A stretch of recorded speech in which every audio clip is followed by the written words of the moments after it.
Hi there, you're in the lab with your mate JJ. So this is my final video for 2024. This will come out just on New Year's Eve, and then it'll be 2025. We'll be into the next year. So I thought the video we might do to see in the new year is an old book teardown of a book from back in 1994. So it's about 30 years old, this book, and I thought it looked like lots of fun. It's called Interactive Television, a comprehensive guide for multimedia technologists. It's not a very big book. It goes up to page, a lot of blank pages in the back here, 207. So it's roughly 200 pages, this book, which isn't a particularly big book. But I just thought it was hilarious. Interactive television. 30 years ago, that's what we called it. And of course, now it's YouTube. You wouldn't have imagined that back in 1994 that I'd have my own electronics television show, which is basically what this is, because the world has changed. The world has changed. That they use the expression information superhighway in this book unironically. They were being serious. So yeah, this is from midway through the 90s, and it's about interactive TV. I haven't had a close look at the whole thing, but there's a lot of networking topologies and bits and pieces, so I think we're going to have a good close hard look at this one, and it should be good. So I'm definitely looking forward to that. By the way, my silly job title for this this series is Outlet Overlord. I'm the Outlet Overlord.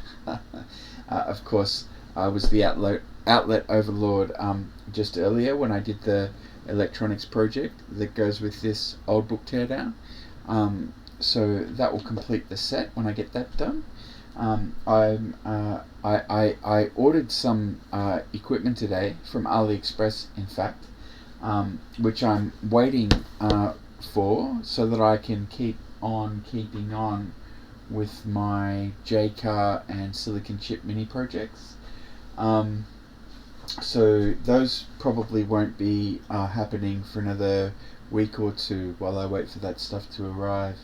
But I will keep on keeping on with the Maxitronics projects, so I look forward to getting those continued. I think I published the 12th one today, so that'll be going out this evening, and then this one will go out the following day on the 31st. So look, happy New Year. I hope 2024 was awesome, and I hope 2025 is even better. And with that, let's jump over to the bench and see what's in this book. Here we are on the bench, and here's our book. This was part of the McGraw-Hill series on visual technology, titled Interactive Television, a comprehensive guide for multimedia technologists, written by Winston William Hodge. On the back, it's $39.95 in the USA. Multimedia.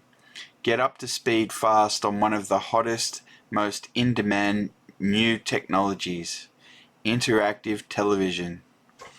TV and computing are becoming one, and any system engineer or designer who isn't prepared to profit from interactive TV is missing a big opportunity.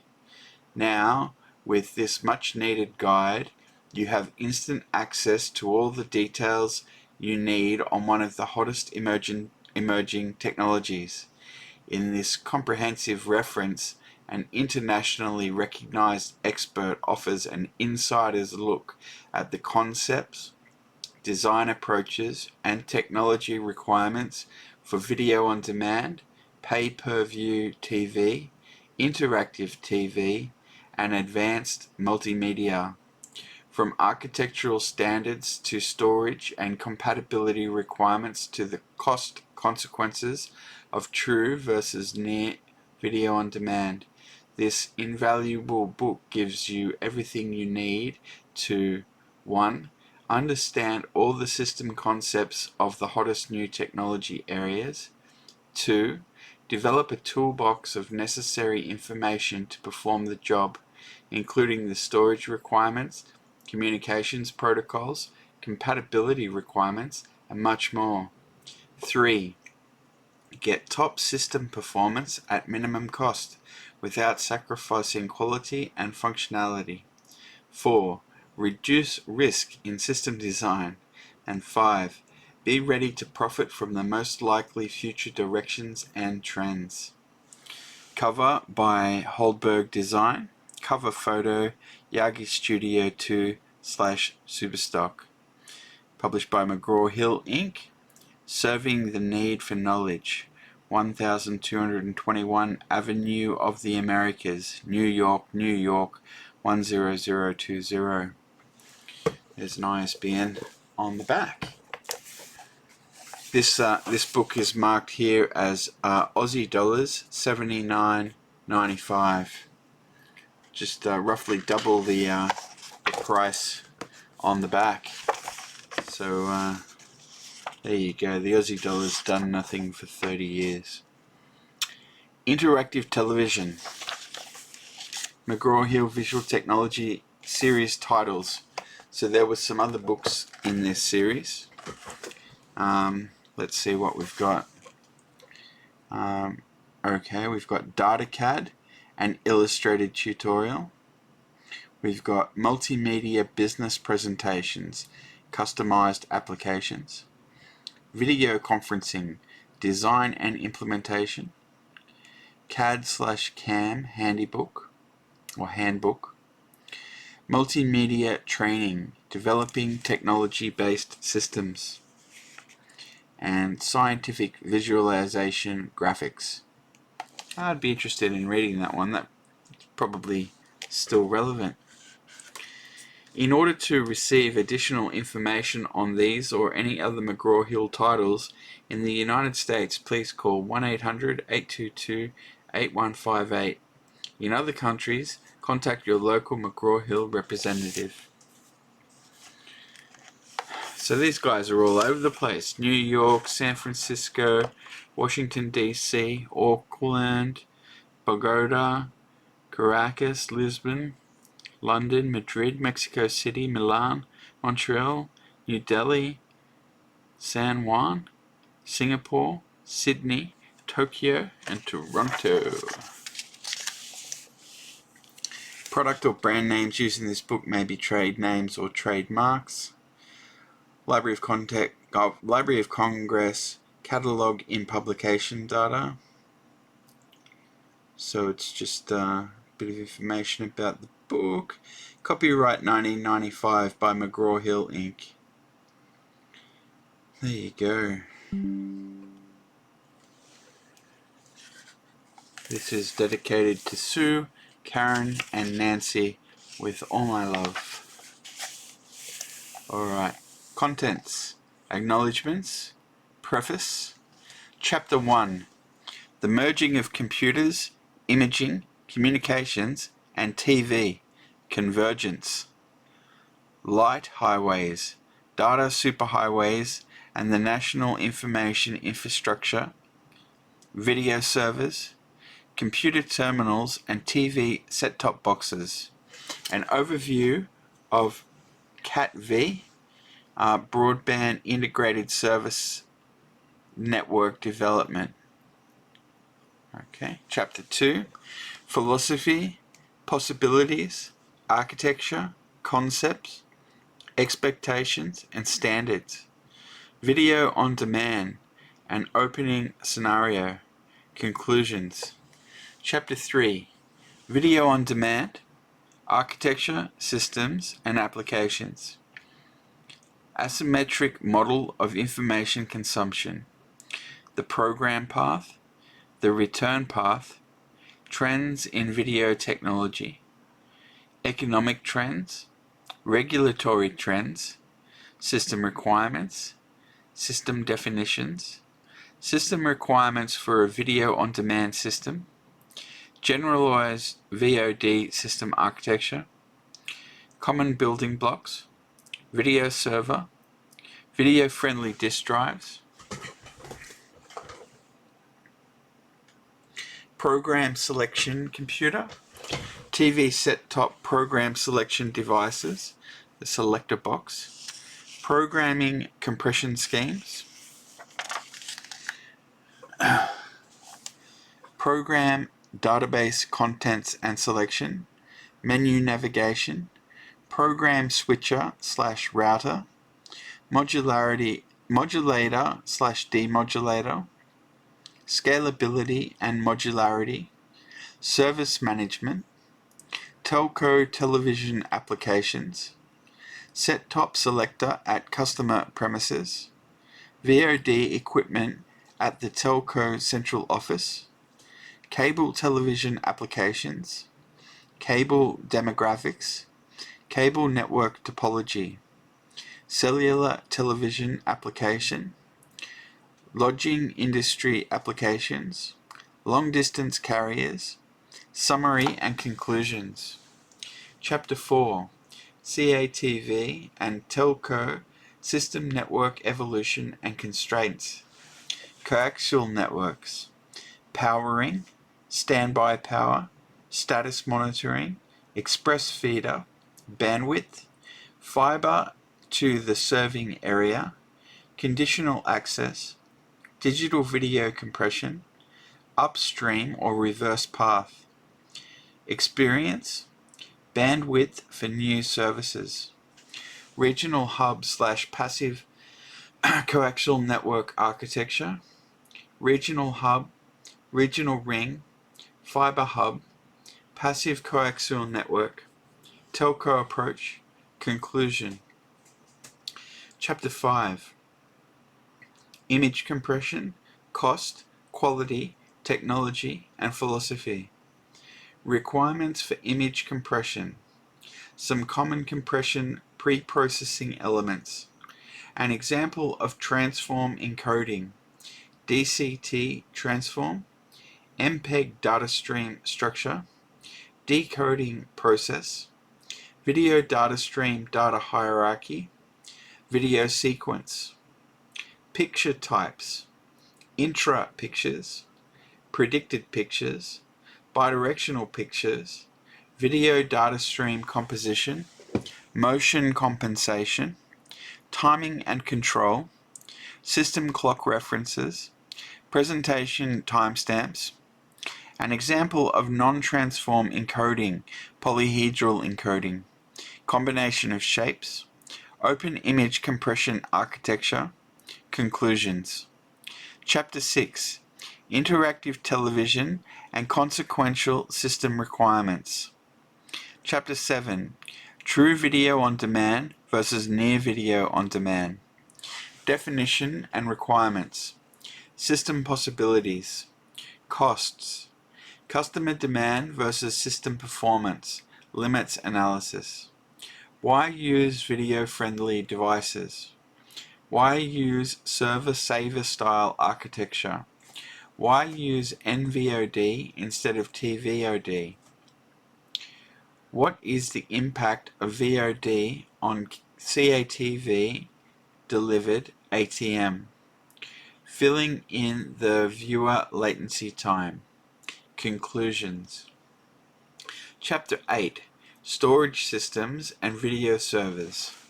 Technology and Economics. A case for near video on demand. Video friendliness. Video server architecture. Architectural comparisons.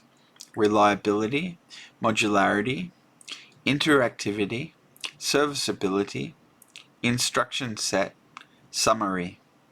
Chapter 9, Switching, traffic control and management. Chapter 10, ITV communications. Asynchronous transfer mode, ATM, modulation, enciphering, and transmission. About ATM. Band plan and spectrum utilization for hybrid 275 channel system. Conclusion. Chapter 11. ITV set-top box requirements and architecture. CATV application. Telco application. Control system. Microprocessor. Digital tuner. ATM processor. ADSL interface. Open image decompressor. Open acoustic decompressor. NTSC/PAL/SECOM encoder. Out-of-band signaling modem. IR remote interface. Expansion interface. Telephone interface. System operation. Set-top box. STB bootstrapping. STB controls. Chapter 12. System value engineering requirements. Chapter 13. A film quality digital archiving and editing system. The problem. The solution. Required computer performance. System requirements. Block 1. Film scanning mechanism. Block 2. Digitizing and compression facility. Block 5. Film archiving facility. Block 6. Automated digital film library. Block 7. Workstations. Block 3.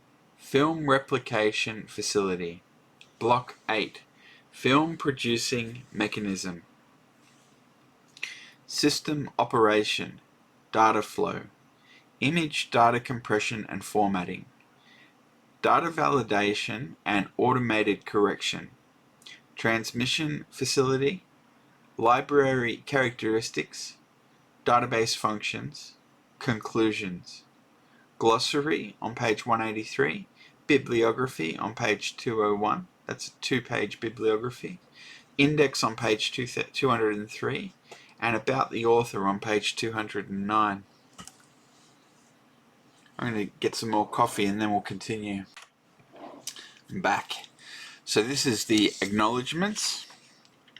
Interactive television and advanced multimedia could be considered to have been born of early space flight and airplane simulators in the early 1960s.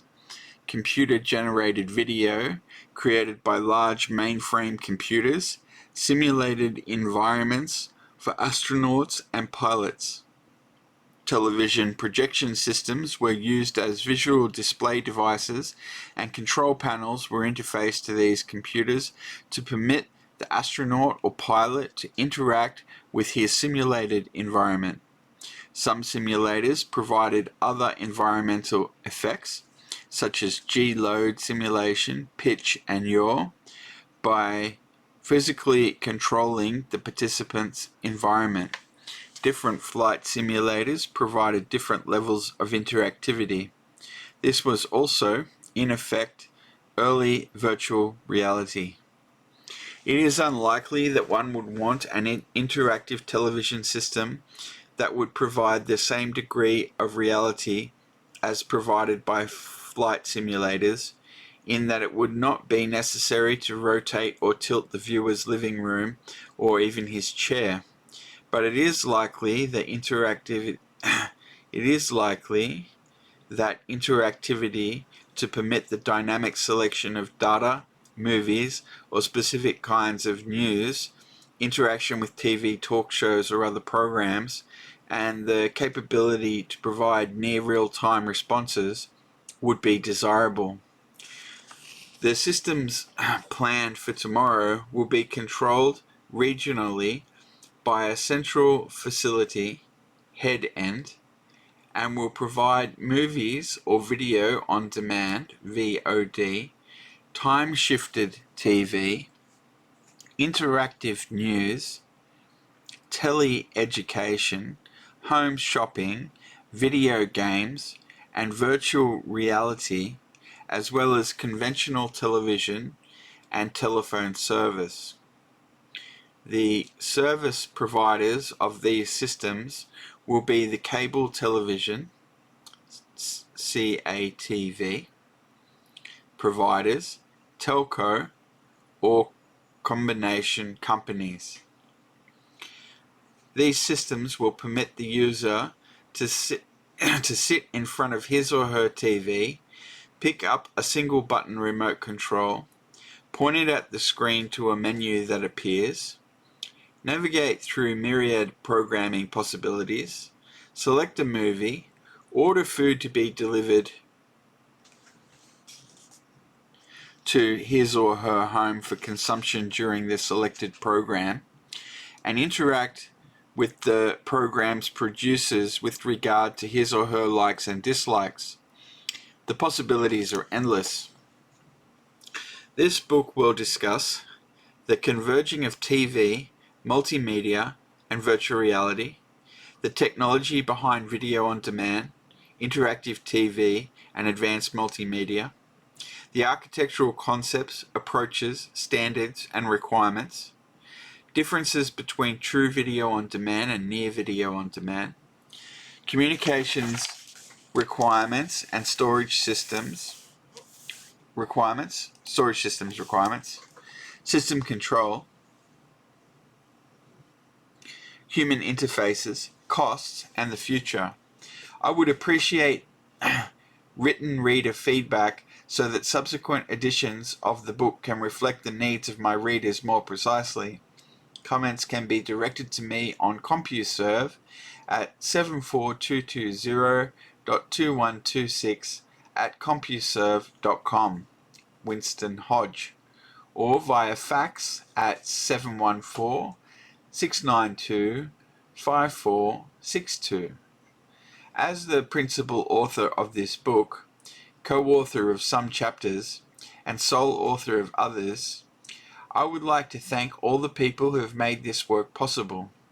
Because of the timeliness of this subject matter, some of these chapters have been published in various professional journals and presented at professional conferences such as SMPTE and NCTA.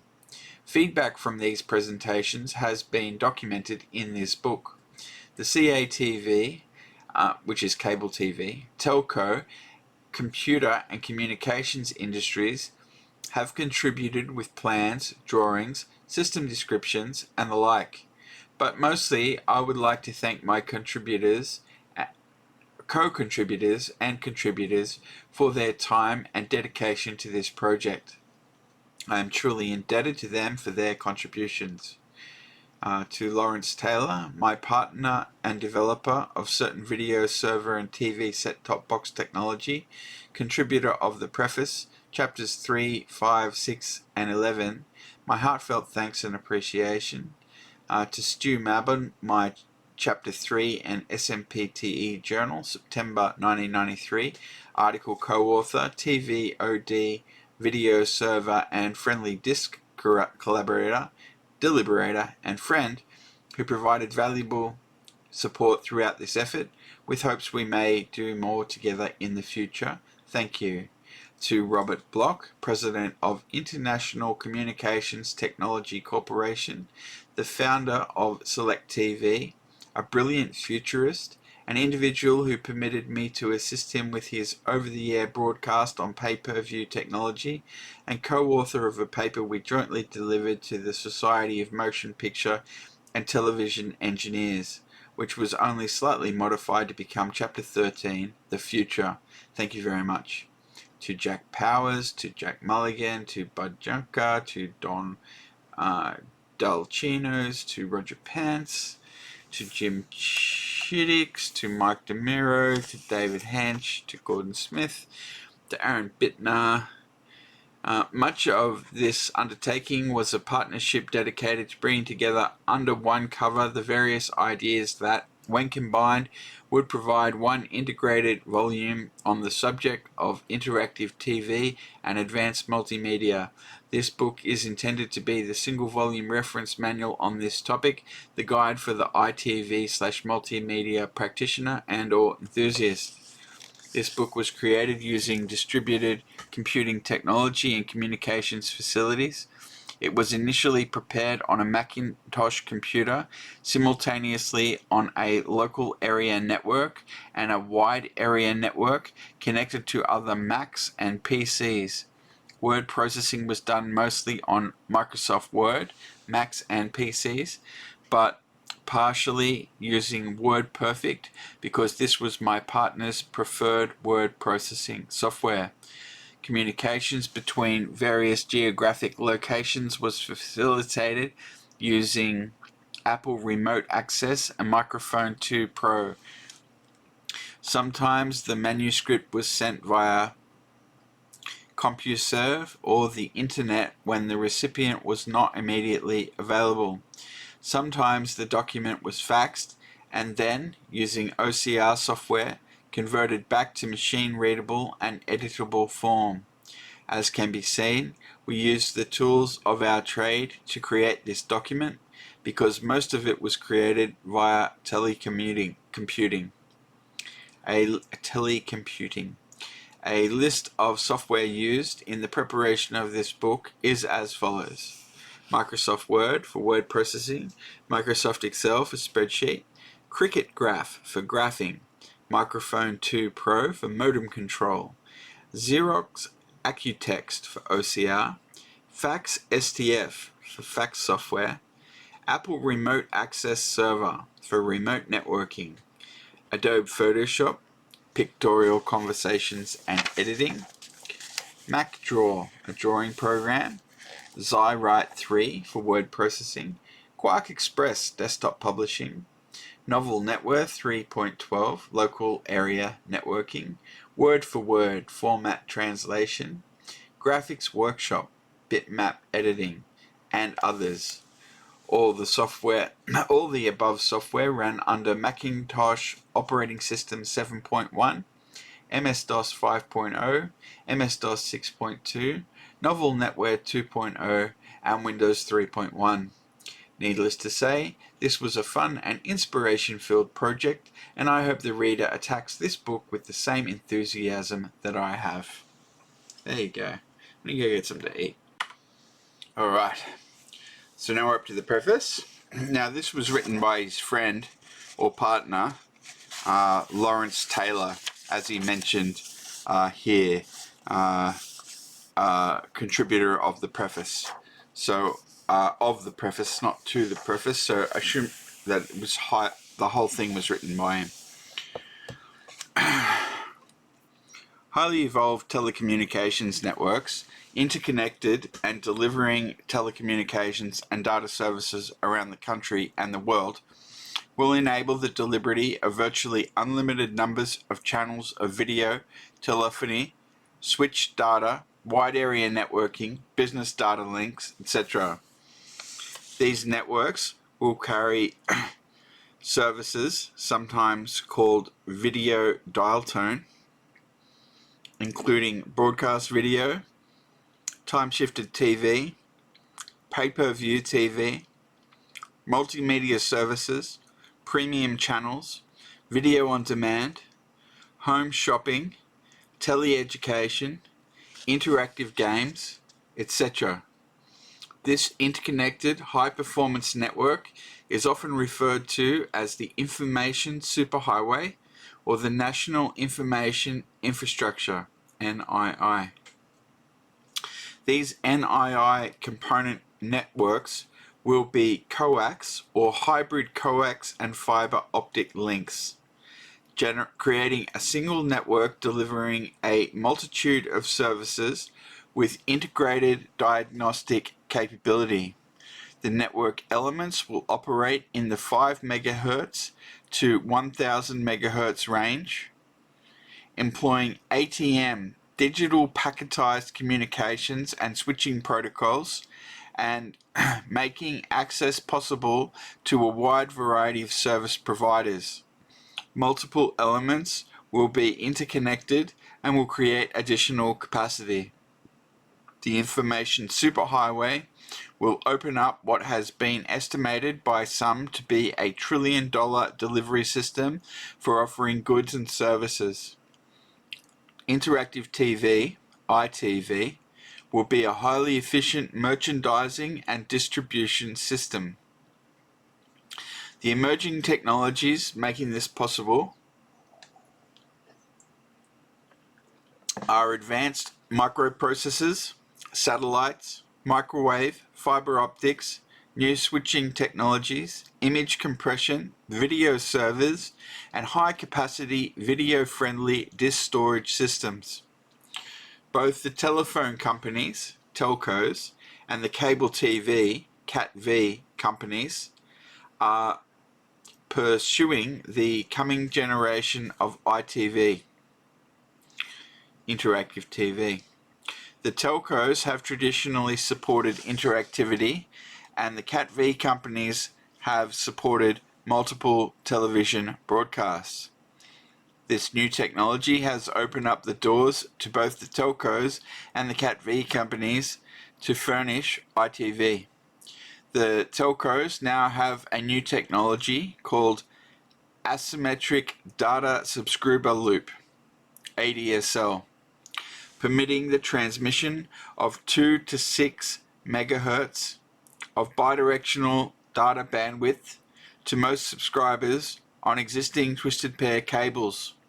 Theoretically, the telcos could provide different programming on each pair of twisted wires.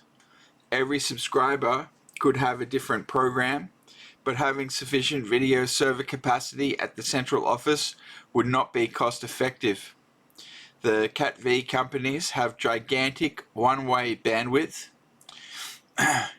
with little experience in bidirectional communications and switching.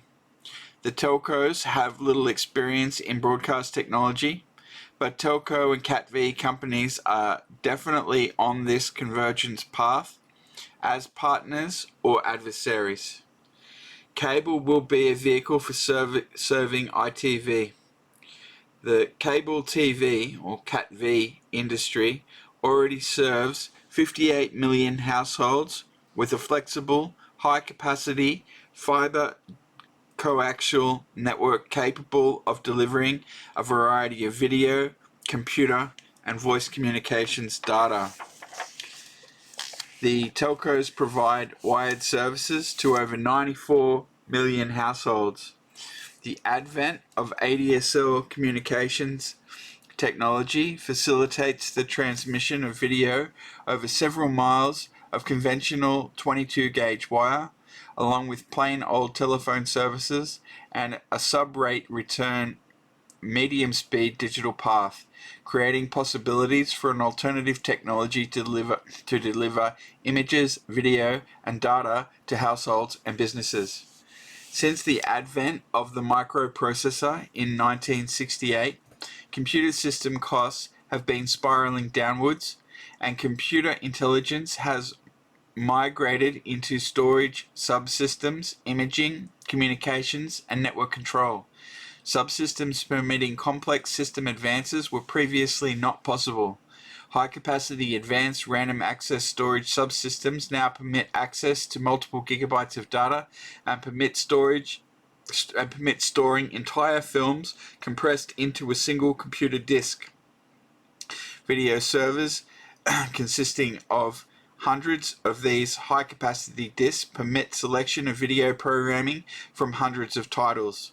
Because of the interactivity of this storage medium, interactive television now can become a reality. This concept extends from CAT-V and telco systems to hotel pay-per-view systems to video on demand for aircraft entertainment systems, which will provide individual programming and individualized services to airline passengers. But the cost of the system components dictates whether the system can be economically viable. Enhancements to storage technology are evidenced by video-friendly disks, sometimes called audio-video disks. Pardon me.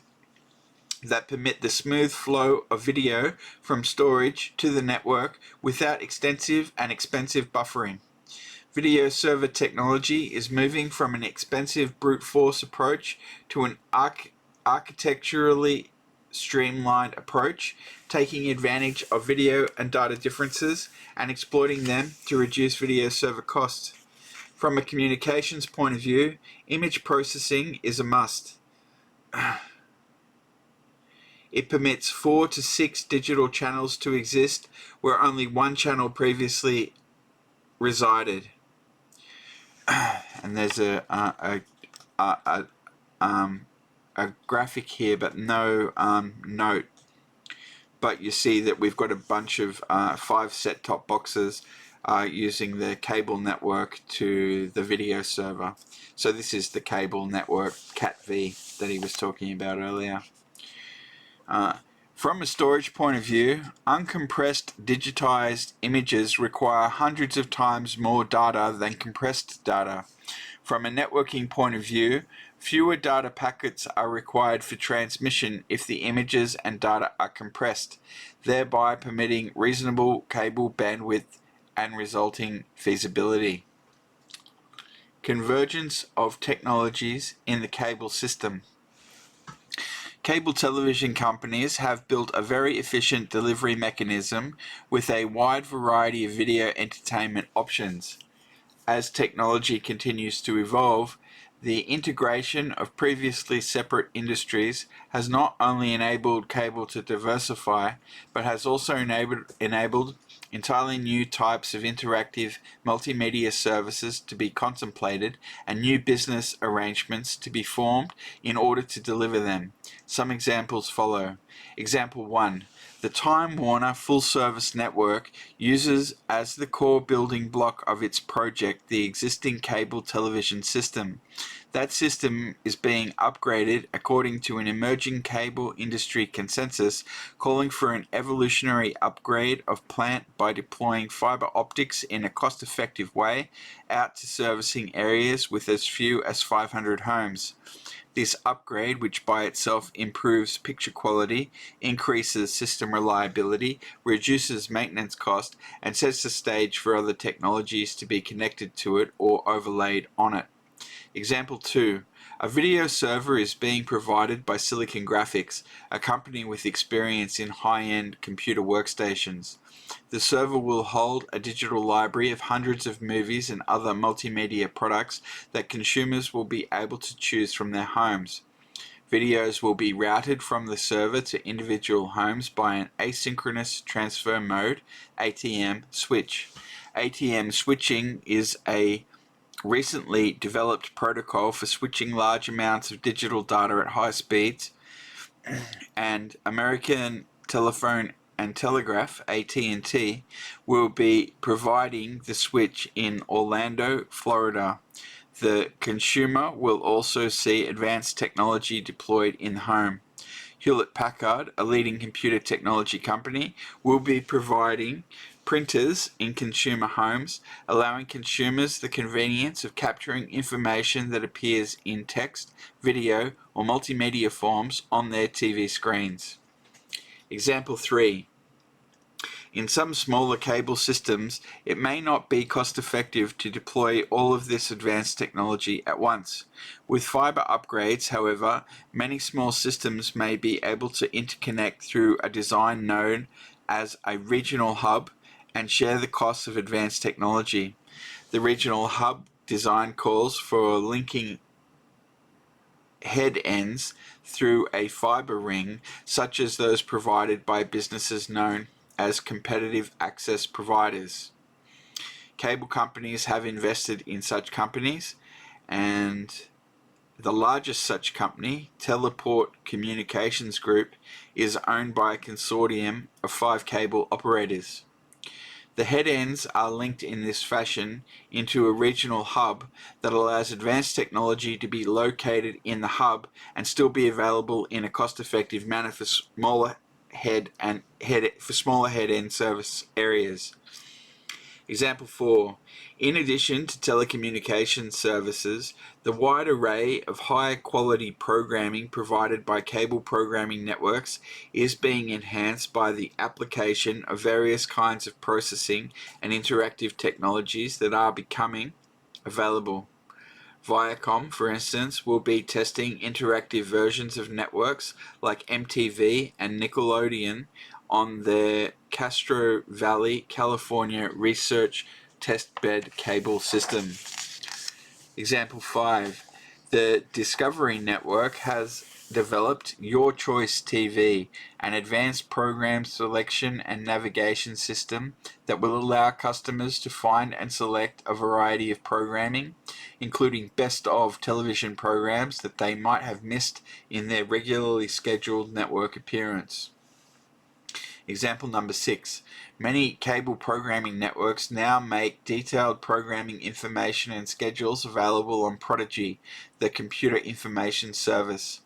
The obvious synergies of combining CAT-V/telco ITV systems with computer processing power and the diverse networking abilities of telecommunications companies are also contributing to this convergence.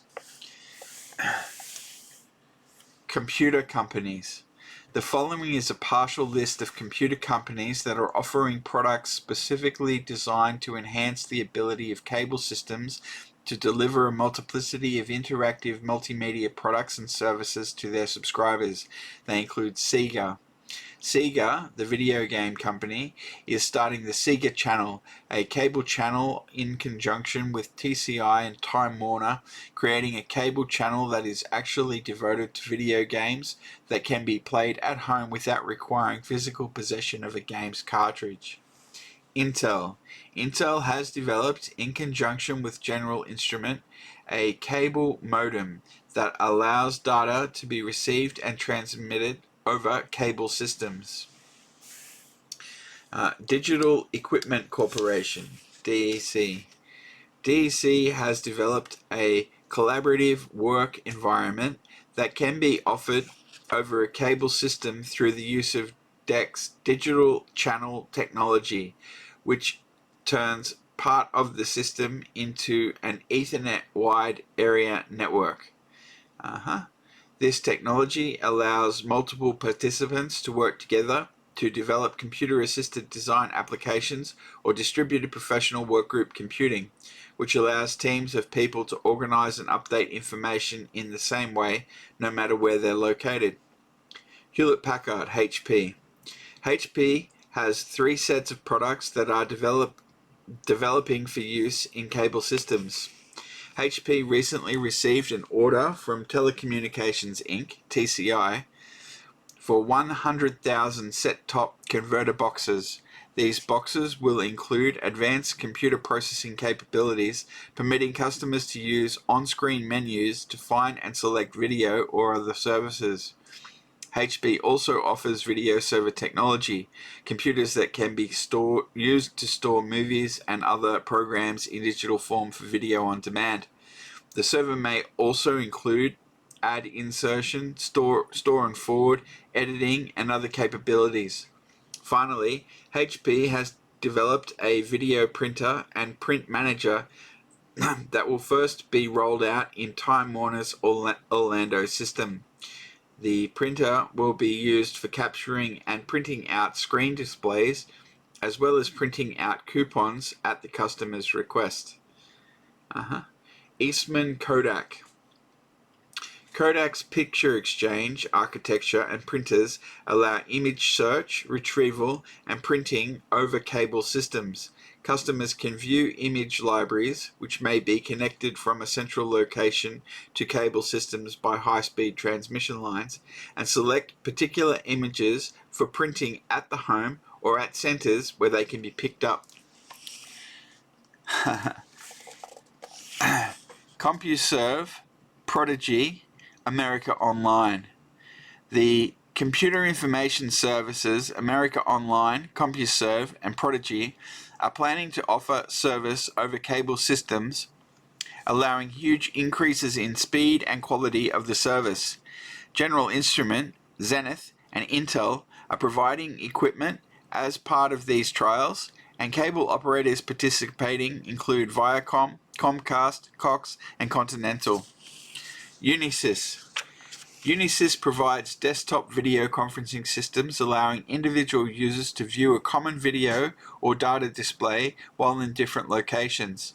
The users can be connected via standard Ethernet connections over a cable system.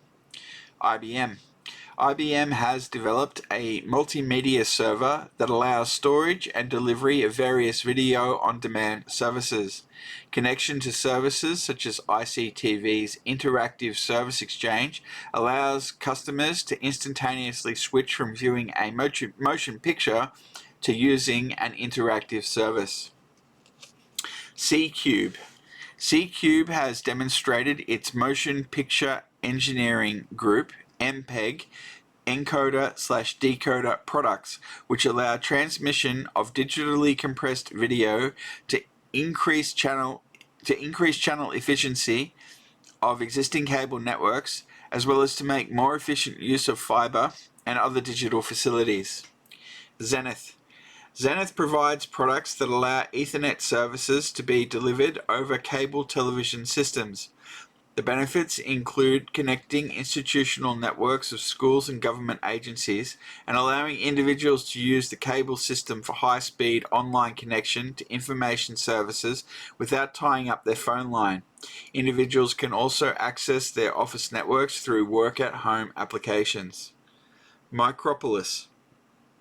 Micropolis has developed video-friendly disk drives for use in video servers. Unlike conventional computer disk drives, the Micropolis disk drives provide a smooth flow of multiple thread audio and video data. Innovative telecommunications services. Telecommunications services ranging from plain old voice telephone services to access services connecting customers to their long-distance carrier of choice, to data transmission, and all the way to video telephony are services that are now being deployed in the context of cable television architecture. These services also bring into the cable family a range of new technologies and services provided by companies that in many cases were not previously involved with the cable industry. NEC.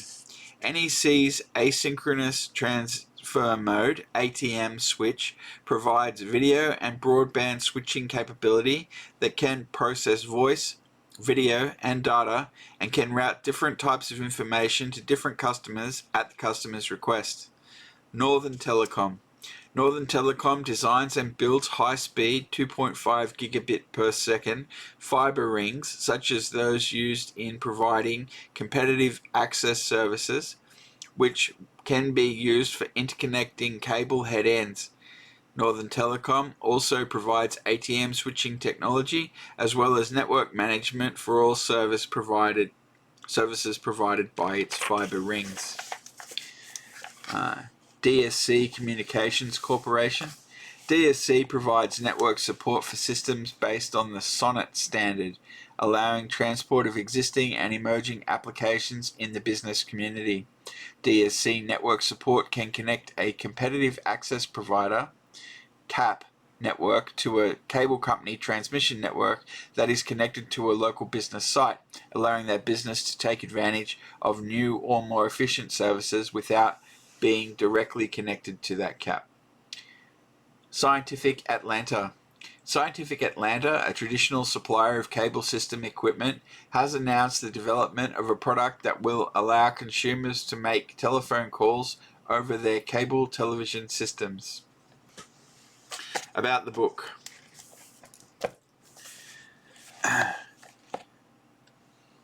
This book will visit the issues of technologies, facilities, functions, user expectations, and costs. Conclusions will be drawn. This book will describe all the functional system building blocks as diagrammed below, including the interactive return paths which are not shown. The programming will come from a source such as videotape, film, or live from a camera. The signal digitization, pre-processing, encoding, storage, transmission, decoding, post-processing, and ultimate viewer display technologies will be discussed and compared. The final section of the book is a glossary of terms used both in the book and in the industry. The reader will observe a slight redundancy between certain chapters. This was done to permit the chapters to be standalone units as much as possible, and to permit the reader to begin the book somewhere in the middle and randomly access the rest of the chapters if desired. For example, Chapter 8 on storage systems and video servers discusses the interface to the communications channel, as does Chapter 11, the ITV set-top box, and a separate chapter exists to deal with the communications channel. Other similar elements of redundancy exist between certain chapters to assist the reader in the expedient pursuit of his or her desired ITV reading interests, and to provide a continuity between chapters. So we've got the source, pre-processing, encoding, storage, transmission, decoding, post-processing, display. There we go. And now we're off chapter 1.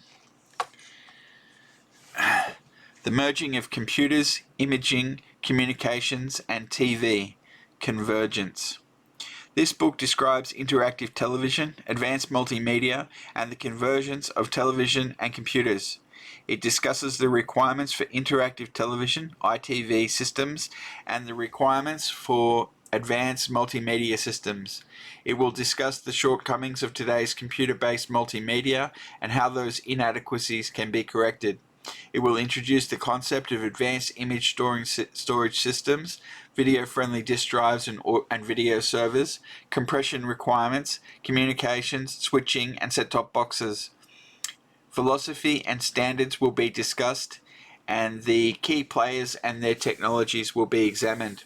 Whether it is a cable television CAT-V operator or telephone company telco providing interactive television to the homeowner, or whether it is a business with its own advanced multimedia system comprised of its own server, network, and computers, this book will show how these are essentially the same technology. This book will culminate with some serious speculation on the future of this convergence, but first, if we look at the short history of media broadcasting, it can provide us some insight on where convergence might be headed. Electronics provided the communications possibilities, and the evolution of communications began its upward spiral. Communications started with pulsed or switched coded signaling, followed by the application of acoustic modulation to a radio frequency carrier, and then to the application of image transmission. Today, computers are well integrated with the communications processes of encoding, enhancing, controlling, compressing, and so forth. Comparing the single transistor on a chip of yesteryear with today's millions of transistors on a chip, and the expectations of billions of transistors per chip in the early part of the next century, system growth in capacity and complexity with continuing cost erosion is expected. In 1885, Guglielmo Marconi invented radio telegraphy based on the findings of Michael Faraday that a spark created via an induction coil could create another spark across a similar spark induction apparatus across a room. Even though there was no physical connection, the two events were correlated. This was the birth of intentionally made, man-made electromagnetic fields. It wasn't much later that Marconi discovered that by turning these fields on and off, one could communicate across long distances. These were radio signals, the same ones modulated today with video, data, voice, music, telemetry, and so on. The vacuum tube and transistor devices, giving us better control over the flow of electrons, permitted the creation of more efficient radio equipment. These same devices have permitted the logic implementation in computers and control systems. Vacuum tubes, cumbersome, hot, and sometimes consuming 3 or 4 cubic inches, have given way to the transistor and integrated circuit. The integrated circuit can provide several million transistors packed into a tiny fraction of a cubic inch. Voltage and current controlling devices have shrunk by about 10 million to 1 in 70 years. Functional complexity has increased accordingly, and price has followed an inversely proportional manner. These are the building blocks of command, control, and communication systems. These devices are permitting us to enter the era of interactive television and advanced multimedia. Here's Table 1.1, a summary of significant communication history events. 1885, radio was born. 1915, WWJ and KDKA start commercial broadcasting. Between 1930 and 1945, the golden age of radio broadcasting. Birth of the transistor, birth of commercial TV. 1960, birth of modern computer architecture, birth of digital aircraft simulation, birth of the microcomputer, commercial digital vision systems. 1975, birth of hotel pay-per-view television, birth of broadcast pay-per-view TV, birth of multimedia, virtual reality, and birth of cable broadcast interactive TV. And then it's ... 2005. In 1962, computers and TV projection systems were first combined to create simulated environments for training aircraft pilots and testing new aircraft even before the planes were constructed. These simulations created video projections on a screen in front of a realistic aircraft cockpit mock-up. As crude as they were, with a little imagination, the pilot could believe he or she was flying the airplane and that the airplane was responding to his or her commands. To make the simulation more realistic, the entire cockpit could be moved under computer control to simulate roll, pitch, and yaw. This was not only the birth of interactive TV, ITV, this was the birth of virtual reality and advanced multimedia. Such a simulation required millions of dollars worth of computers, TV projection equipment, and hydraulics, coupled to a special environment in the cockpit.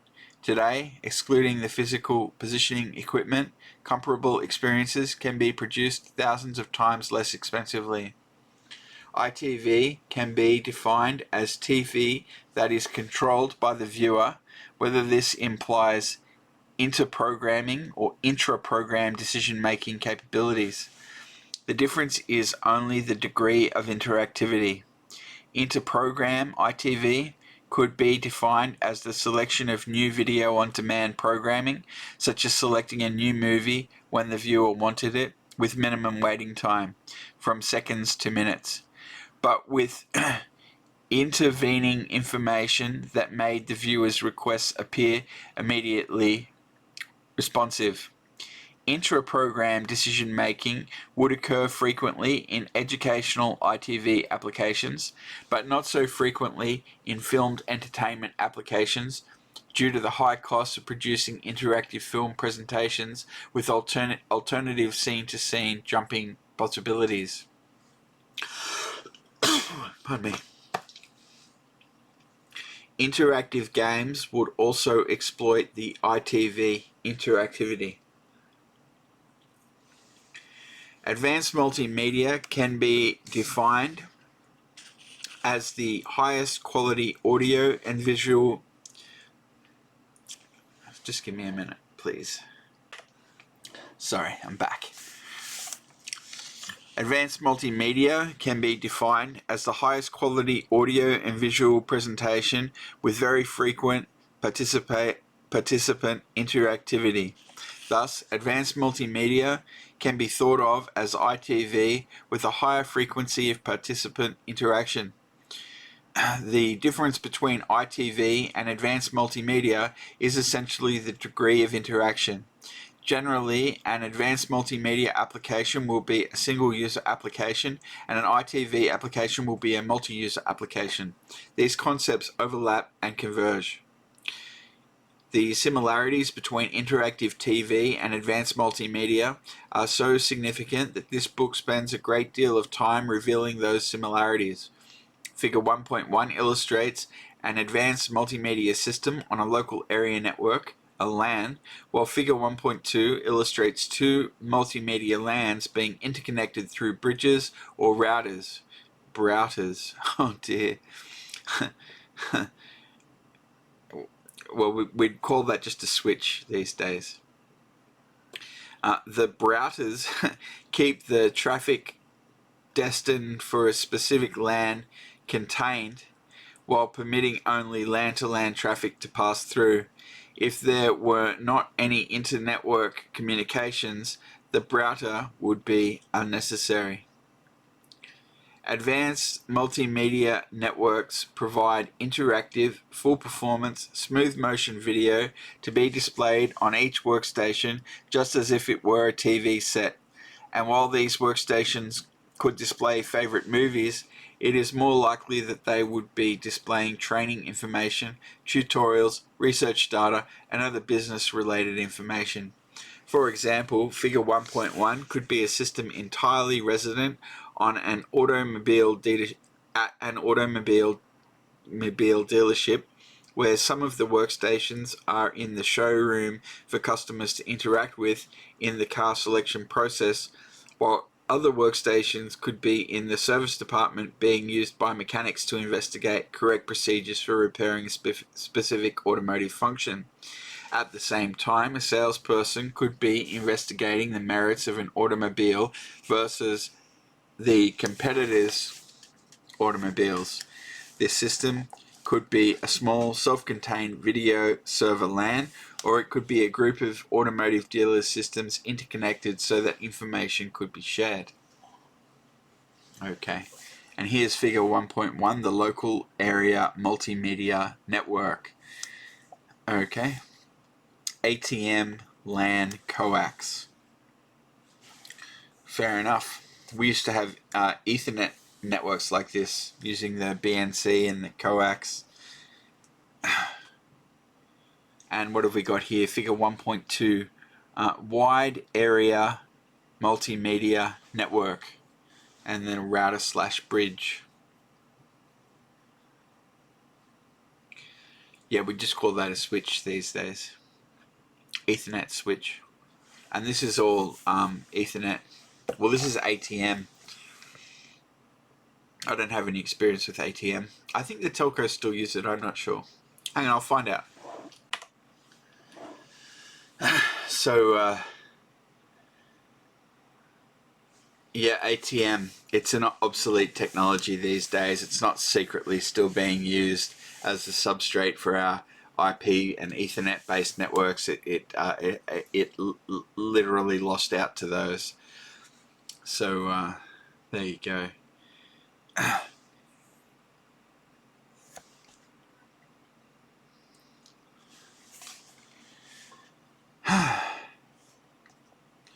Advanced multimedia systems can be grown to include virtually any number of workstation and any number of video servers.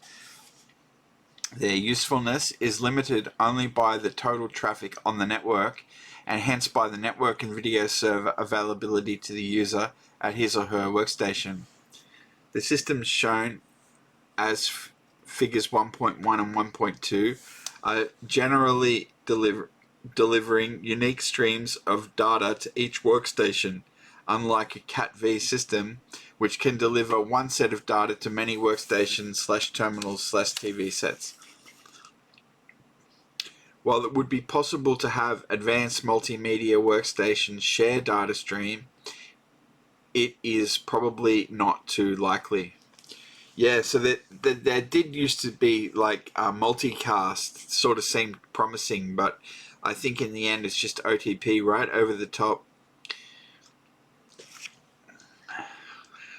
Yeah, OTT.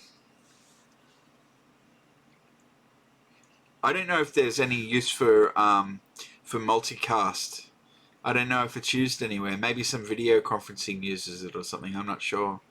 But I think it got built into TCP. I might go and have a look. Hang on a sec. Yeah, so it is basically, as I said, the IP Internet Protocol did include multicast support, and it is used and it's still used, but it's only for niche applications. It's not supported broadly on the internet because there's not any business cases for it, and it's a vector for denial of service attacks and things like that. So yeah, it is used within some institutions. It's used for streaming out financial data and things like that. So it's got some niche applications, but basically it wasn't widely adopted. So where are we up to? Let's just pick up here. I'm sorry that we're repeating a little bit. You can consider it revision. Advanced multimedia systems can be grown to include virtually any number of workstations and any number of video servers. Their usefulness is limited only by the total traffic on the network, and hence by the network and video server availability to the user at his or her workstation. The systems shown in figures 1.1 and 1.2 are generally delivering unique streams of data to each workstation, unlike a Cat-V system, which can deliver one set of data to many workstations/terminals/TV sets. While it would be possible to have advanced multimedia workstations share data streams, it is probably not too likely. Figure 1.3 represents an ITV system with a video server connected. Okay, this is figure 1.3, the interactive TV system and video server. Okay. And we see that that's connected ATM LAN coax and Cat-V coax.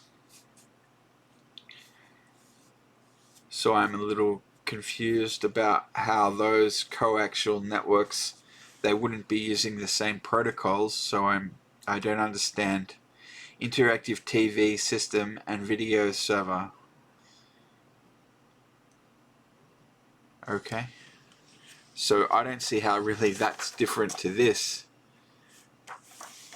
Oh, I see. It's basically the same topology, but they're emphasizing the TV and set-top box, whereas here they're emphasizing the multimedia workstation. And I suppose this and this, they would just call that convergence. Anyway, figure 1.3 represents an ITV system with a video server connected. Each TV can interact with the network to permit the viewer's selection of desired programming. Once the TV programming selection request process has been made, the viewer is connected to his or her program.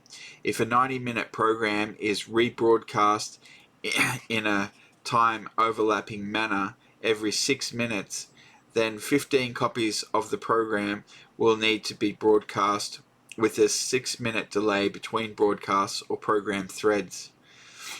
Variations on the channel capacity of different Cat-V systems can be speculated, assuming 1. Digital TV program compression, 2.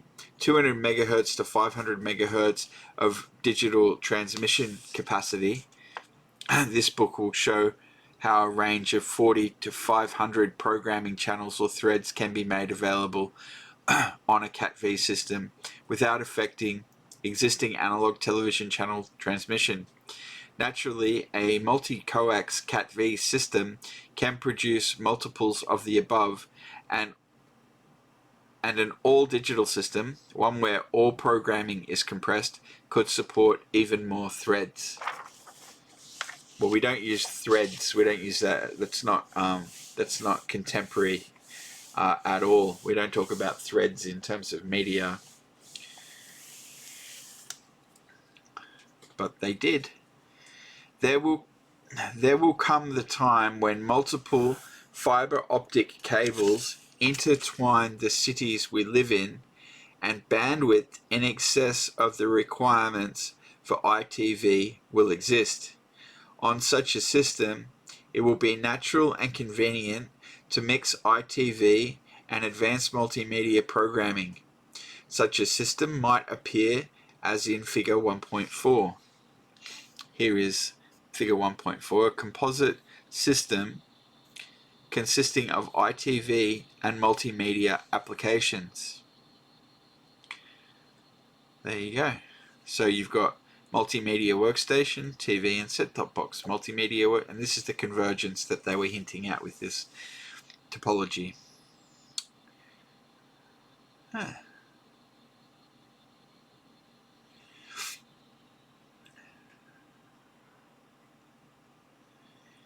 Figure 1.5 depicts a generalized view of a mixed advanced multimedia / ITV system.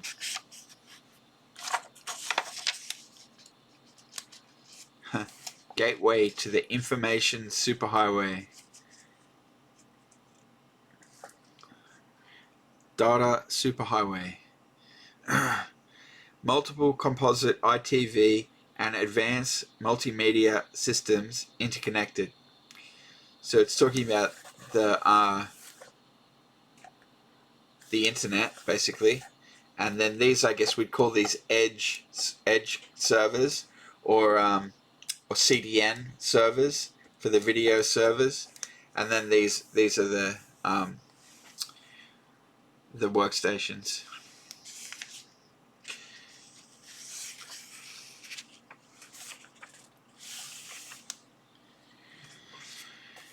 Figure 1.5 depicts a generalized view of a mixed advanced multimedia / ITV system. The limitations on such a system are only the available bandwidth and utilization. Because the network bandwidth is a function of the number of advanced multimedia and ITV devices and their usage, it is possible to determine the number of users that can be supported under various assumptions of loading. When clusters of users and servers are broken down into smaller units, more bandwidth is available to each user. Breaking down very large systems into smaller microclusters is a method to resolve limited bandwidth. Cat-V coaxial cable and repeater systems have a limited bandwidth interval ranging from 50 MHz to a maximum of 1 GHz, and thus can support a maximum of 1000 VHS tape deck quality resolution programs to 100 very high quality programs or 150 conventional analog TV programs. Added capacity requires optical fiber cables. The secret to nodal clustering is to restrict information flow between an internal server and its user to that specific cluster, and not to permit this otherwise unnecessary information to pass externally to another cluster unless that information is required by another user outside that specific cluster. Significant cluster-to-cluster communications will require the higher bandwidth of optical fiber cable and gateways or switches to provide intercluster communications. This is discussed further in Chapter 10. Light highways, data superhighways, and the national information infrastructure. One can imagine a nationwide or worldwide network of clusters connected via a fiber optic light highway called, in the US, the National Information Infrastructure, NII. This worldwide infrastructure would support the viewing of events over long distances, exchanging pertinent government, business, personal data, or medical information, conducting telephone calls, performing electronic publishing through remote multimedia, etc. Video servers. This chapter so far has only alluded to the role of the video server. The video server is a large array of video-friendly disks that stores gigabytes of media programs. Gigabytes.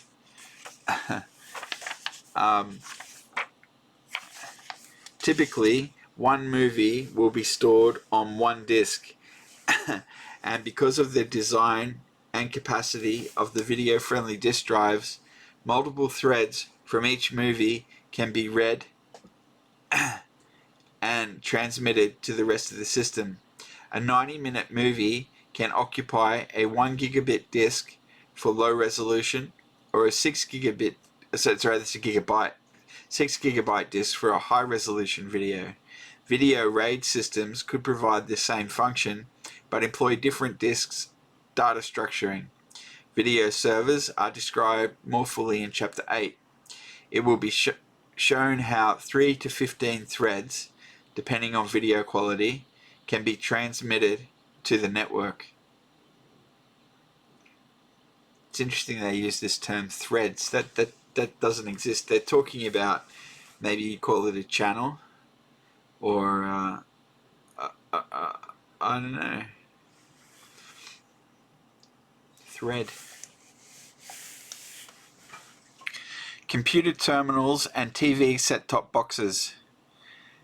As we have seen in this chapter, the ATM network does not care whether it is talking to a multimedia computer or a TV set-top box. Both units are involved in selecting and controlling media. Both units handle the ATM protocol, signal demodulation, and decoding. Both units can share a 5-part VLSI chip. Computer terminals and TV set-top boxes. Okay. VLSI is, of course, very large scale integration. So, there you go. Just talking about microchips. An overview of CAT-V Broadband Integrated Services Network Development. That's ISND. Are they talking about ADSL? I'm not sure. Integrated Services Network Development. The cable television industry in the US has about 59 million subscribers and passes by about 93 million homes. There are more than 11,000 cable head-ends, and the cable TV industry has installed more than 1 million network miles, with fiber optic cabling in the US growing from 24,000 miles in 1992 to more than 41,000 miles in 1993. Construction spending by the cable industry in 1993 was estimated to be about $1.9 billion, of which $1.2 billion was for rebuilds and upgrades. Cable industry revenue from subscriber services in 1993 was estimated to be more than $22 billion, corresponding to an average subscriber rate of about $31. These figures are expected to grow as the cable industry moves into new interactive digital services and telecommunications.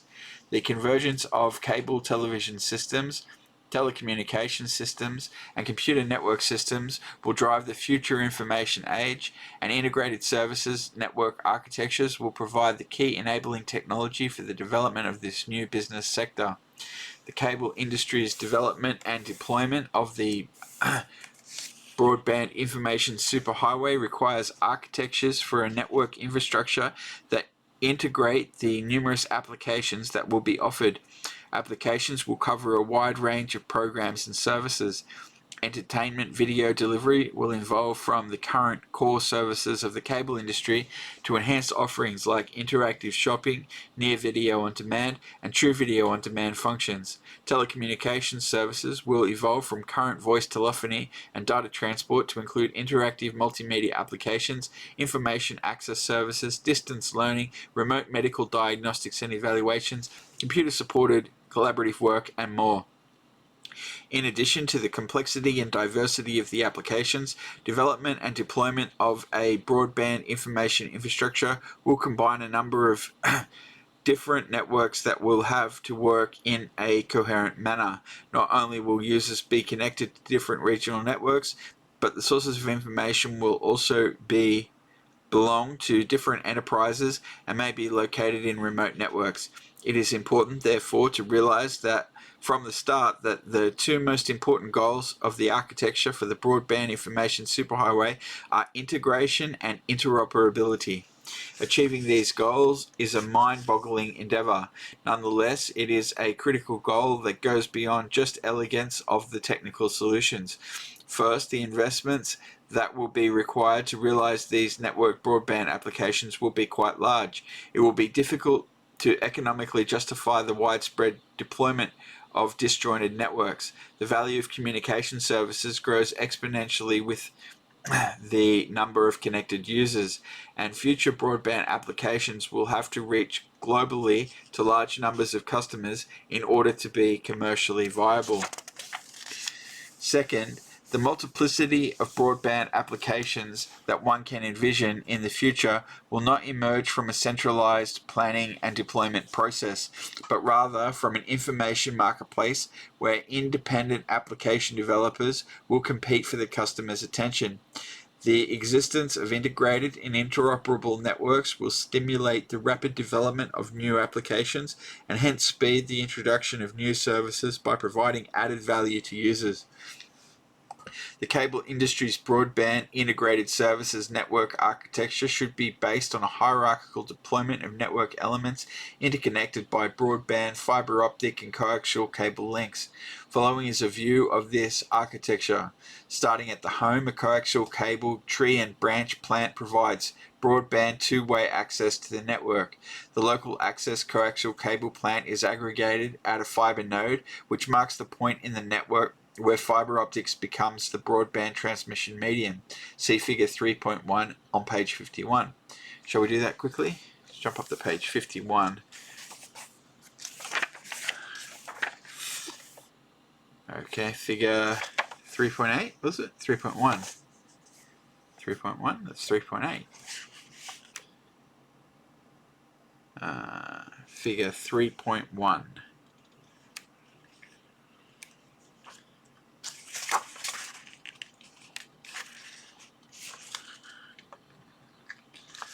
I wonder what it means.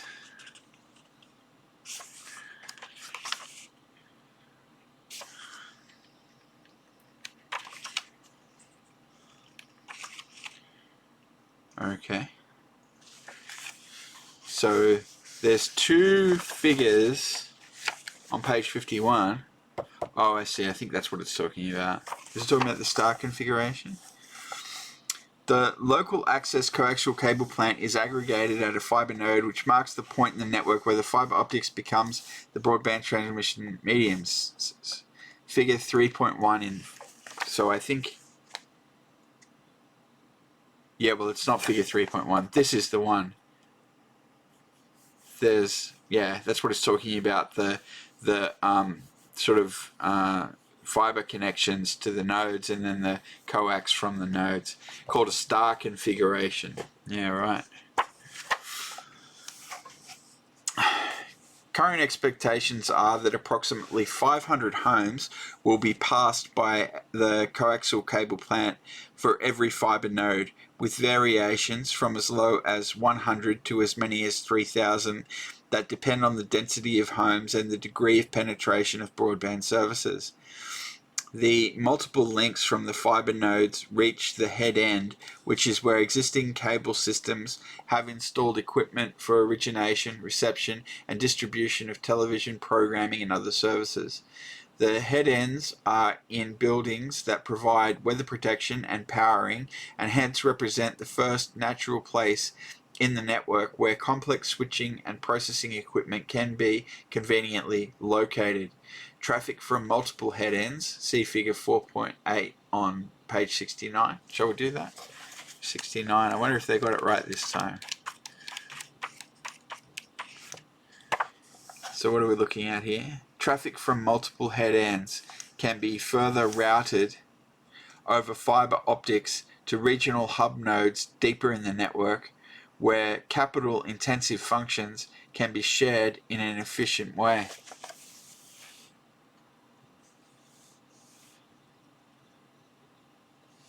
Regional hub / fiber coax network architecture. There you go.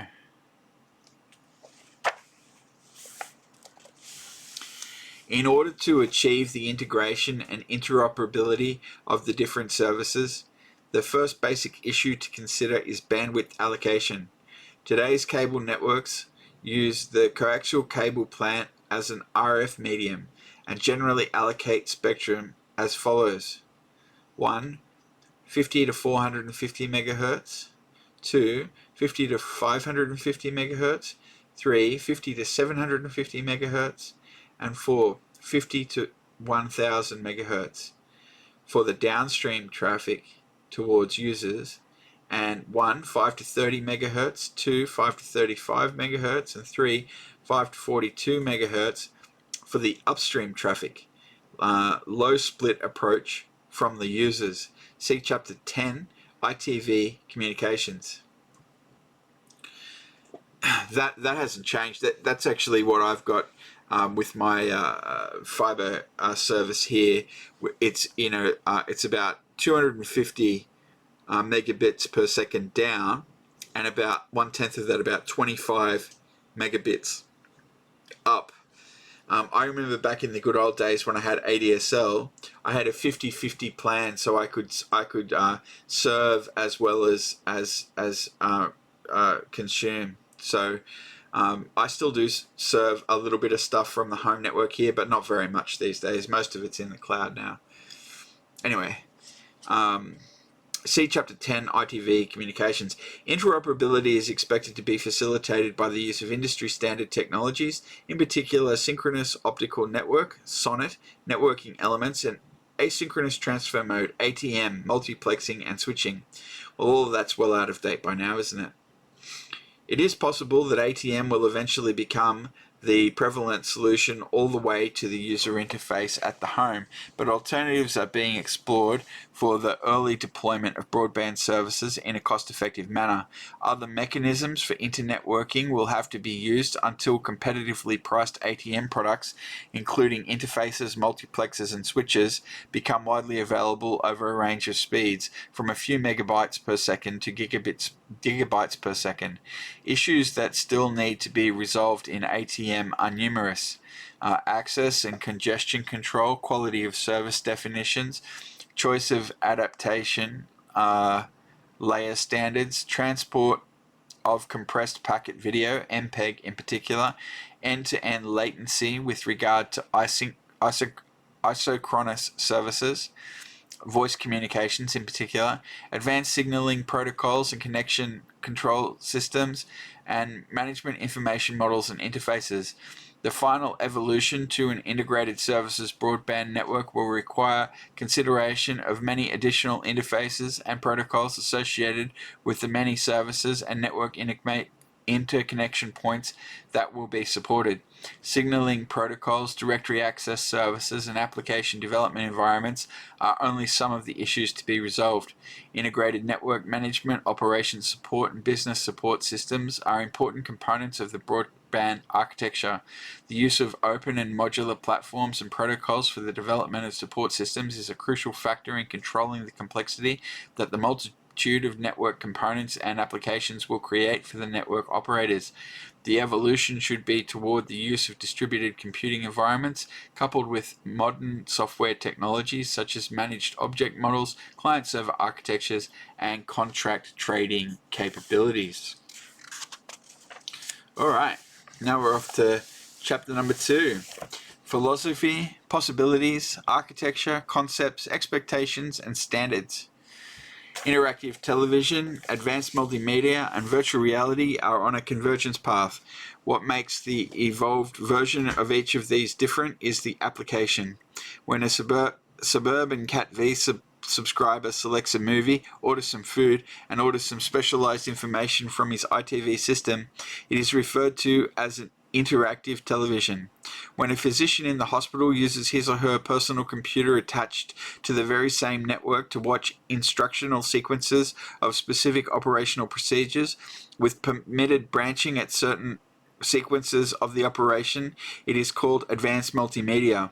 Virtual reality can be consumer and or business based, usually providing higher quality human perceptions. Interactive educational systems can be any of the preceding. The basic difference between the various applications is the degree of interactivity and perception quality. All can use the same network facilities, the same video servers, and much of the same circuitry at the user end. Video on demand, an opening scenario.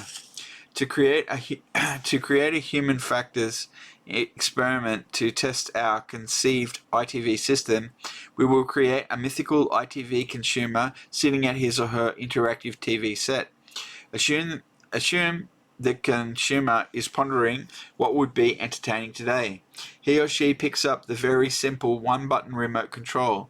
As the user picks it up, a menu appears across the top of the TV screen with a series of small rectangles. Each of these blocks has information on it. They look like the screen below. Okay, this is figure 2.1, the ITV menu system on a TV set.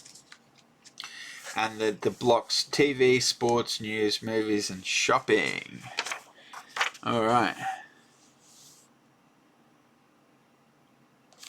Our subject decides to watch a movie, so he or she points the one-button remote control with integrated laser pointer and points to movies, and the menu extends beneath movies into 5 groups. The available choices could be romance, action thrillers, classics, fantasy, and comedies. The user chooses action thrillers, and near the top of the list could be Cliffhanger with Stallone. This is the movie the viewer wants to watch. He or she requests the movie, and just as he does, 5 tempting pizzas appear on the screen. Pepperoni, vegetarian, Sicilian, cheese only, and a combination pizza. The user is instructed to point and click the one-button remote on the pizza of choice. Of course, he or she wants a pizza. He or she is instructed that the pizza will be delivered to the door within 30 minutes of the button pressing, or it will be free.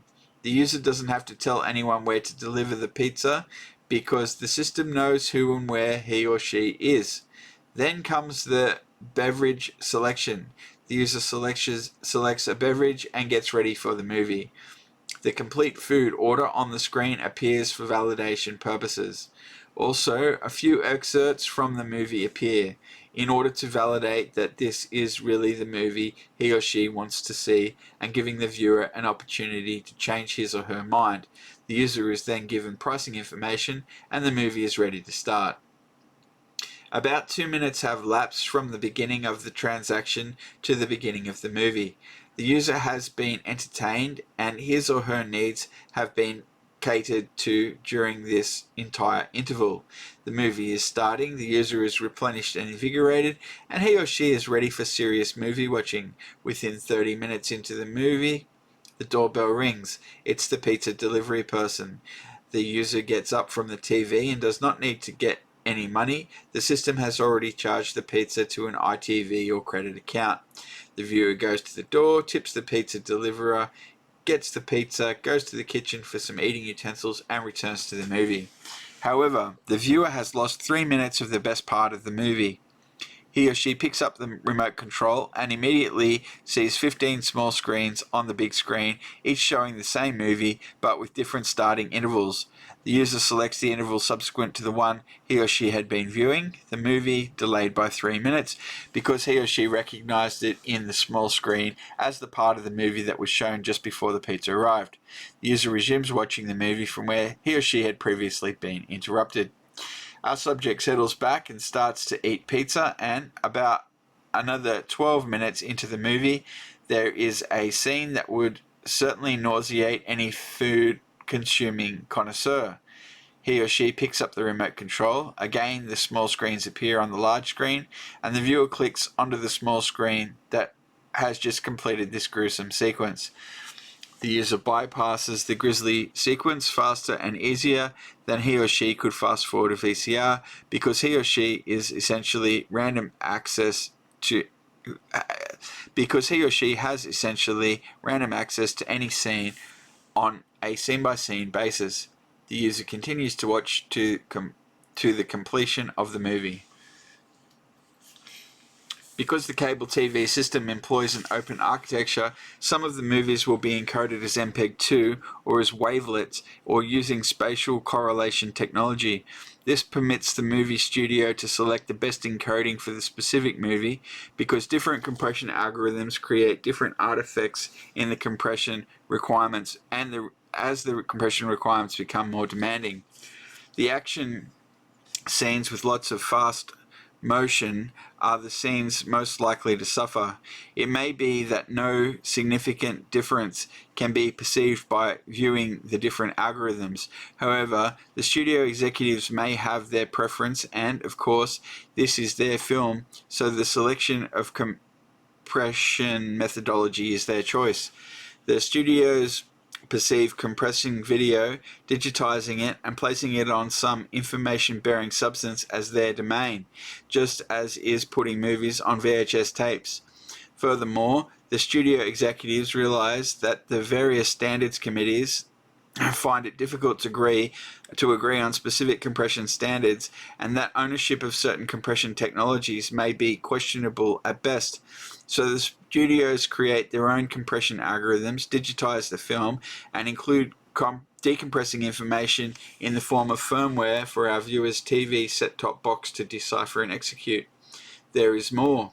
The studios concerned with theft of their product have concluded it is necessary to encipher the program before they send it to the viewers, so that the set-top boxes will have to decipher the signals before they can be decompressed and viewed. Our viewer's box has been previously given a special key so that it can unlock this movie he is watching. This small set-top box, which our Cat V viewer purchased for $150, is a relatively busy little box. After it transmits a movie request to the cable TV company, then finds the digitally encoded signal destined to the user with his or her movie, decodes the ATM protocol, checks for transmission errors, deciphers the signals, decompresses both audio and video, and creates the signal formats for the TV and hi-fi system. The user discovers that the box is performing a multitude of other functions. The user's set-top box, connected via low-power wireless technology, has also been talking to the water meter, electric meter, gas meter, home security system, and environmental sensors and control systems. Someone is trying to reach the user on the phone. The house telephone wiring is connected to the RJ11 connector on the back of the set-top box. Next to RJ11 connector is a 224 kilobyte RS422 connector, which is linked to the user's Power PC. The user is connected to wide area network via the National Information Infrastructure, NII, with performance far greater than any local Ethernet employed a couple of years ago. The back of the TV set-top box looks like as shown at the bottom of the page. There's your RJ11, by the way, for the telephone. We've got RGB, composite, SVHS, VGA, RS422, and then a switch for different formats and audio left and right channel.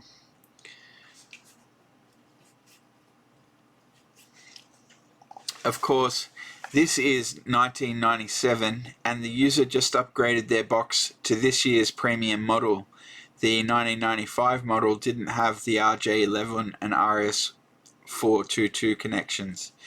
Now, our hypothetical hero or heroine plays games with distant players, has almost instantaneous response to computers in other states or countries, and can shop in any major store on the NII. End of scenario. By going through the above scenario, it is possible to create a list of system functions that define where those functions reside. Table 3.1 is such a list. An asterisk in the columns represents where some or all of the functional contribution exists. A discussion of each of these individual functions follows. Alright, so I'm not sure system. Set-top box I understand, head end I understand, and communications I think okay, that's networking. Okay, head end is kind of like the control. Alright. Well, I'm going to have to start speeding up a little bit, so here's a good place to do it. So, remote control. So, the remote control should be as simple as possible to operate. Okay. Actually, we'll read about that. I'm interested in that. Because, of course, we know what it's like watching YouTube in a web browser or... Anyway. Unlike VCRs, whose operation is difficult at best, the remote control should be simple, intuitive, and practical. A single button remote that the user merely points to his or her desired selection on the screen meets these criteria. The functions that can be supported by the remote device should include program selection, viewing time selection, system responses, diagnostics, status, error processing, control, etc., order placing, menu navigation, home shopping, interactive games, TV set controls, random scene selection, billing review, cost control, etc. The one-button remote should be designed so that when it is picked up from a surface like a coffee table, menus appear on the screen overlaying the normal TV video. When the button on the remote control is depressed, a bright red laser-generated beam is emitted from the unit. When it is aimed at a simulated button on the screen, that button changes color, representing that this particular function has been selected. Inside the remote control is a photocell connected to optics looking at the screen where the beam is pointing. The set-top box will modulate the luminosity of each of the buttons with different low-frequency coded signals, which are detected by the remote and presented to the set-top box. The one-button remote is an automated pointing device, a mouse of sorts, and could appear as shown on the next page. There you go, there's your one-button remote control. Pointed at the cathode ray tube. Remote activates when grasped. Selection occurs when button pressed. Menus. The menu system appears superimposed over the existing programming when the remote is activated. The menu apparatus are different at different phases of program selection. For example, when the remote is first operated, the first generation set of menus appears. When a selection from these is made, a second generation set of menus appears, and so forth. If the remote is activated in the middle of a movie, for example, multiple scenes of the movie will be seen, up to 16 in a frame. It's very specific. Random view selection from any scene to any other scene can be accommodated by clicking on that small scene. This is analogous to fast forward or reverse on a VCR, only faster selection and selection with full visibility is permitted. The menus are designed to permit the display of program selection, scene selection, purchase choices, database selection, commercials, billing information, programming information, food services, and other shopping services. The menus are created in the CAT-V head end and are downloaded to the set-top box. Navigation. When the remote control is activated, menus appear in the screen, providing choices to be executed. A hierarchy of menus can and often will exist. The initial menu will provide initial selection to conventional TV, movies, sports, news, shopping. Pointing to one of those five or more buttons produces the next set of unique menus. The conventional TV menu provides the number of buttons or icons for the number of TV stations which can be selected. The movies buttons, when pressed, causes a menu to appear permitting selection of movie types: action, thriller, romance, comedy, tragedy, instructional, top 10, oldies, etc. For example, selecting top 10 will create a new screen menu displaying buttons for the current top 10 movies. Selecting one of these movies caused the program sequence to begin. This process of selection via a hierarchical sequence of menus is called navigation. I'm just going to get another coffee. I'll be back in a minute. Alright, so then we're going on to movie selection, interactive shopping. Shopping includes shopping for a movie, sporting event, or shopping interactively at an electronic mall. The menuing and navigation system permits one familiar and simple approach to select viewing material and or product to be delivered with just a few points and clicks. Interactive games. Games, whether team games or one-on-one games, can be played interactively with others. For example, playing chess with someone around the world or with a machine can be accommodated. The one-button remote would be used to drag the appropriate chess piece. Object selection from the menu. The menu on the screen will consist of icons and photographs and or small moving pictures that can be selected by pointing and clicking the remote control at them. When they have been clicked, the item they represent has been selected. If one of a series of small moving pictures is clicked, the film or scene representing that moving icon will be selected. If a picture of a pizza is selected, it will be delivered to the subscriber's door. Windows. The icons, photos, and small moving picture sequences are the objects of the window. These elements are superimposed on the existing TV picture. Program interruption, scene skipping, random scene accessing, compression. Let's see what they had to say about compression. It is convenient to represent an NTSC TV picture in pixels. There exists 525 lines, 262.5 odd numbered lines and 262.5 even numbered lines, interlaced, every 1/30th of a second. In North America, only 485 of the scan lines have picture content. Resolution within a scan line varies, but it is usually adequate to distinguish 300 vertical lines. Distinguishing 300 lines requires 600 pixels, thus a 600 by 485 pixel display. VGA supports a 640 by 480 format with 24-bit color. With 24-bit color requires 600 times 485 times 24 times 30 equals 200 million bits per second. Assuming QAM facilities, I think that means quality of service, what do you reckon? Assuming QAM facilitates the encoding of 4 bits per cycle, hertz, okay, then 52 million hertz of signal bandwidth would be required, which is clearly 10 times the bandwidth required by analog systems. Therefore, image compression is necessary just to maintain even ground. To maintain a conventional TV bandwidth, a digital compression factor of 10 to 1 would be required. Most images consist of significant redundant information, and techniques have been developed to remove these redundancies. These are referred to as image compression algorithms. Frequently, these algorithms do not produce the desired results.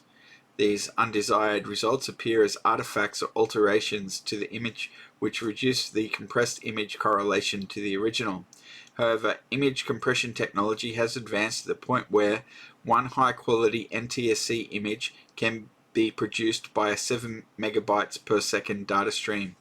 Assuming 4 bit per hertz QAM encoding, a bandwidth of 1.7 megahertz is required, permitting 2.8 program sources to reside in the bandwidth currently required by one conventional NTSC program.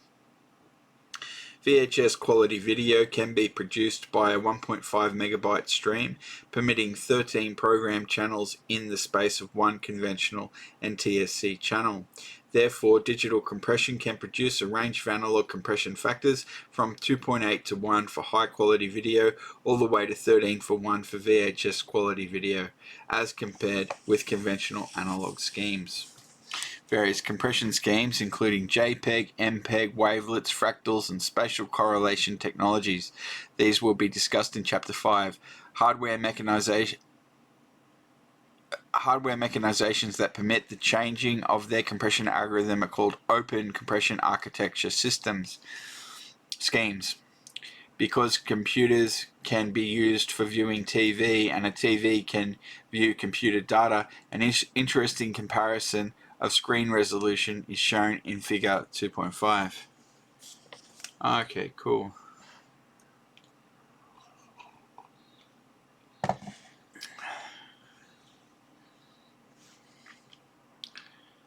Okay, that's kind of interesting. So there's VGA 1987, 640 by 480, 300,000 pixels, 60 frames per second. Image decompression, real addressing, virtual addressing. We might as well read it. Image decompression. Image decompression is undoing the work done by a compression algorithm. It must be done in real time to provide smooth, high-quality moving pictures. It must be done inexpensively because tens of thousands of decompressors will exist for every single compression Cat-V head end in the digital TV application. An open architecture is preferred for the compression-decompression algorithms because the digital video compression science is in its infancy. The ability to download new decompression algorithms to the TV set-top box for execution is desirable to preclude early set-top box obsolescence. Real addressing. Two types of addressing should be used. Real addressing mode should provide the set-top box physical address. When the system needs to communicate with the set-top box specifically, real addressing is employed. When the set-top box communicates with the system, again real addressing is used. When a set-top box requests a digital program, it requests the program using its real address.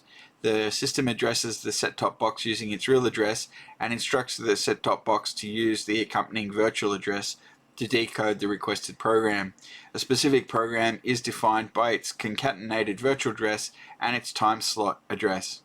Of course, a requirement for decoding a program is not only knowing the virtual address, but also the deciphering codes. Virtual addressing. A temporary address used by the set-top box to decode the specific program. Security. The requirement to protect program material from usage by non-payers or non-authorized persons. Okay. That's funny. So their concept of security didn't go past to protect the company from the user. Enciphering, the process of encoding the program data so it cannot be decoded without an appropriate authorization key. Keyed access, the key to unlock the specific program. Cost, a set-top box should have a retail cost of less than $150 with no sacrifice of function. Connectability, a total system that permits connection of set-top boxes and computers via specific connectors on the set-top box or separate ATM cards that plug into computers that connect them to the network should be provided. Okay. Telephone interface, an optional RJ11 standard tip and ring telephone jack on the back of the set-top box, which permits access to the worldwide telephone network via the Cat-V system. Computer interface, a connector on the set-top box that permits direct connection to the computer, like an Ethernet port, RS422 port, SCSI port, or serial firewire port. ATM network, the Cat-V digital network portion of cable services occupying the frequency spectrum from 500 MHz to 700 MHz or 1 GHz, with a reverse channel frequently in the 5 to 45 MHz interval. ADSL, asymmetric data subscriber loop. So the telephone company's alternative to cable, using the existing twisted pair wire to bring 1.5 megabytes per second to 6 megabytes per second digital program material to the subscriber. The set-top box for ADSL systems will require an auxiliary daughter logic board. Advanced multimedia. We have seen what video on demand can be. In this section, we will discuss advanced multimedia, compare it to its companion, video on demand, and compare it to 1990 era multimedia. 1990s era multimedia is characterized by blurred images, fluctuating colors, slow frame rates, inability to provide satisfactory operation when shared over a network, and slow interactivity. The limitations are due to video-unfriendly disks, inadequate real-time compression, low-performance networks, and the absence of video servers. Advanced multimedia incorporates video-friendly disks, adequate real-time compression, high-performance ATM networking, and modular video servers. Advanced multimedia can share ITV resources, functions, and performance characteristics in addition to providing other functionality. The subsequent block diagram shown in Figure 2.6 represents a conceptual composite of ITV/advanced multimedia system. The connectability, so this is Figure 2.6, a homogeneous interactive TV/advanced multimedia system. Okay, so what do we got in the center here? Okay, we've got a video server. Okay. Video RAID or okay. So this is SCSI disks. Okay, this is okay. Sure, duplexer.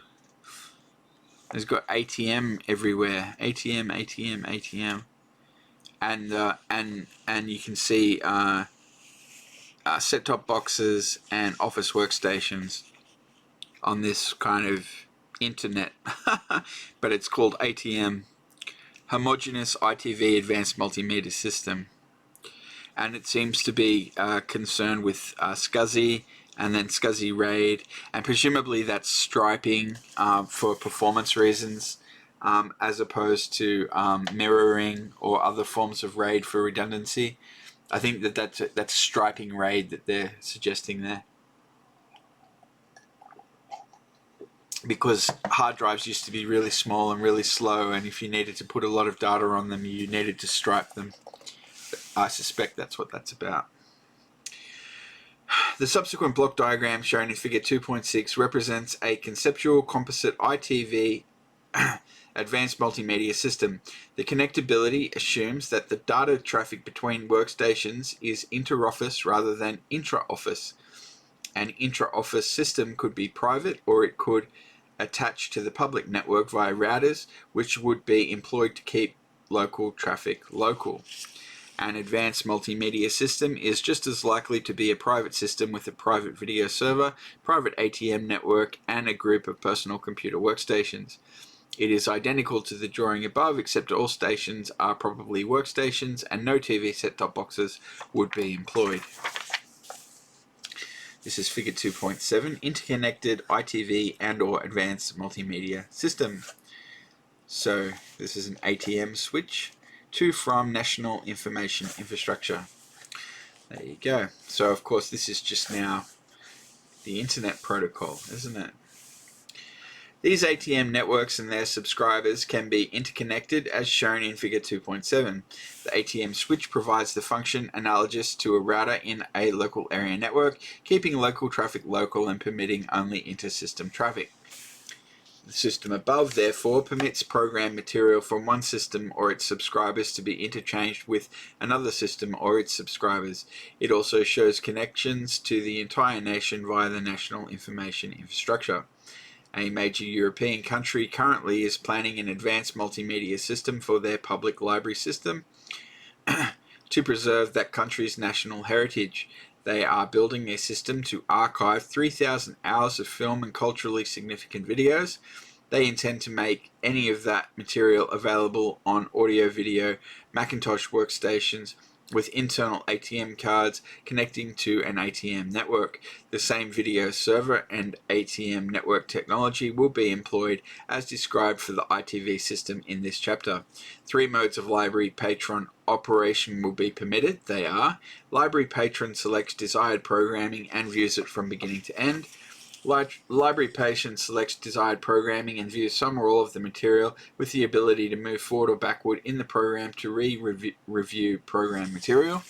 Or 3, library patron selects one or more programs, randomly accesses portions, records video pieces to his local hard video friendly disk, creates lists of where the program pieces reside, creates an edit list, creates titles, records new program sequences on analog or digital tape. This latter function incorporates full video editing capability. The final output is new programming material which can be removed from the library and transported to any destination. The only difference between this European advanced multimedia system and the ITV system is the level of interactivity and editing capability. It is not my intention to go into great detail about this European advanced multimedia system. Rather, it is presented in this chapter to provide a summary overview of a truly advanced multimedia system and how it is so similar to ITV systems presented elsewhere in this book. The European advanced multimedia system is shown in figure 2.8 below. This is a block diagram of major functional system components, excluding workstations. Okay, groups of 10 modulated ATM digital TV signals, digital multi-channel modulator, uncosted option, ATM switch/encoder, tightly coupled multi-processing server, video to MPEG converter, analog 3/4 inch U-matic transport, SCSI / digital video serial stream splitter / formatter, and digital film farm, 8,000 hours of video, 8,000 gigabyte SCSI disk drives, multiple RAID units. Okay. And this is figure 2.9, a block diagram of ATM channel and audio video workstations. So this is the ATM demodulator. Is that what that was?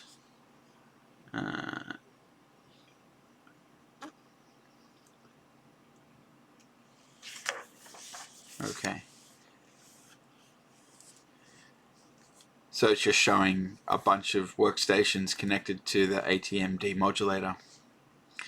The advanced multimedia system shown permits continual archiving of video tape-based media via an analog 3/4 inch U-matic videotape transport. Conventional TV video is fed into a video to MPEG converter subsystem, where it is converted into MPEG digital data and stored on a SCSI disk farm, where it resides as part of the other archived data. It can be retrieved at will and transmitted on a coaxial cable transmission system using ATM protocol. The figure above picks up where figure 2.8 leaves off, showing the coaxial distribution to a cluster of audio-video Macintosh workstations. These workstations permit the serial viewing of an entire program, the random accessing of specific scenes, the cutting and pasting of scenes from the same or various programs, and the editing and splicing of the program segments. Conclusions. The basic difference in hardware between an ITV system and an advanced multimedia system is marginal. Video servers and communication links, providing the services to them, can and should be identical. The difference is in the terminals. It can be appreciated that ITV may either have an external set-top box, or the set-top box functions can be internalized within the TV set, whereas advanced multimedia replaces the ITV set with an audio-video equipped personal computer. The ITV relies primarily on the one-button remote control for navigation, while the advanced multimedia workstations or personal computers employ a keyboard and mouse to provide the same function. Editing can be more easily performed on the personal computer, and the personal workstation user could watch ITV programming and interact accordingly on his PC. What is the difference? The technology is converging. Alright. Chapter 3, Video on Demand, Architecture, Systems and Applications. Note, this chapter was previously published in the September 1993 issue of the SMPTE Journal by Winston Hodge, Stu Mabin, and John T. Powers, Jr. The authors of this chapter have been actively involved in computer architecture, imaging, storage systems, transmission systems, video on demand, and pay-per-view TV systems for many years. They have been direct participants and have followed the emerging technologies that are changing the fundamentals of telecommunications, transforming telephone and CATV companies into comprehensive communications deliverers that will integrate the functions of today's telephone, cable television, video conferencing, and data communication networks, and which will provide for direct competition or partnering between telcos and CATV companies. With the advent of cellular TV, the possibility of video stores becoming local video-on-demand television delivery services looms on the horizon. Another opportunity for small entrepreneurship will be born. The same technology will also apply to hotel video-on-demand or pay-per-view television system. This chapter will address a top-down implementation hardware-software architectural solution to a PPV/VOD that is modular and scalable, so as to bridge systems from 50 to 50,000 subscribers and from 20 to from 20 to 2,000 program sources in a cost-effective way. A common solution permitting growth will be shown to exist for small and large companies alike and will be described in this chapter. Our chapter will discuss video-on-demand system requirements for telcos and cable companies and cellular TV and hotel pay-per-view systems. Open systems architecture requirements, system availability, cost philosophy, operation support, scaling and modularity, network dependencies, hardware, software, subscriber equipment, program database content, subscriber program search and sort facilities, subscriber interface, relevant patents. Asymmetric model of information consumption. Information systems that communicate directly with humans are characterized by a large difference in the amount of data transmitted versus the amount of data received. Okay.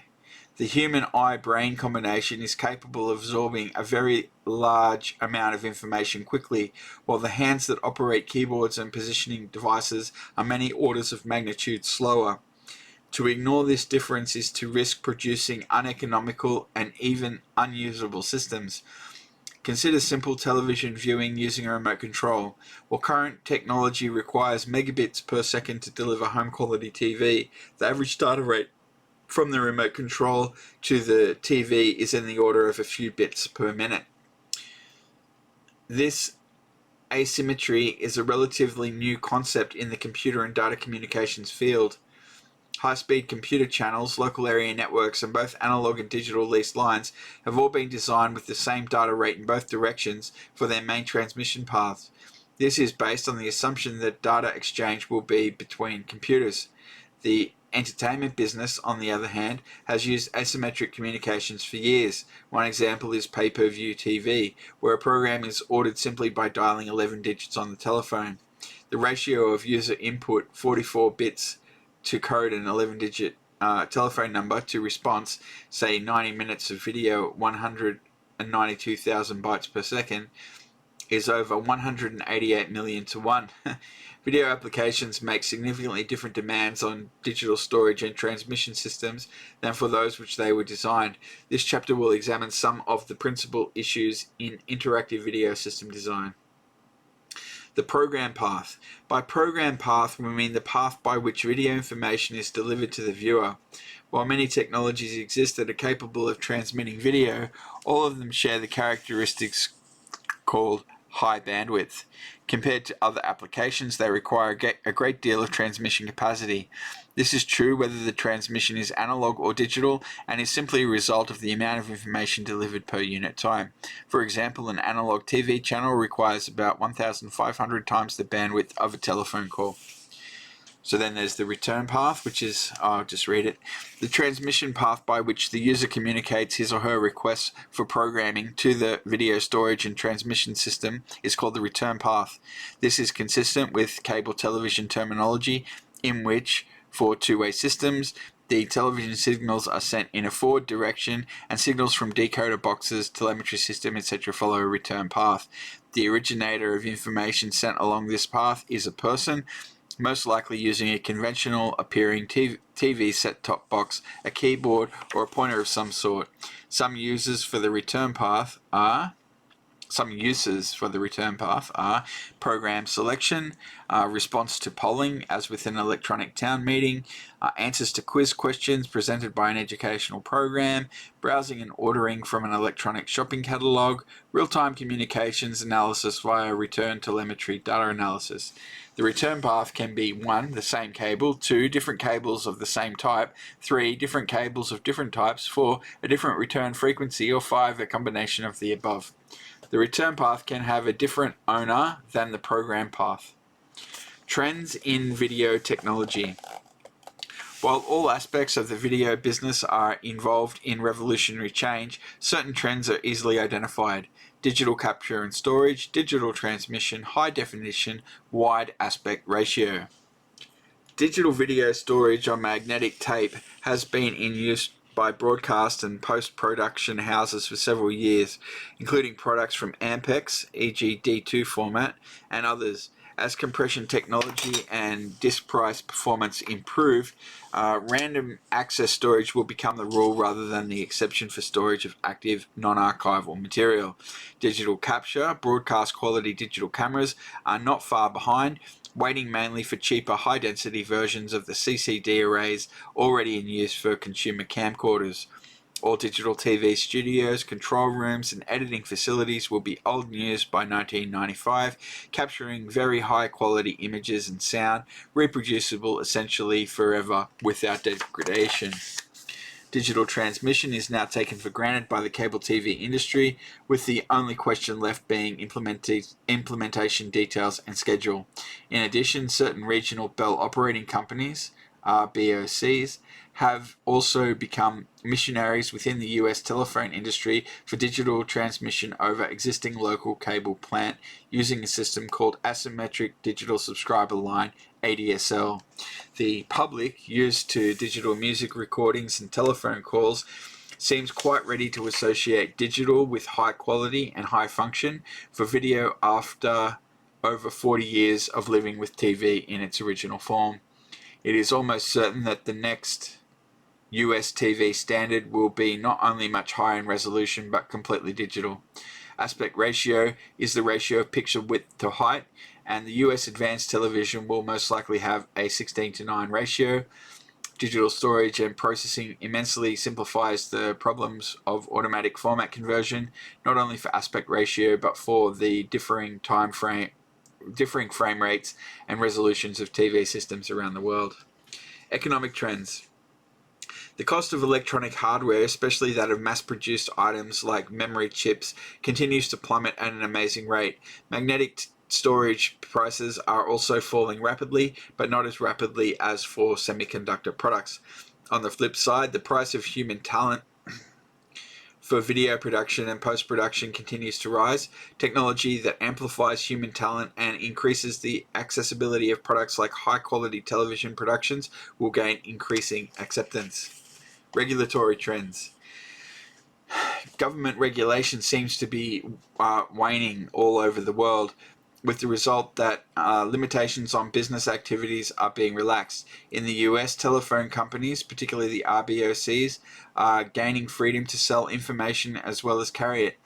While it remains to be seen whether or not they can rise to the challenge, the potential exists for major competition to newspaper, radio, and television businesses from cash-rich telephone carriers. The trend toward pay versus advertising-supported mass media will gain speed, and the media industry as we know it may vanish in the next few years. System requirements. The various pay-per-view video-on-demand systems share many characteristics, but differ primarily in their transmission system and return path technology.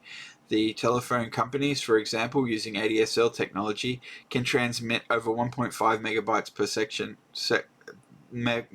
per second over conventional copper pairs to their subscribers. Using video compression technology such as MPEG, they can deliver VHS or better quality television to the subscriber. Because of the telephone company's copper wire transmission topology, it could be possible to send a different program to each subscriber. On the other hand, CAT-V companies typically have transmission capacity of 35 to 70 conventional analog television channels on a delivery cable, but the CAT-V companies are also exploring digital transmission technology. By employing image compression technology, CAT-V companies can expect to achieve 16 to 24 to 1 increase in utilization of their facilities, permitting the transmission of in excess of 1,300 VHS quality MPEG encoded video television programs concurrently. The chart below shows the relative capacity of 6 MHz channels when VHS broadcast and studio quality video are encoded, assuming 6 bits per hertz encoding. Okay. And on it goes with a whole lot of obsolete system requirements. System definitions. A telco system. Okay, we know what that is. We'll read it, why not? What's this? This is a block diagram of generic video on demand.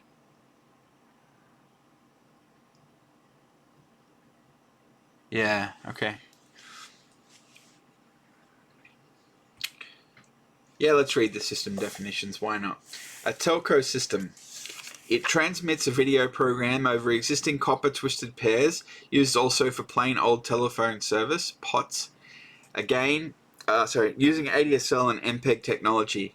Encryption, a procedure designed to limit reception to intended parties only, is not necessary on the telephone lines because a video is not transmitted to the subscriber until his or her request is validated, and then it is placed on a customer-specific copper pair. Okay. The CAT-V system. It uses the conventional TV cable to produce the encrypted video to the subscriber. Encryption is required because all signals are sent to all subscribers. A subscriber's key permits unique decoding of the program. The return program selection may be 1. The cable, 2. The telephone line, 3. A postcard, or 4. Retroactive meter reading from the set-top box. The cellular TV. Implementation is the same as the CAT-V, except it may have a radio signal for a return program selection path. A hotel system. This is a system designed to deliver video on demand to hotel guests. It may use the hotel coaxial TV distribution system, existing in-house plain old telephone service, copper phone wiring, or low-power RF signals. A hybrid system. This is a combination of CAT-V, telco, and cellular TV and or hotel system facilities, and may use fiber optics. All the systems require a video server, an encoder and router, a subscriber request computer, a billing computer, and the set-top boxes at the subscriber location. This is shown in figure 3.1. There we go. We saw that earlier. The significant elements of the generalized system represented by the above block diagram are 1. Set-top box at subscriber location, 2. The subscriber request computer at the video origination facility, 3. The billing computer at the video origination facility, 4. The encoder/router at the video origination facility, and 5. The video server at the video origination facility. Telephone companies, telcos, have been barred by federal law from owning cable television systems in the markets where they provide telephone service. Early in 1992, the FCC adopted rules permitting telcos to offer what is called video dial tone services for other companies that want to distribute television programming. Cable companies routinely offer more than 50 channels, and with the event of the high-capacity CAT-V GI AT&T TCI project, delivery of 550 channel systems are well underway. The future may bring CAT-V systems delivering more than 1,600 channels. While cable companies might have 550 different program sources, it is more likely that some, or many, channels will transmit the same information with staggered start times to make viewer watching more convenient. E.g., 18 channels could be offering the same movie with a new start time every 5 minutes. On the other hand, the telcos using video dial tone theoretically could deliver a different film to every subscriber. Cellular TV provides the capability to reuse frequencies from cell to cell just as cellular phones do. The RF spectrum would be divided up between multiple video providers in different cells and would be reused in adjacent cells. In this way, different cellular TV companies can compete for the same and different local areas. The provision for anywhere from 20 to hundreds of program sources has been facilitated by digital video compression, video servers, and video-compatible large SCSI disk drives. Okay, system requirements for a video-on-demand system. Generalized video-on-demand system architecture.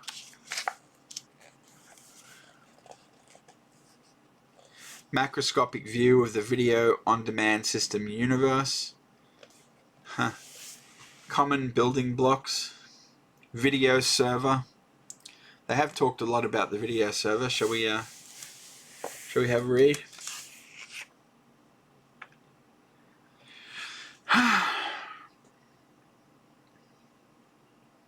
Program distribution plant and customer premises.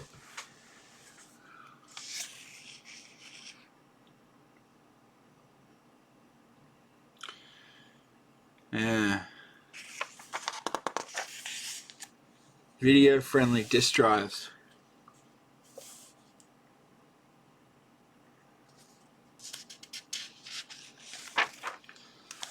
I'm going to have another coffee and then I'll think about what we read next. Alright, so I'm going to read about the video server. It seems pretty central to what they've been talking about. Video-on-demand pay-per-view system operators require storage and retrieval system for their video-on-demand service applications. This facility is referred to as a video server. Video servers are different from other computer servers because of the vast storage required for motion pictures and the high throughput requirements. Large mainframe computers can be used as video servers, but this implementation is costly. Servers designed specifically for video selection and distribution can be significantly more cost-effective and provide the required performance and reliability. The server must provide for random, simultaneous access to top hits of movies, music, interactive programs, and software. The server must also provide for sequential batch access to online media such as digitally stored movies on disk or tape. It must be possible to distribute the inventory in the server on appropriate storage devices, memory, or physical media so as to maximize the number of viewers and revenue flow. The server must be designed for the graceful recovery or failure of application, software, or video storage. The server must also allow for the introduction of additional servers without network or software changes, and these servers should be hot pluggable while the system is in full operation. The server should provide redundancy to the extent that it is possible to recover and restore the server to full operation when component failures occur without significant downtime on the network. The video-on-demand video server requires the hardware and software elements of a streamlined multi-processor video database system. Such a system has evolved at Hodge Computer Research into a product designated Super Server. The system by itself is a powerful image database server, but with the use of Micropolis Video SCSI disks, presently under development, it becomes a massive, high-performance but cost-effective distributed video database network. It is scalable and modular. He's just plugged his own thing. This book is an ad. This book is an ad. The timing of this development was aligned with the release of the Intel i486 and forthcoming Pentium microprocessor. The use of this powerful microprocessor places the Super Server in the front ranks of modern video database system. Super Server operates a standard version of Unix with a multiple processor option. This operating system directly supports a standard version of Oracle, as well as other applications that may be suitable for installation on the Super Server nodes. The support of multi-processor Unix requires a symmetric hardware architecture with provision for minor specializations of certain processors to support scalability and modularity. This design provides for such a structure using Intel 486 microprocessors supported by multiple SCSI channels and appropriate network interface adapters.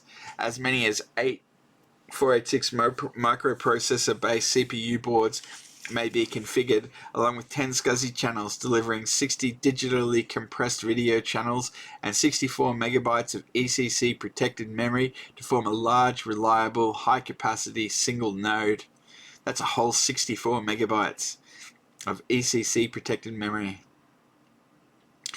The architecture of the Super Server, shown in Figure 3.4, provides multi-processor design. Here it is, 3.4. This is the Super Server node block diagram. Alright, what do we got?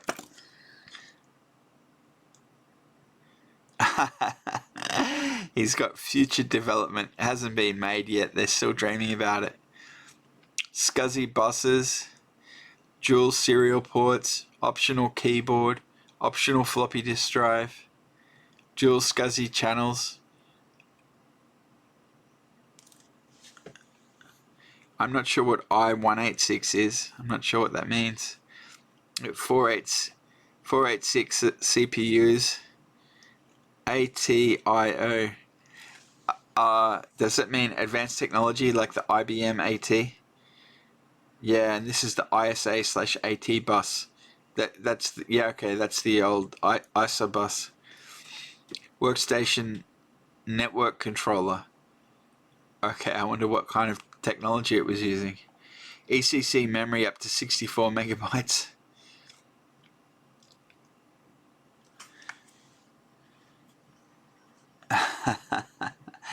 They've got a little asterisk here for CPU cache, 256K. That's classic. The architecture of the super server shown in figure 3.4 provides a multi-processor design that is designed to carry a standard Santa Cruz operations (SCO) version of Unix with the multi-processor option. The primary storage within the super server is provided by embedded Micropolis SCSI video-ready disk drives. These small, well-designed devices pack a large amount of storage in a very efficient package and provide video stream continuity not available from other high-capacity, high-performance SCSI disk drives. This hardware structure is specifically designed to carry the standard version of Unix available from SCO with the MPX option. This will ensure that the super server operating system can be upgraded as new capabilities are added by SCO. It furthermore ensures a standard, well-known Unix environment for development of other system enhancements in the future. Use of standard Unix also enables the use of a standard version of Oracle for the RDBMS, as well as the direct upgrades to the database software as Oracle releases new versions. A 20 gigabyte, 90-minute film version of the super server is typical. Multiple units can be interconnected to provide multiples of 20 films. Each super server is about twice the size of an IBM PS2 Model 80. The relationship of these components is illustrated in figure 3.5. Video server and switch/router configuration. Video server, Unix, Ethernet, Sonnet, TCP/IP, SQL, Oracle, client shadow processors, buffers, SCSI driver, disk drives,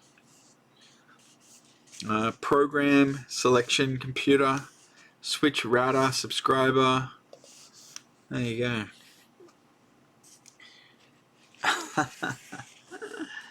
I love this guy. What an entrepreneur. Video-friendly disk drives. Delivery of compressed video data to support video on demand and video editing system presents a new set of challenges to the system integrator. Standard rotating storage devices, even intelligent devices with internal buffers, require a great deal of help in order to deliver video data in a useful fashion. Compressed video data has a very different set of characteristics than traditional computer file data. Computer data is almost always addressed by sequentially numbered fixed-length blocks of storage. For example, JPEG compressed video data is addressed by frames.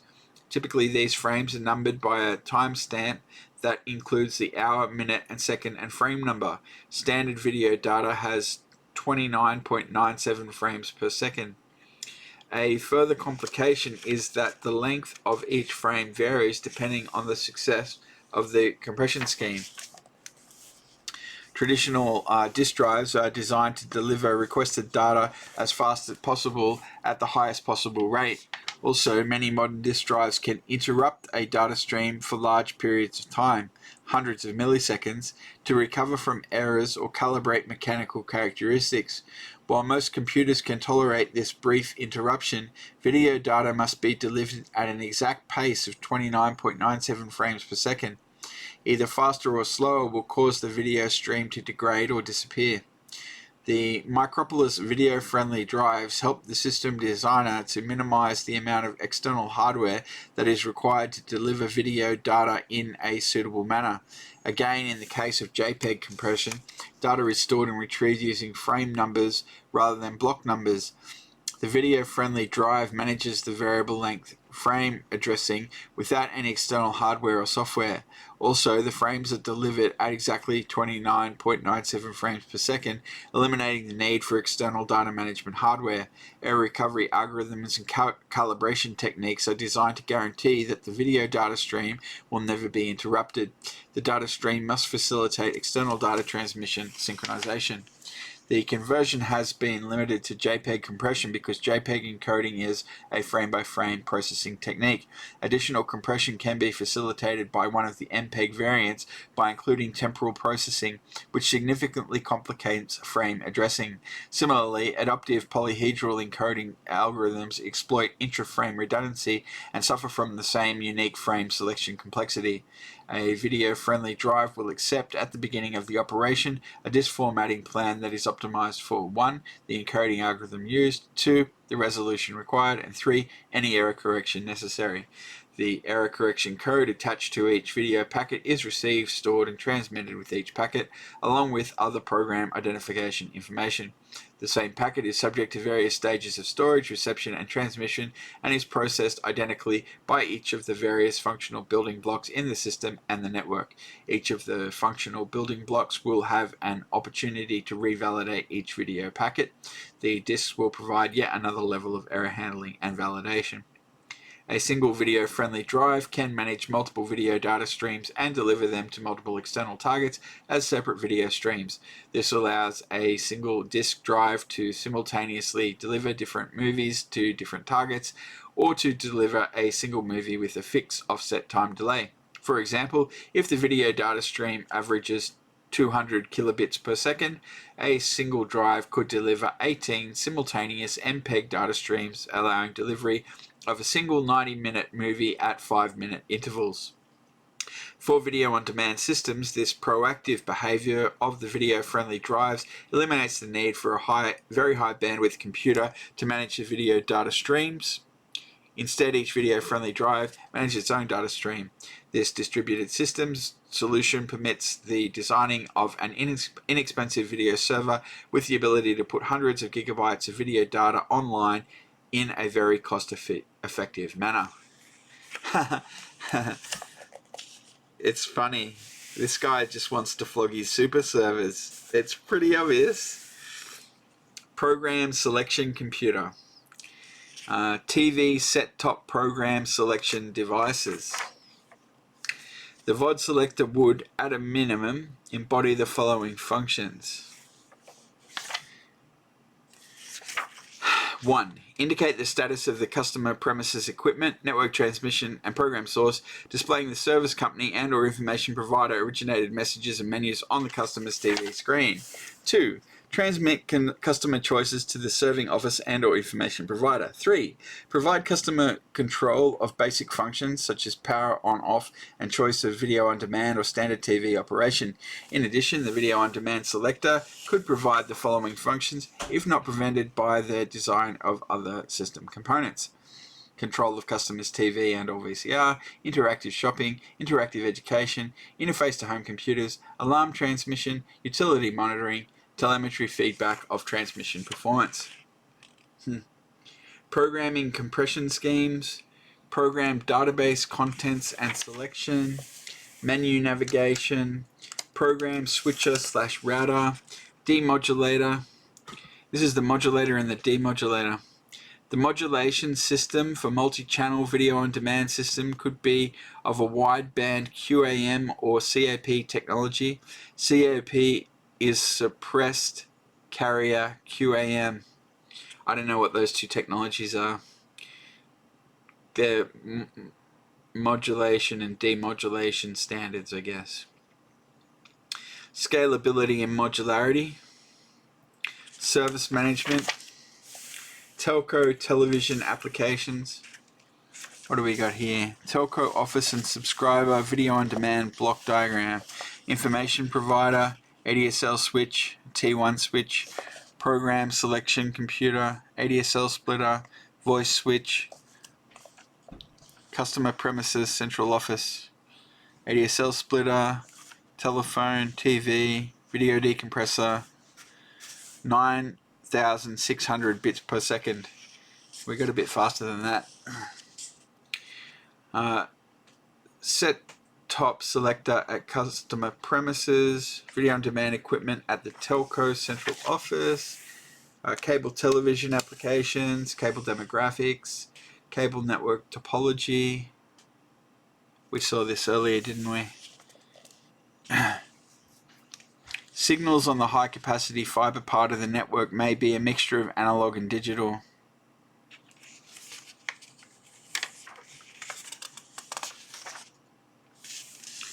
Cellular television application. Lodging industry applications. Okay, so they're talking about our hotels. Long distance carriers. It may be hard to conceive of the long distance carriers such as AT&T, MCI, Sprint, etc. as having a role, possibly in video on demand distribution, but they can if they desire. Figure 3.2 illustrated the relationship between the electronic video wholesaler and the video retailer. The video servers must be loaded with program material periodically. An easy way to load programs into the video servers would be by an electrical connection from the video wholesaler to the video retailer, where the retailer and or wholesaler decide which video programs should be sold to certain market segments. This connection could use satellite transmission or long-distance company transmission facilities. There you go. Summary and conclusions. The video-on-demand business provides opportunities to a variety of organizations. An isolated startup video-on-demand retailer might not have all the infrastructure available to him or her, and that does not matter. For example, early loading of the video server may be by magnetic tapes, optical discs, or other mechanisms. As the infrastructure evolves, the pioneering video-on-demand retailers can patch in to the new resources as they become available. The VOD business is a business that can start without an established infrastructure, and as the infrastructure develops, attachment to and the benefit from it can be derived. Because of the application of modular and scalable systems architecture, and with the advent of video-friendly high-capacity disk drives, such as those available from Micropolis, modern image and video server technology, advanced communications technologies, image compression, encryption, and ATM packet switching, VOD today is becoming practical. Alright. Chapter 4, Cat V and Telco, System Network Evolution and Constraints. This chapter provides a brief overview of the cable television industry's approach to developing networks and associated infrastructure to facilitate multiple integrated broadband digital services. The statistical database used to develop this chapter was derived at the Research and Policy Analysis Department of the National Cable Television Association. The cable television industry passes about 93 million homes and has about 59 million subscribers in the US. Of a total of about 94 million homes with television, i.e. 64% of the obtainable market. Figure 4.1 depicts the growth in Cat V subscribers from 1975 to 1993, while Figure 4.2, using the same database, represents the percentage growth each year as compared to the previous year. There are more than 11,000 cable head ends, and the cable TV industry has installed more than 1 million network miles. Installation of fiber continues at a dynamic rate, with fiber plant in the US growing from 24,000 miles in 1992 to more than 41,000 miles in 1993. Construction spending by the cable industry in 1993 was estimated to be about $1.9 billion, of which $1.2 billion was for rebuilds and upgrades. Cable industry revenue from subscriber services in 1993 was estimated to be more than $22 billion, corresponding to an average subscriber rate of about $31. These figures are expected to grow as the cable industry moves into the new interactive digital services and telecommunications. Basic cable revenue rose from $851 million in 1976 to $13,261 million in 1992, while pay TV revenue rose from $65 million to $4.93 billion. Figure 4.3 shows the upward growth of both basic services and pay services. Figure 4.4 shows the relationship of pay TV revenue to basic service revenue. One may hypothesize from Figure 4.4 that video on demand, pay-per-view, and interactive TV revenues as a percentage of total Cat V revenue are on a relative decline. However, it must be remembered that 1. Technology necessary to support these services is in its infancy and is presently quite limited. And 2, the VCR and video stores started making major impacts in the mid-1980s as providers of in-home entertainment. These numbers do not reflect systems with advanced video servers, ATM switching, digital compression and transmission, and interactive set-top boxes. These do not exist except in experimental form today, but the need is recognized and they are forthcoming. Pay service revenue is stagnated because there is no cost-effective technology currently in place to facilitate this next evolution of in-home entertainment, and the similar service could be obtained from the local video rental store with only mild inconvenience. The vastly more convenient pay services are expected to have phenomenal growth when cost-effective technology permits implementation, and this should be in full swing starting 1996. It is expected that after a few years, pay services revenue will exceed basic services revenue. So this one, figure 4.1, this is the growth rate of cable subscribers from 1995 to 1993. Okay. That's number of subscribers. So it's from less than 10 million through to 60 million. And then this is percentage growth rate compared to previous year. Okay. That's the growth rate of cable subscribers, and it's declining. And they say that this hump here, this lag, this fall, that's when VHS, like Blockbuster Video and whatever happened. So there you go. This is the cable revenues in millions. Basic services is the dark line, and pay services is the light line. Yeah, right. And this plot illustrating the relationship of pay TV revenue versus basic service revenue.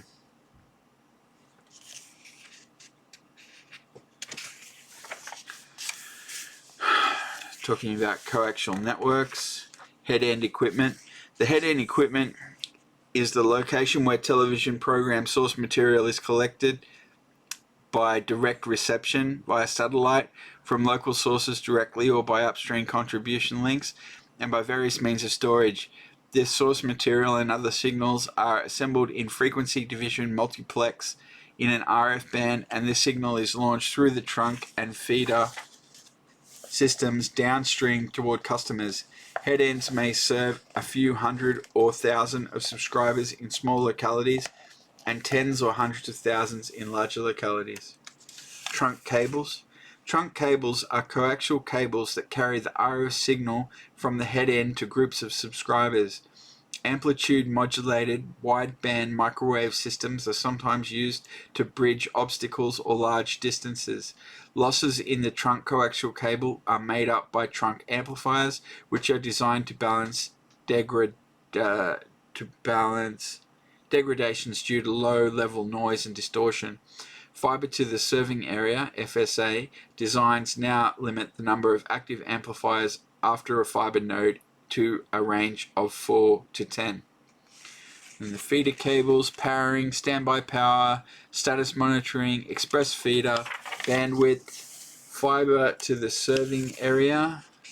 Now we have FTTC, which is fiber to the curb, and FTTP, which is fiber to the premises. Conditional access, digital video compression.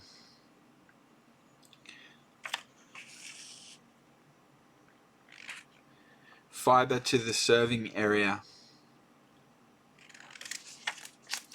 Upstream or reverse path. Experience. Experience with the low split return path has been mixed, and currently active programs of return plant characterization are underway. The hazards and their probable disposition are the following. Okay, ingress, impulse noise, bandwidth for news services, regional hub and passive coaxial network architecture, regional hub, regional ring, fiber hub, passive coaxial network, Telco approach. The telco approach is a hybrid comprising telco-style fiber optic transmission and switching, and either ADSL twisted pair or Cat-V-style coax cable to the home. The telcos, being rather new to home TV delivery systems, will look to their existing communication infrastructure and to the Cat-V experience to determine the most cost-effective implementation. The final approach to be selected will depend on the individual telco. As described previously, the hybrid implementation can be a mix of telco-only technology, telco and Cat-V technology, or Cat-V only technology. Here's a hybrid telco system using telco and Cat-V components. Got a head end. Okay. Conclusion. Video on demand is the next great land rush. Telephone companies are currently restricted from offering broadcast services such as the Cat-V companies do.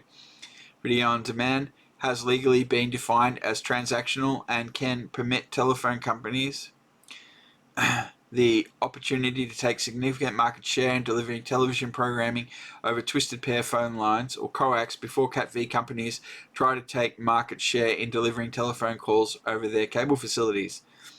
Will the telephone companies, who have nearly unlimited access to capital and thus have the ability to purchase spectacular amounts of equipment, force the cable companies to raise capital and purchase equipment to defend their current market from erosion?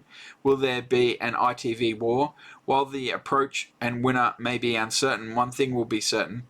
The telcos will raise capital and purchase equipment to defend their current telephone market and be a viable VOD contender.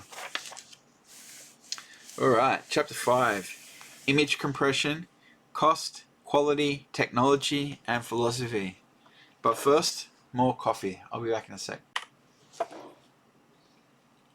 Alright, Chapter 5. Image compression, cost, quality, technology, and philosophy. This chapter will not attempt to derive a large number of intricate formulas and equations, nor will it reference the numerous works of others on the subjects of advanced communications theory, probabilities, statistics, and linear operators. Rather, this chapter demonstrates the need for image compression and will summarize some salient features of some of the more important image compression algorithms, with an attempt to conclude that it may be short-sighted to select only one algorithm and legislate its exclusive use. I will attempt to illustrate 1. Why media creators should have control over their entire artistic contribution, including how it will be preserved and transmitted, and 2. The undesirable consequence of visual and audio artifacts various compression algorithms may produce. What will the image look like? How will the program sound? This chapter will deduce that perhaps final image coding methodology should be the responsibility of the major motion picture studios, because the motion picture studios are the ultimate guardians of the media quality. Ever since the advent of modern digital computing in 1962, ever since digital simulation was born, ever since satellites sent myriads of image data from space, there has been a need for image compression.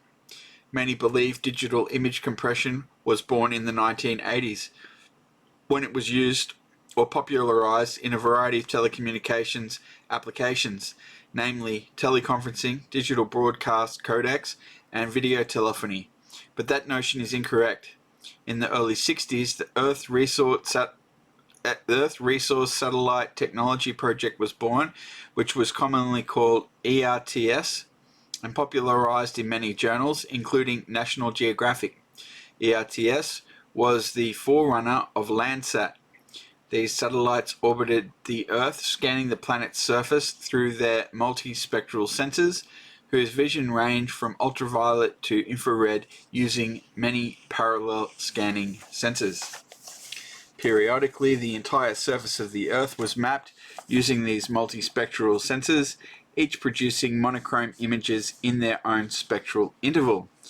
Combined, they produced real or pseudo-color, and when processed in combination would yield information about the Earth's surface and subsurface.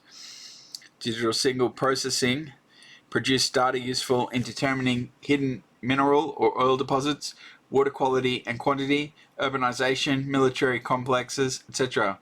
This information was transmitted from orbit, processed, compressed, and stored in an image database back in the 1960s. Image processing and compression technology is, therefore, over 30 years old. In those days, each monochrome image sensor was digitized to produce 8 bits of information. 8 sensors would produce 64 bits of information per pixel. Terabytes of data were collected, compressed, transmitted, and stored. In the 1980s, video phone prototypes were built and field trials were implemented, and the results of these activities were validated. A challenge existed to create full motion color video telephone service that operated over the plain old dial-up telephone system, POTS, not using ISDN nor any other telco facility other than their conventional limited bandwidth dial-up lines. These attempts quite often had partial success. Some of these systems used transform technology such as FFT and DCT to assist in the image compression processes. Some systems differentiated between background and foreground imagery, placing emphasis on the foreground and initially ignoring the background until data capacity permitted painting the background. Virtually all the systems relied on removing not only spatially redundant data, but also temporal or frame-to-frame redundancy. Image compression, therefore, is a subject abundant with mathematics-based theories, complicated algorithms, and advanced technology, with objectives strongly implanted in difficult-to-quantify human psychological considerations. Requirements for image compression. The MPEG specification makes provision for an NTSC screen of up to 720 by 480 pixels, or a PAL system with up to 720 by 576 pixels. Figure 2.5 from Chapter 2 represents the various number of pixels used in various computer and television systems, and Chapter 2 explains how those numbers are derived. Using these NTSC numbers in this chapter and assuming 24-bit color, an NTSC system could require 345,624-bit pixels or 4.1 million bits per frame for representation. 30 frames per second therefore require 4.1 million times 30 or 124 million bits per second. Assuming a broadcast quality of 7 megabits per second channel data we use, this would require image compression factor of 18 to 1. Alright, that's pretty high. Numerous still image compression algorithms abound, both transform and non-transform based. The better known transform procedures include this extraordinarily long list: adaptive DCT, Berlekamp-Massey algorithm, discrete cosine transform, discrete sine transform, Fano algorithm, fast Fourier transform, Goetzel algorithm, Ha transform, Ha slant transform, Hadamard transform, Hartley transform, and I'm not going to get the pronunciation right, so I'm going to quit while I'm ahead. Anyway, there's a bunch of options. Some common compression processing elements. Various image compression techniques use many common pre-processing facilities such as filtering, chrominance, information subsampling, quantization, predictive coding, motion compensation, variable length coding, and image interpolation, in addition to the image transformation algorithms that provide the significant compression factors. The idea is to tune all these procedures to the human vision system so no less in image quality is perceived, while permitting the discarding of all information that is not perceptible to the human vision system. An example of transformer coding. This section of this chapter presents an overview of the Moving Pictures Expert Group MPEG standard. The standard is officially known as the Generic Coding of Movie Pictures and Associated Audio, and was published in June 10, 1994 as document ISO/IEC 13818-1. Since 1988, it is still in written recommendation form. The MPEG standard addresses the compression and decompression of video and audio signals and the synchronization of audio and video signals during playback of the decompressed MPEG data. The MPEG video algorithm can compress video signals to about 1/2 to 1 bit per coded pixel at a compressed rate of 1.2 megabits per second. A coded resolution of 32 by 240 at 30 Hz is often used, and the resulting video quality is comparable to VHS. The activities of the MPEG committee were started in 1988 with the goal of achieving a draft standard by 1990. From 1988 to 1990, MPEG participation has increased from 15 to 150 participants, and general standards were created. In 1994, the committee was arguing on details for the standard and ownership of the technology. The author acknowledges that the MPEG standard is a truly viable compression technology. It is also a valuable training tool for other image compression researchers and proponents of open decompression architecture. MPEG has been defined as a source of coding algorithm with a large degree of flexibility that can be used in a variety of applications, permitting variation in picture sizes, aspect ratios, and bit rates. MPEG is constrained to serve pixel resolutions of less than 768 by 576 with a frame rate of less than or equal to 30 frames per second. MPEG was created to achieve a high compression ratio while preserving good picture quality. The algorithm is not lossless, as the exact pixel values are not preserved during coding. MPEG chooses techniques based on the requirement to balance high picture quality and high compression ratio with the requirement to facilitate random access to a picture database. For example, video editing purposes. Random frame access is most simply satisfied with pure intra-frame coding, JPEG, but JPEG alone does not produce the level of compression required. MPEG has its origins in JPEG, a still frame compression algorithm.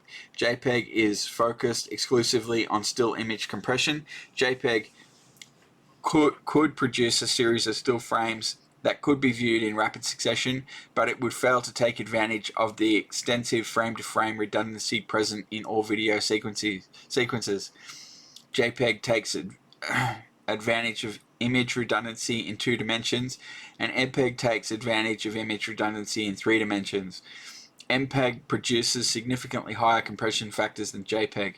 The MPEG video compression algorithm relies on 3 basic principles: transform domain-based compression in the form of discrete cosine transform, DCT, for reduction of spatial redundancy, temporal processing for reduction of frame-to-frame redundancy, and block-based motion compensation for motion prediction.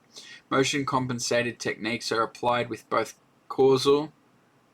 casual, pure predictive coding, and non-casual predictors, interpolative coding. DCT transform. The DCT is depicted by figure 5.1 below.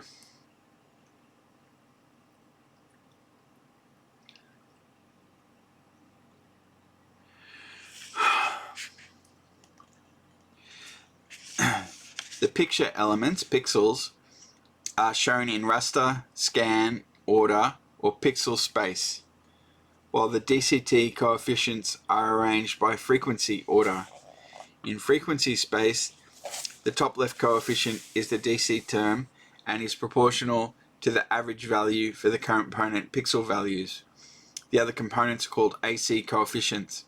AC coefficients to the right of the DC coefficient represent increasing horizontal frequencies, whereas AC coefficients below the DC coefficient represent increasing vertical frequencies. The remaining AC coefficients contain both horizontal and vertical frequency components. Note that an image containing only one horizontal line contains only vertical frequencies. The coefficient array contains all the information of the pixel array, and the pixel array can be exactly reconstructed from the coefficient array, except for information loss due to the use of limited arithmetic precision. They are one-to-one mappings of each other. The two-dimensional DCT is defined as this monster here. Wow. With UV XY equals 1, 2, 0, 1, 2. Okay. Where XY are the spatial coordinates in the pixel domain, where UV are the coordinates in the frequency domain. It should be noted that fast DCT transforms exist are an analogous to the fast Fourier transform. Okay.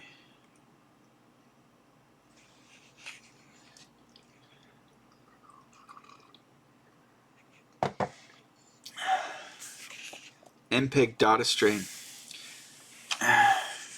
The MPEG stream, in its most general form, is made up of two layers. The system layer, which contains timing and other information needed to demultiplex the audio and video data streams and to synchronize audio and video during playback, and the compression layer, which includes the compressed audio and video data streams. Decoding process. Okay. So figure 5.2 shows a generalized decoding system for the video stream, which accepts MPEG encoded ATM data and produces as output raw NTSC or PAL video and 2-channel stereophonic sound. Video data stream data hierarchy. Location of luminance and chrominance values. Picture types. The MPEG standard specifically defines 3 types of pictures: intra-pictures, predicted pictures, and bidirectional pictures. Intra-pictures, or I pictures, are coded using only information present in the picture itself. I pictures provide random access points into the compressed video data stream.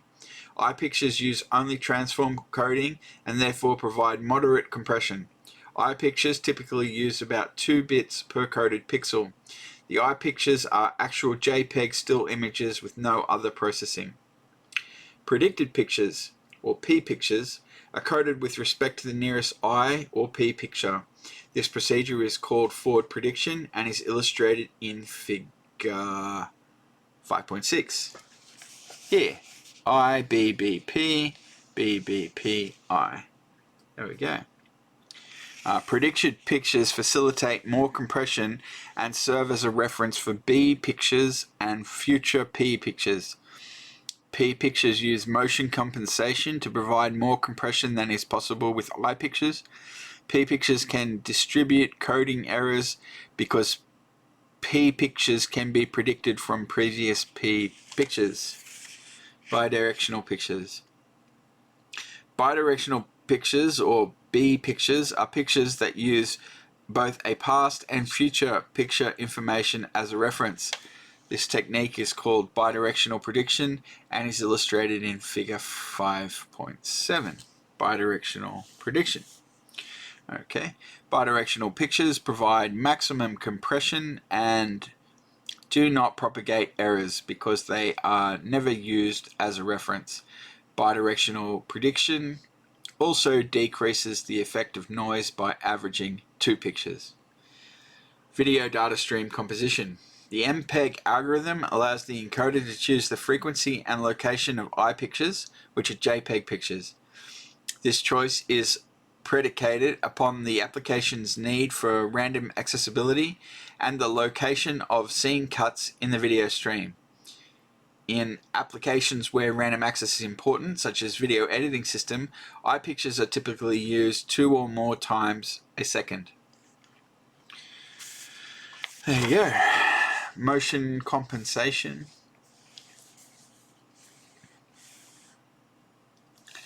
Motion compensation is a procedure for improving the compression of both P pictures and B pictures by eliminating temporal redundancy.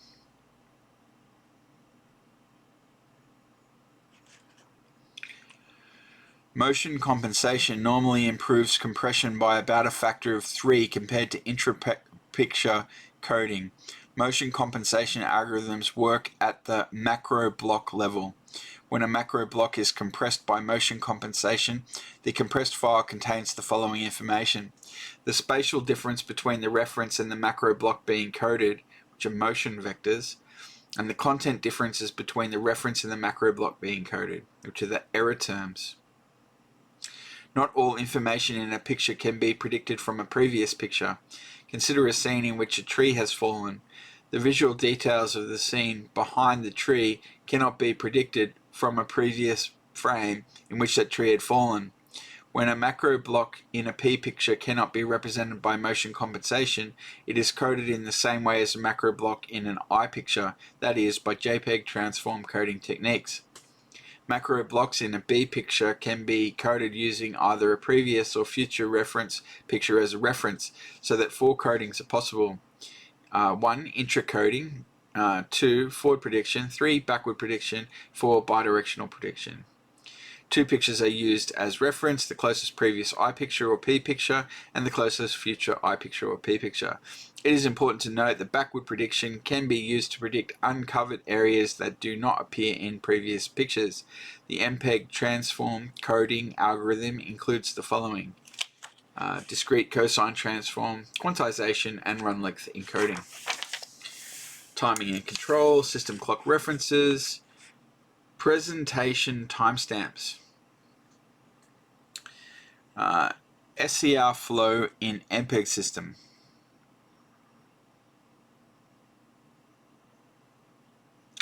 An example of non-transform encoding, polyhedral encoding. Combination of shapes. Figure 5.13. Woman polyhedrically encoded to 1.2 bits per pixel. A woman polyhedrally encoded to 0.9 bits per pixel. Woman polyhedrally encoded to 0.6 bits per pixel. And encoded with digital enhancement. Okay. Open image compression architecture. Oh dear, look at this. VLSI, replicable microprocessor slice.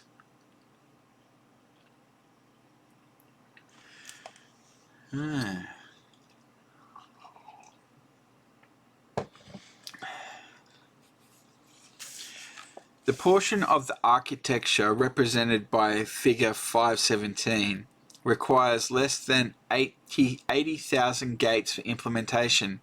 Therefore, multiples of these slices or tightly coupled microprocessing elements can be fabricated into one VLSI device to provide very high performance. Because of the nature of images, different processors on one VLSI chip can compress different pieces of the image, and using stochastic pixel cluster selection procedures by dividing an image into n pieces, these pieces, when combined, will not produce visible artifacts because they will have different spatial characteristics and geometries on a frame-to-frame basis. Conventional emulator-style microprocessor control circuits.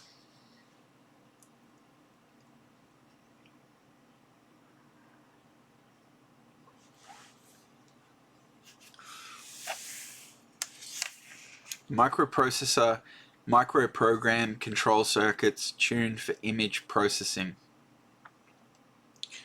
VLSI MP slice paths. Common control storage. Shared memory control system and interface to external world. Shared 256 word array content addressable. The VLSI MP DIP physical chip packaging. Multiple tightly coupled multi-processor gate array. Power, disk control, handshaking, interrupts, resets, diagnose, halt, start, step, spare, ground, clocks, external status, external control, output data, input data, memory control, memory status, memory address, memory data. This is just nonsense, really, isn't it? Like, I mean,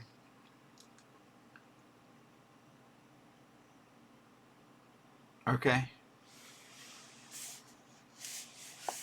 Conclusions. This chapter has asked questions about the sanctity of certain algorithms. It has asked why the media creators and artists should lose control over the content of their artistic creations and permit perturbations and blemishes to this content. It questions whether a final selection of a specific compression algorithm should be permitted. It states the case for continuing research and development into image compression technology. It suggests that an open compression architecture be employed to prevent the obsolescence of set-top boxes, TV sets, and advanced multimedia media computers. This chapter has revealed a philosophy and technology that permits continuing perfection of imaging technologies that minimize cost consequences. This chapter has intended to make us aware that properly designed open architecture systems can permit continuing enhancements well into the future. The point is to design a smart technology without being trapped by it. Plan for the future by employing an open architecture philosophy. Satisfy the needs of the media producers so they can provide the best product to the end user. Chapter 6. Interactive television and consequential system requirements. The more interactivity in an ITV system, the busier the resources, which include the set-top box, the communications channel, and the head-end equipment, usually the video server. When the set-top boxes are not being used by the viewers, the system is relatively peaceful. The set-top box is always powered on, listening to a designated control channel and responding to status requests and control functions. When the user is not viewing or participating in an ITV scenario, the system, while operational, is quite peaceful. Conversely, when all the users are actively viewing ITV mode programs, the system is quite active. The head end can address specific set-top boxes, provide control, and collect status continuously. This provides an insignificant amount of traffic on the communications channel, but it provides a means for continuous system testing of all communications facilities, all set-top boxes, all repeaters, all nodes, all hubs, and all circuits to and including the head end. The video server test dialog is typically address the set-top box, request the set-top box status, send the test message to the set-top box, request return of the message, validate message integrity, go to the next set-top box address, repeat the process. The system integrity using ITV technology increases from the previous CAT-V approach where a dissatisfied customer calls in a maintenance report to the fully automated systems where the system operator knows about the failures before his customers do, giving him extra time to correct the problem. A broadcast scenario exists where the head end transmits menuing and navigation information and special information to all subscribers set-top box simultaneously. The system head end can provide a series of commands to any or all of the set-top boxes, and the set-top boxes can make requests to the head end. Examples of head end commands include set time. Each set-top box maintains its own time until set. Set virtual address. Each set-top box decodes real addresses until virtual address is received. Okay, collect billing information, request status, diagnose system, set restrictions, control customer TV, control customer VCR, initialize set-top box, reset set-top box, disable set-top box. Hypothetical ATM transmission packets from head end to set-top box. Well, it's got a header and a type, audio, video data, control data, diagnostics data, initialization data, special function data. Okay. Hypothetical set-top box packet.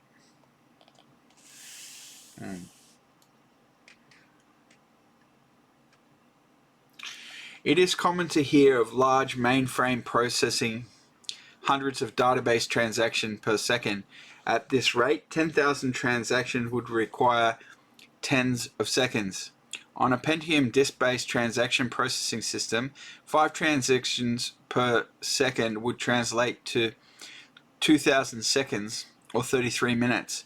The secret of using a Pentium-based processor is to maintain the most important part of the database in RAM, minimizing current disk activity and deferring transaction updating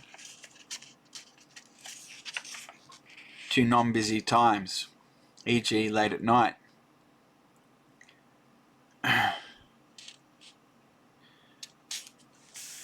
Chapter 7. True video on demand versus near video on demand.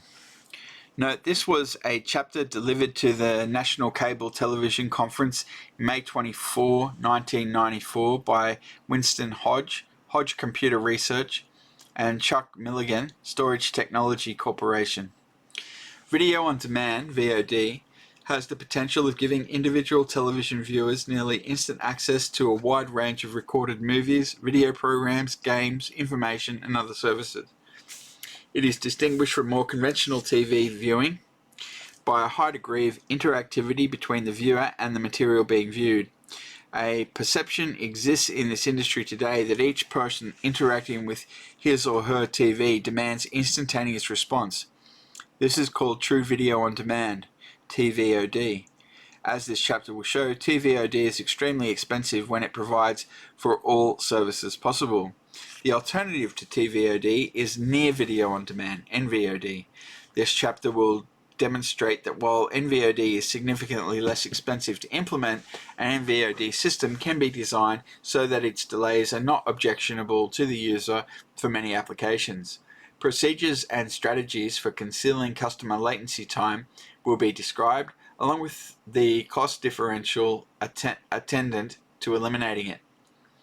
Access to recorded material with zero access time is not physically possible. Fractional second access is possible, but would be very expensive for an unlimited menu of choices by an unlimited number of subscribers. Clearly, the quantification of cost to provide service versus the latency time is of serious importance, but there is more to the implementation decision than cost. The psychological effects of waiting come into play. For example, is 1 second too long to wait? How about 2 seconds? How about 2 minutes? All things being equal, which they are not, the shorter the service time, the better. This chapter will provide a clear view of physically possible service times and the cost to provide those services using advanced technology, hierarchical storage. A model will be described that demonstrates how the system cost varies with viewer latency. This model will be applied separately and collectively to the video servers, disk storage complexes, large terabyte robotic tape farms, VOD selector switches, communication channels, and viewer selection mechanisms.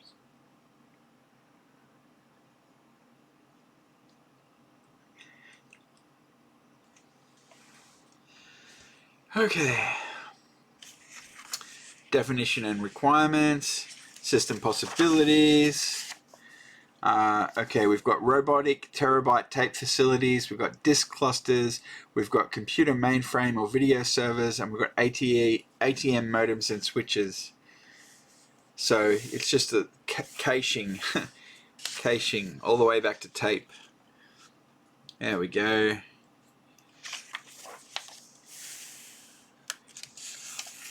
Costs. Each of the preceding systems can supply TVOD, NVOD, or some combination, but at substantially different costs. The cost of each of these systems varies as a function of program capacity, subscriber capacity, and the degree of responsiveness to customer requests. Customer demand versus system performance. Limits analysis.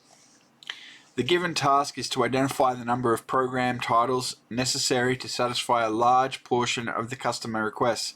Obviously, the greater the percentage of requests one desires to satisfy, the larger the population. Also, the distribution of the requests across the inventory of titles significantly affects the number requested.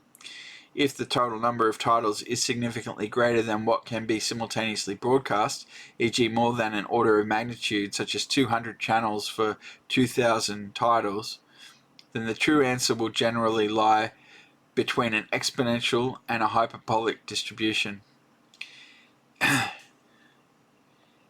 Experience has shown that the number will quite often track hyperbolic through some significant portion of the range, depending on the tightness of the skew, then drift to the exponential, and then terminate at some finite number far short of where either distribution would predict.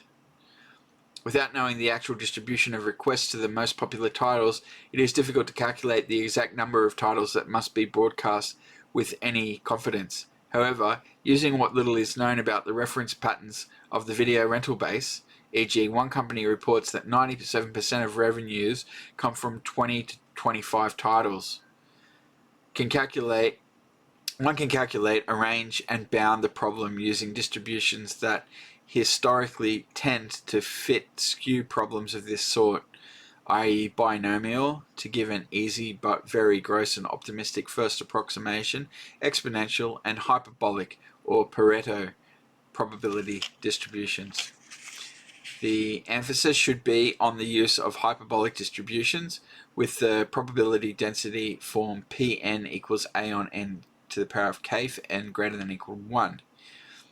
It is a convention to use the word 3 sigma to mean the value of the tail beyond standard deviation plus or minus 3d.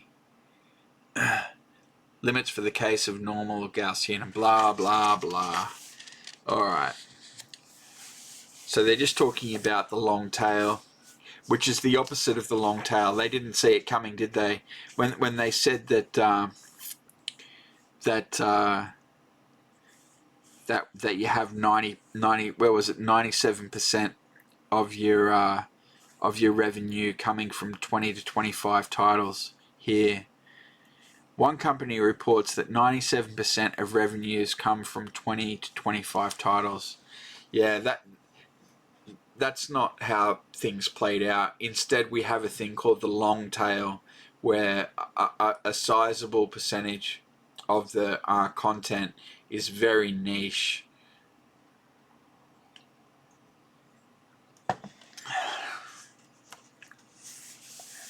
So the actual interactive TV that we got was actually far more diverse than just this top 40 sort of stuff that they'd imagined. And this infrastructure that's just optimized to deliver the hits wouldn't be fit for purpose.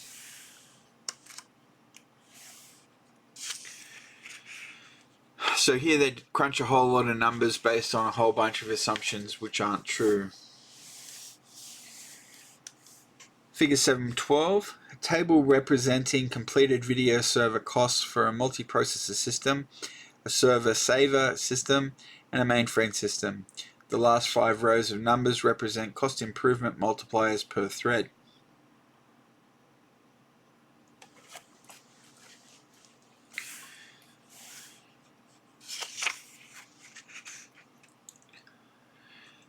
Figure 713. Chart depicting relative system costs for each of the 3 candidate TVOD video server system implementations.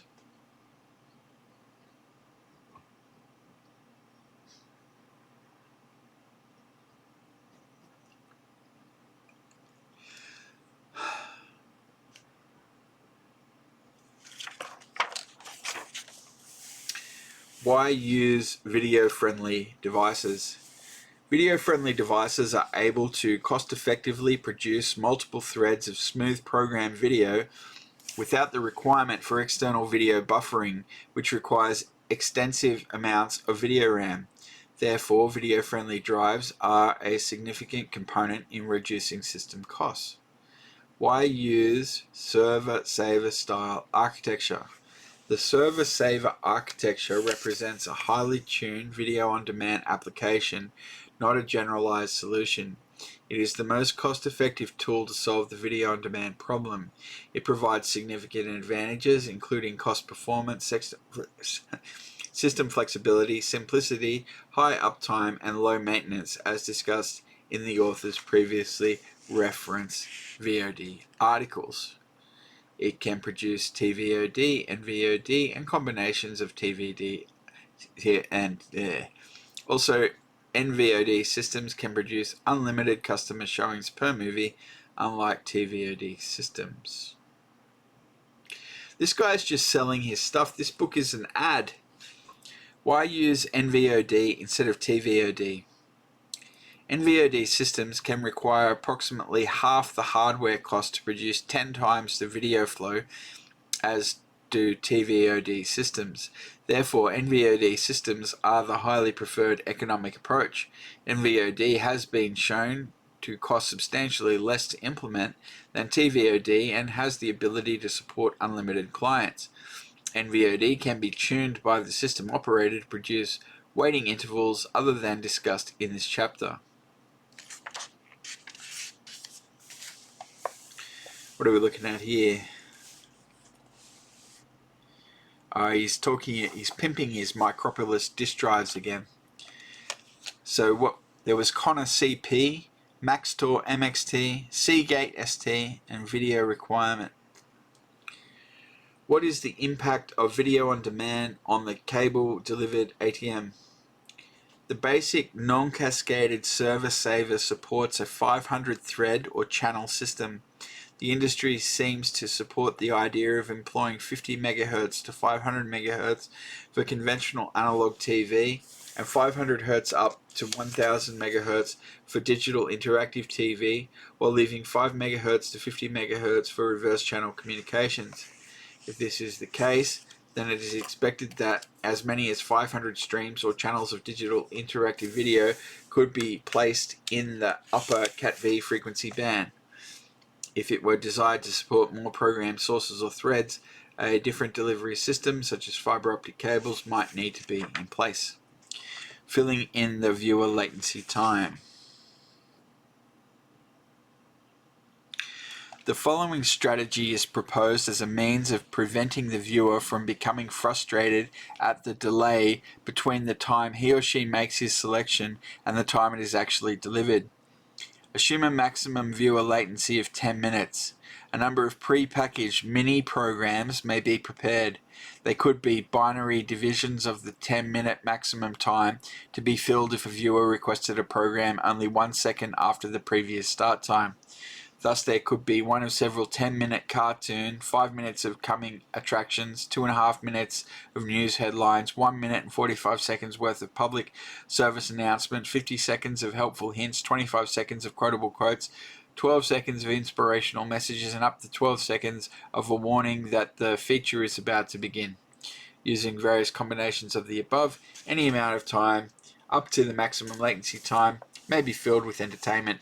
When it is determined what the delay will be, the viewer could be advised of the time remaining before the next feature starts and given a menu from which he or she could select his or her own fill-in entertainment. Video-friendly disk drives provide almost a linear relationship between transfer length and transfer size. The data in this graph includes command overhead and is measured with the demand rate of 2.9 megabytes per second. This figure is presented courtesy of Micropolis Corporation. He must be a shareholder. Conclusions. The ultimate goal of interactive TV is to provide the subscriber nearly instantaneous access to the programming of his or her choice. While this goal is attainable at very high cost for a very limited number of subscribers, the authors do not believe it to be economically feasible to provide this type of service to the number of interactive TV subscribers projected over the next 5 years by leading industry market researchers. NVOD offers a reasonable compromise between the ideal, 0 viewer latency time, and an acceptable delay. This approach permits operators to obtain equipment that may be amortized by charges acceptable to subscribers. Take a break. Alright, on we go. This is Chapter 8, Storage Systems and Video Servers. Storage subsystems ranked in descending order by cost include RAM, disk, and tape. A hierarchical video storage server will likely be equipped with all three, with as little expensive RAM as possible. The most important part of advanced video networks is the server. Configurations vary widely. Oracle's system employs Ncube's massively parallel video server for its project with Bell Atlantic. Microsoft has developed a system that connects a number of personal computers to provide scalable video capabilities. Since these projects have commenced, a debate has raged over the fundamental architectural constructs of the servers themselves and the costs associated with delivering digitally served video. Next to the actual network infrastructure itself, video servers are the most capital-intensive piece of apparatus in interactive multimedia networks. Oracle claims that it can deliver up to 30,000 simultaneous streams of video for about $500 per household. Their price estimate does not include storage, which normally makes up about half of the server cost. Many analysts contend that at current levels, video can be delivered at about $1,000 per video stream. However, the quality level of the video is yet to be determined. Microsoft estimates that it can deliver video server capabilities at about 1/10 the cost of traditional servers on the market today. Microsoft's strategy is to start small and add PCs to the cluster as performance demand increases. This allows the computer hardware cost to remain more in step with the way subscribers will begin to use video server capacity, that is, gradually. However, fundamental problems exist with Microsoft's approach to serving video. Media servers, unlike their data counterparts, require transmission of continuous, unbroken streams of information. This places a severe strain on the throughput capabilities of any system. An efficient video server architecture must be optimized for smooth video and audio through the entire path, from its source to the disks to its placement as ATM packets on the network. The video server must be optimized for smooth and efficient data movement. It is a popular belief that video is more efficiently accessed when it is striped across several different drives. In other words, small packets of information are spread across several drives, maximizing the availability of any one drive. These drives are connected by bus structures that may possess varying throughput capabilities. Low-end PCs can deliver video at less than 5 megabytes per second. This is insufficient for effective multi-user availability. On the higher end, Silicon Graphics claims its Challenger XL series, which is used in Time Warner's full-service network, can deliver roughly 1 gigabyte per second through its bus. This chapter will explain the benefits and architecture of a tuned video server architecture. Technology and economics. Media servers have to be powerful enough to provide reliable video-friendly service, cost consistent with market demands. Every 18 months, the processing capabilities double, while their cost is cut in half. Allocating one or more microprocessors to each customer using the network, as Ncube and others have done in their servers, is low in cost relative to the overall price of server delivery. Memory and storage, however, make up the lion's share of video on-demand delivery costs. An uncompressed 2-hour movie can consume roughly 100 gigabytes of storage space, while films such as Jurassic Park can occupy 150 gigabytes. The key to making the cost of storage and transmission viable is the use of compression schemes that can shrink the files down to between 1.5 and 8 gigabytes per movie, see Chapter 5, providing compression factors and corresponding cost reduction factors ranging from 60 to 100 times. Because of these memory-intensive movies and varying consumer demands for them, a variety of storage mechanisms must be employed. The most common form of server storage is the hard disk, which over the years has seen significant price drops. At about 70 cents per megabyte, a 1.5 gigabyte movie would require $1,050 worth of disk storage space.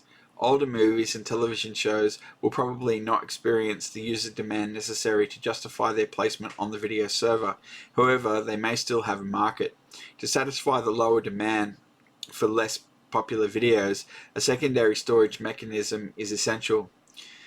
Robotic tape libraries can be used to fetch infrequently viewed movies from an inexpensive archive and present them to a limited viewing audience. Due to their high cost, semiconductor RAM storage mechanisms are impractical for video storage. At roughly $20 per megabyte, storing a 1.5 gigabyte movie would use more than $30,000 worth of RAM. RAM, however, is an essential part of the server system. It acts as a video and audio smoothing buffer that is capable of holding the necessary amounts of programming material while disk seeks, recalibrate, and correct errors. Video-friendly disks require significantly less RAM storage because they are designed to produce a smooth stream of audio and video data. A case for near video on demand. There we go, he's going to make a case for near video on demand. Video friendliness. Common computer disk drives deliver data to computers as fast as possible, but they have no requirement to deliver it as smoothly as possible because computers operate very well with irregular or jerky data transmission. Irregular data rates are due to random seeking, error correction, and recalibration. Jerky data produces a jerky video stream. This can be smoothed only with a great deal of expensive RAM buffering. Jerky data is considered to be video unfriendly. Video-friendly drives permit smooth and continuous flow of data between the disk drive and the video server or multimedia computer. The philosophy inherent in video-friendly disk architecture is that it is desirable to 1. Recognize an error rather than stop the flow of video to correct it. 2. Take advantage of the inherent phenomena of sequential sequencing prevalent in video data. 3. Take advantage, wherever possible, of self-identifying embedded addresses in the video stream to make calibration unnecessary. 4. Take advantage of the disk transfer bandwidth to produce multiple streams of video from one disk. And 5. Provide a simple command set optimized for video, record, and playback. Video server architecture. Architectural comparisons. Given an understanding of the video server requirements, several ways to design this video server become obvious.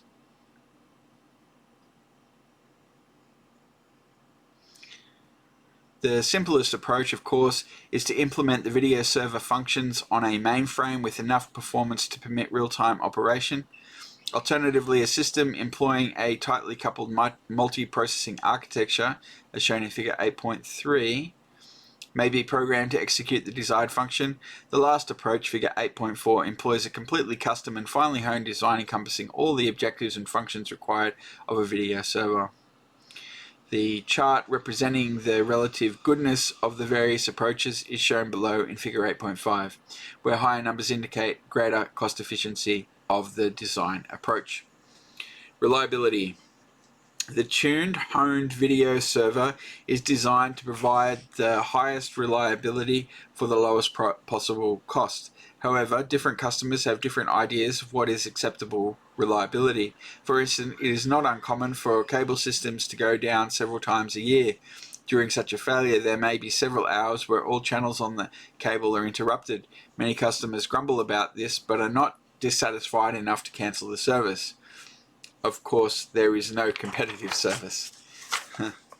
In contrast, telephone company customers have come to expect nearly 100% reliability of telephone service. Because many telephone companies will be entering the ITV marketplace, most customers may come to expect the same high reliability from their Cat-V service. Telephone systems, unlike Cat-V systems, historically have been designed for maximum reliability. It is necessary to know the degree of reliability to be designed into the system. Reliability frequently directly affects manufacturing costs, but poor reliability creates customer dissatisfaction. How reliable must the system be? Can a scalable and modular system provide the desired level of reliability at a cost that Cat-V operator is willing to pay? From what kind of failures can a modular system recuperate? What should the minimum mean time between failure, MTBF, be? Which components are most apt to fail, and what is the cost of their failure on the system?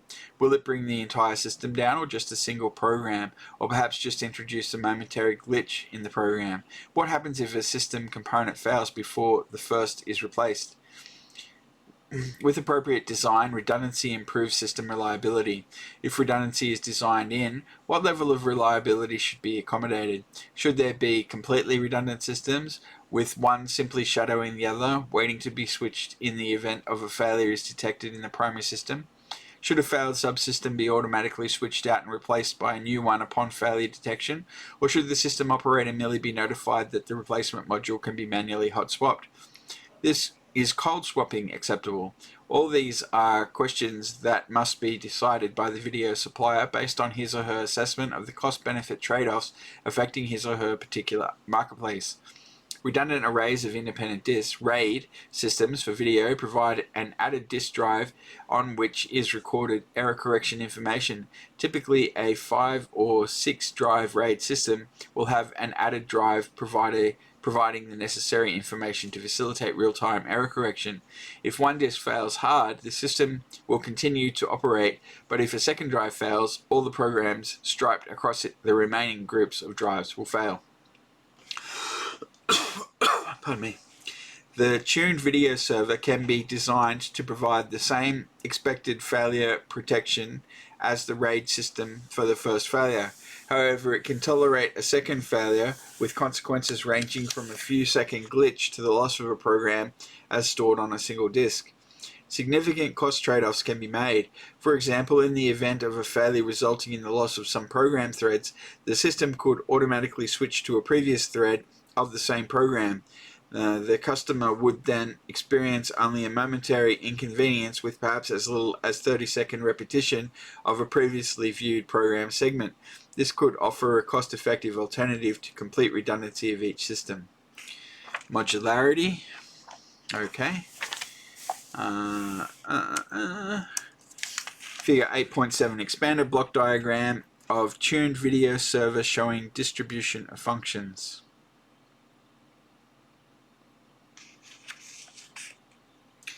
Interactivity. The degree of viewer interactivity that the video server can support is limited by disk seek time, nominally 10 milliseconds, and by program decision possibilities rather than by the tuned video server. Using the tuned video server architecture, increased interactivity comes at the expense of supporting fewer users per thread. When longer sequences of video exist between decision points, more customers can share that video database. For example, going down the aisle of a grocery store, a navigational decision is required only at the ends of each aisle. Serviceability. The scalable architecture uses only 4 different types of printed circuit board. Each board is microprocessor based and has ROM diagnostics and 3 display lamps.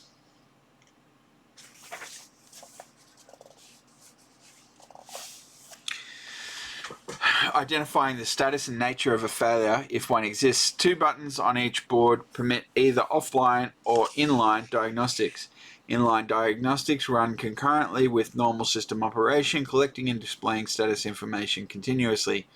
In the event of a malfunction, status is immediately transmitted to the control and billing computer. The billing computer then provides control information to the video server describing how it should handle the fault. The billing computer also can, via modem, call a designated central status monitoring point to dump its status. This central point can dispatch repair personnel as required. Man, this guy is living in a fantasy land. Gonna take a break. On we go. Instruction set. The tuned video server is designed around emulator-style architectural building blocks. These building block emulators each have about 20,000 gates, quite small for VLSI, and have wide microprogram control words providing many functions during every 35 nanosecond microcycle. Figure 8.12 depicts one of these emulator building blocks, while figure 8.13 details the emulator's microprogram control word. The instruction set, and indeed the entire function of the tuned video server, is defined by groups of micro-coded instructions.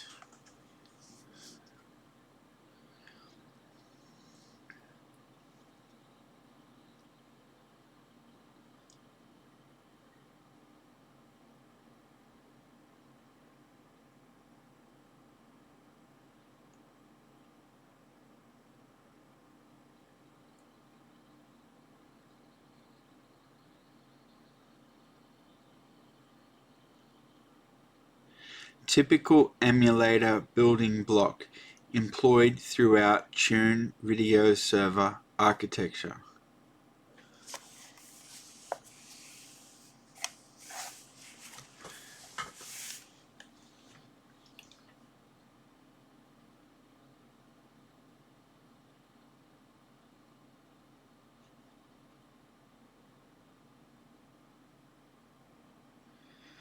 The motherboard for the Tune video server is controlled by one of these embedded emulators with unique microcode.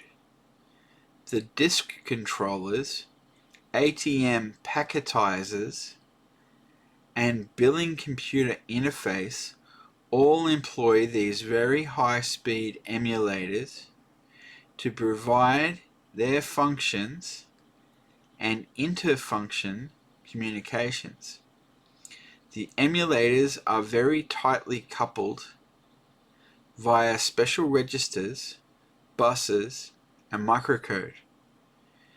This is insane. This guy, I don't think this guy really knows what he's talking about.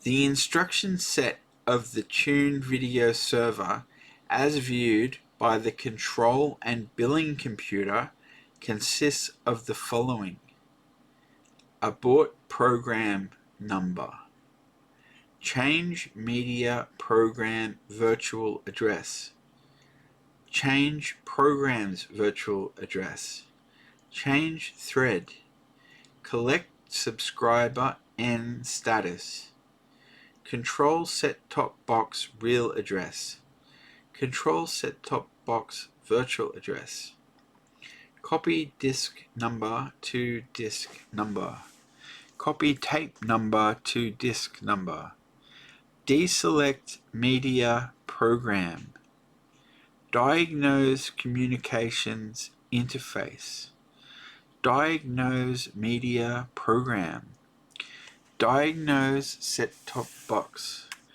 diagnose system, download control store to all set-top boxes, download control store to set-top box number, insert new thread, pause program, query number of threads for selected program, read media program from specified disk, request set-top box number status, reset, reset retry facility, search for media program, select media program, select media thread, select set-top box by real address, select set-top box by virtual address, select subscriber, selective disk reset, selective set-top box reset, send new virtual address to set box real address number,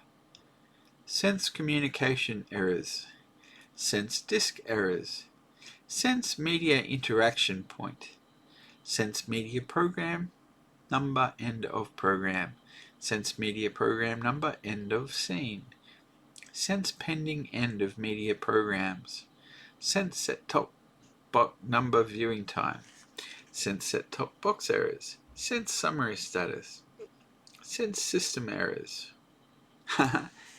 He's got sense system errors in there twice. Set media interaction branch possibilities, set reliability options, set retry facility, set set-top box available functions, set set-top box decoding procedures, set set-top box restrictions, start selected program at time, validate disk number, write media program to specified disk. And the 52-bit control storage word.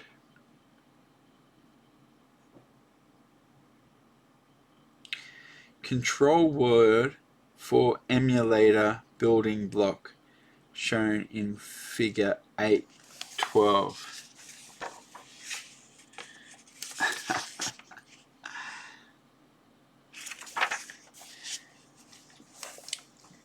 control source to A bus, controls source to B bus, controls ALU function, controls destination selection, control status, select branch type, next microprogram address, branch parameter selector, parity check.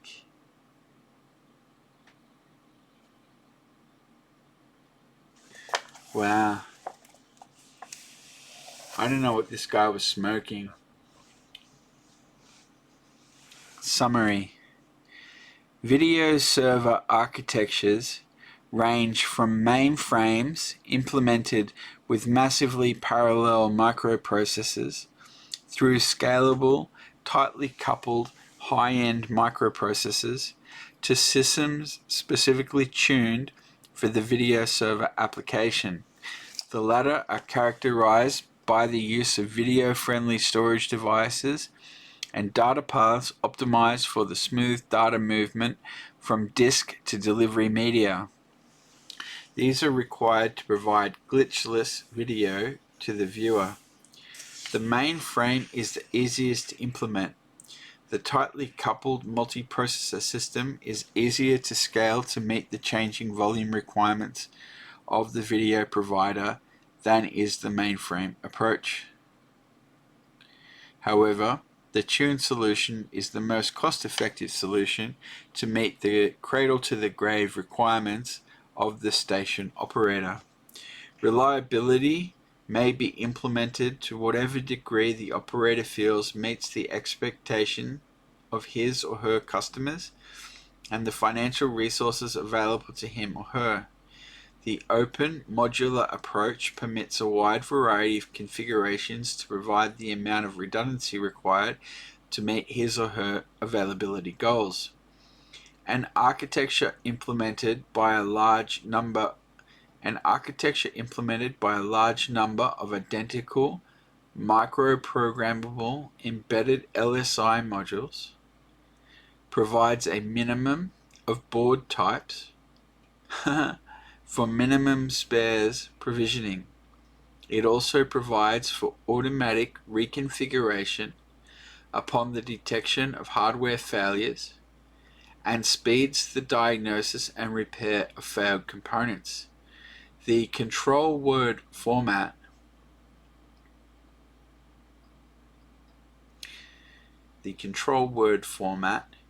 interconnection scheme, and instruction set of the proposed video server architecture were presented.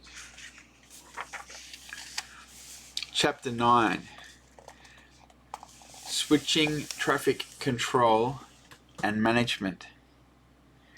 Previous chapters have discussed the packetized nature of ITV data, and Chapter 10 amplifies this and describes the benefits of packets complying with the ATM specification. We have observed that these packets have destination address fields and data fields, along with other fields discussed in Chapter 10, so that switching or routing of the packet can be accomplished automatically merely by looking at the packet address and sending it towards its destinations. Routing is simple if the source of all program threads is centralized and shares one channel, and the threads are delivered to multiple destinations on that one channel, as shown in Figure 9.1. The complexity in this figure is in only two places: the source of multiple program threads and the subscriber set-top box. The source merely orchestrates the merging of packets, and the decoder demultiplex or unmerge the desired signals. Figure 9.1. Packet switching application where all program threads are multiplexed together at the source and individually demultiplexed by the subscriber set-top box. 4 networks connected to a packet switch. Network of multiple head ends connected by multiple rings. Okay. Chapter 10. ITV communications. Asynchronous transfer mode, ATM, modulation, enciphering, and transmission. ATM is the first technology designed to explicitly merge compressed voice, data, and video communications into a common format. ATM provides sufficient performance to handle multimedia between people and machines. Compressed data requires the removal of redundant or non-essential information. A continuous flow of information will likely have varying degrees of redundancies or non-essential content. When this redundant or non-essential information has been removed, the previous synchronous bit stream becomes asynchronous. Packetizing variable rate data streams is easily accommodated by ATM. About ATM. ATM has the ability to scale from slow speeds to gigabyte per second transmission rates. Because of its packetized communications architecture, ATM can be readily compatible with LAN topologies such as FDDI and Ethernet, and WAN topologies such as ISDN or SONET, Synchronous Optical Data Network. ATM provides an implicit multiplexer and demultiplexer function for asynchronous data packets. Packet multiplexing is performed by the transmitter. Packet demultiplexing is performed by the receiver. Routers add or subtract identifying headers or trailers to the data packets along the way. These headers and trailers are used for routing. Asynchronous transfer mode is a member of the general class of digital packet switching technologies that relay and route traffic by means of an address contained within the packet. Unlike the older packet technologies, such as X25 or frame relay, ATM uses very short, fixed length packets referred to as cells. ATM is differentiated with synchronous transfer mode, STM, in that STM describes the way the digital telephone network has operated since its inception under the guise of time division multiplexing, TDM. Most STM signals are the familiar DS1s and DS3s employed in today's digital telephone network. ATM is an outgrowth of the telco's BISDN, Broadband Integrated Services Digital Network, standards. Telephone companies intended ATM to be carried on their synchronous optical network. The ATM cell shown in figure 10.1, here it is, below is 53 bytes long. It consists of a 5-byte header containing addressing and control parameters and a fixed 48-byte information field. The ATM header represents a 9.4% overhead. Packet technologies are attractive for data communications because they make better use of communication technologies than do TDM technologies. The common T-carrier systems and other TDM services are not routed by address but by a time slot that is uniquely allocated when a call is dialed. TDM multiplexing has been used to good effect for assigning one user per time slot, but TDM technology assigns one time slot to each user whether or not it is required. Computer data requirements vary dramatically depending on user requests for data. Assigning computers fixed time slot is wasteful and inefficient because of the dynamics of the environment. However, packet switching protocols are quite efficient because when a large number of computers are networked together, traffic between the computers and their users is not likely to be consistent or correlated. That is, when one computer is not loading the network, another computer can use all of the network resources that are available. ATM is analogous to a group of people talking one at a time so as not to be garbled, but each individual being able to talk as long as he or she wants. TDM has been a useful vehicle for voice transmission because voice, which is not compressed in the time domain, will be sampled regularly, and these samples can be made to coincide with available synchronous time slots. The same is true of video. Sampled at more than Nyquist rate, samples can be transmitted synchronously via a TDM system. When efficient temporal processing of voice and video occur to produce compression, a variable bit rate or asynchronous transmission will occur. It would be difficult to process on a synchronous network, but this is where ATM can excel. For example, when compressed voice and/or video is packetized at an irregular rate and transmitted, it is necessary to timestamp packets so that they can be reassembled in linear time. Voice and/or video traffic would suffer if the reconstituted data arrived in bunches and synchronization was lost. The result would be jerky voice or video. Packetized data also provides a statistical multiplexing function. When the bit rate of one channel increases, it is not necessary that the next channel's data rate will increase also, because these are uncorrelated channels. Because rapid scene changes using image compression require more data bandwidth than slow action pastoral scenes, more packets should be provided to the requiring channel during scene changes. Similarly, still or slowly moving images require fewer packets to produce the same video quality.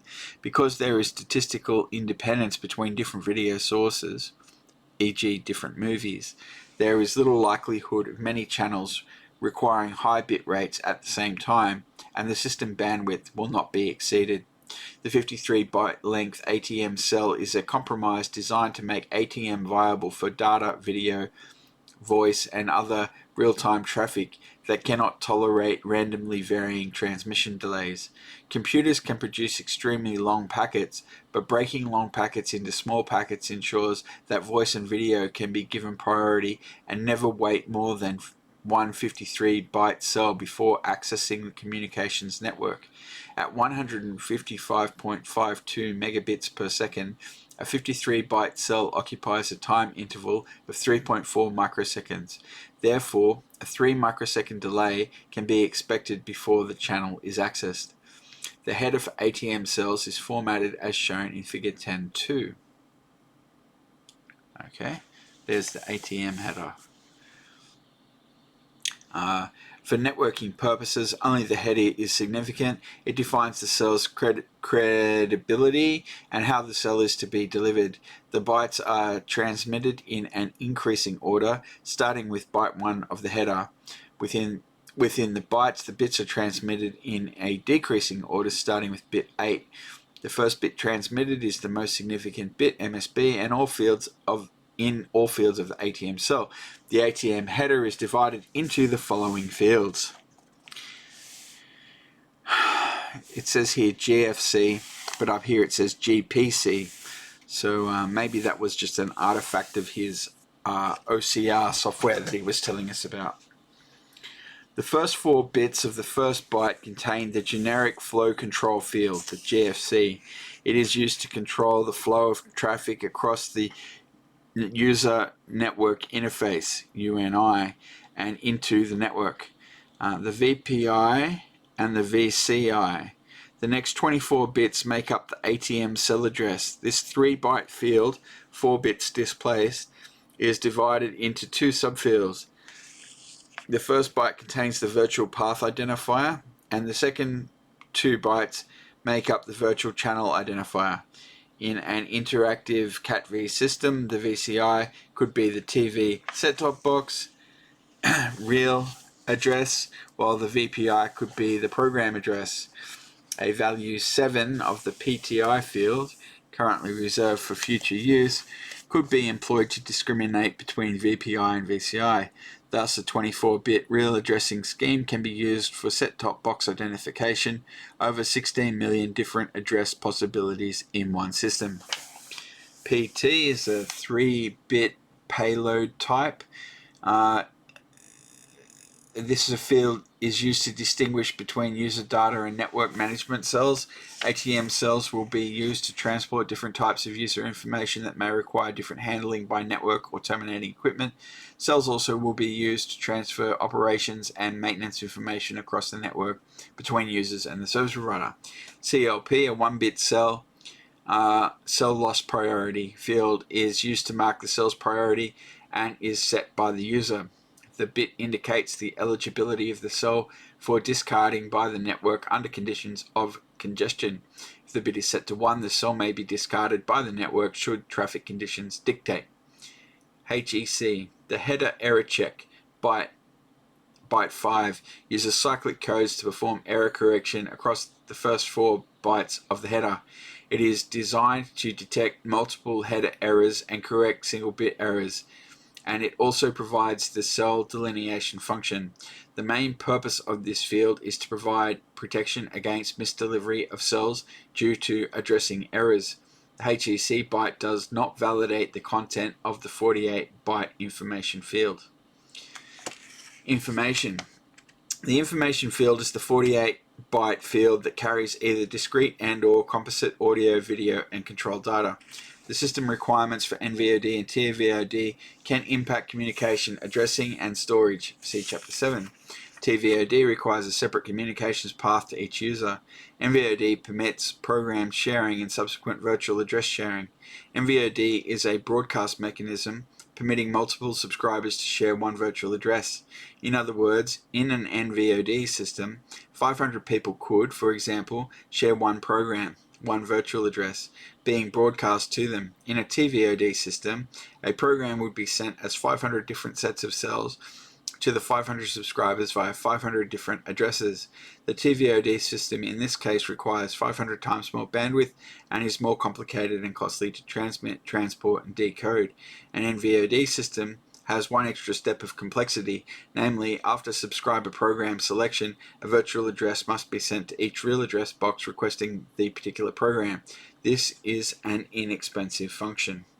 Large NVOD systems will broadcast probably hundreds of programs or program threads, while large TVOD systems will likely transmit thousands. Hundreds of programs can be handled by existing CATV, CATV coaxial cable, while thousands of programs will require fiber optic cable and distributed ATM to coaxial switching. It will cost significantly more to transmit TVOD than NVOD. However, a system could be designed to permit concurrent combinations of the two. Now that we have looked at what appears to be the signaling protocol, we are ready to address the following problems. What is a possible band plan? How should the system spectrum be used? How might a 1 GHz 275 channel hybrid analog digital CAT-V system appear? If ATM signaling is to be placed on the CAT-V cable, how should it be modulated?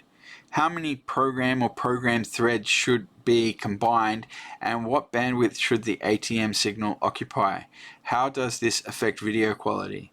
Should the ATM signaling be compliant with telco specifications?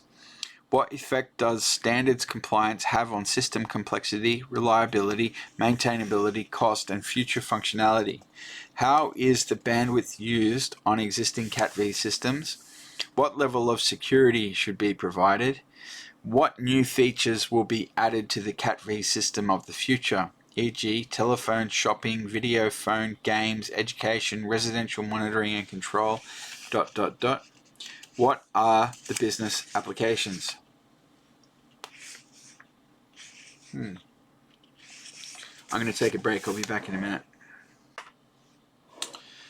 Band plan and spectrum utilization for hybrid 275 channel system. Several candidate frequency spectrum utilization plans have been conceived. The following plan, figure 10.3, represents the allocation of 75 conventional analog television channels in the VHF range between 50 MHz and 550 MHz, and 200 to 400 compressed digital channels between 550 MHz and 1 GHz. This plan shows the HF band, 5 MHz to 50 MHz, being used as the return path to provide interactivity.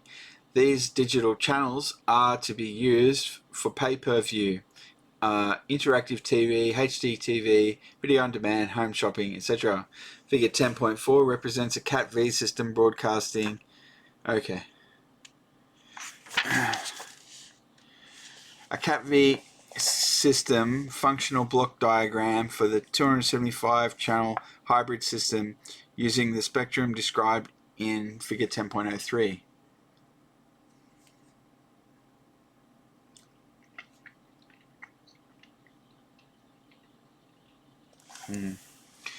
Imposing the digital TV, audio and video in an ATM format would be useful from a standards point of view and would maintain compatibility with numerous systems, including the National Information Infrastructure.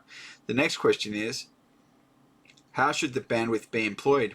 One could simply take 200 channels of digital television and place it in the allocated bandwidth as one composite element, or one could break the allocated bandwidth into smaller pieces of, for example, 10 channels per spectral piece, and replicate that spectral piece 20 times within the 200 MHz spectrum allocation. I'm not really interested in this. Figure 10.6. A composite video server, ATM switch, and spectrum modulator with ability to produce signaling mediums as represented in figure 10.5. We've got a Pentium-based PC, ATM network, server saver ATM formatter switch, a modular scalable architecture, disk farm. Okay. There's a lot of hand waving there, isn't there? Conclusion. ATM scalability provides the seamless integration from WAN to LAN without any requirement for protocol conversion at the user-to-network interface. In fact, ATM is the first technology to gain broad support of desktop, computer, internetworking hub, and telecom transmission switch developers. Manufacturers of public network phone equipment and Cat-V companies have widely accepted ATM switching and interface technologies, and they are developing a large-scale public ATM infrastructure. Several factors are increasing ATM's use in public networks. Because the mechanisms for SONET and SDH support are stable and well understood, public network developers can implement ATM technology over SONET/SDH frame structures with confidence. In addition, ATM's technical and marketing advantages are driving increased competition among local and long-distance service providers. This increased competition means that public operating companies are investing in ATM equipment at an unusually rapid pace. Cooperative development among Cat-V and telecom OEMs and semiconductor manufacturers is resulting in the production of ATM switches that provide aggressive price, performance, and power ratios. The global impact of this technology literally demands a commitment of resources and expertise that exceeds the capabilities of even the largest multinational high-technology firms. Only through the cooperative development efforts of technology innovators can ATM come to the market at a price that will ensure rapid assimilation of this protocol. Cost effectiveness is a key factor for the successful adoption of this standard, and a prime example of this trend towards innovation through cooperation is gaining momentum.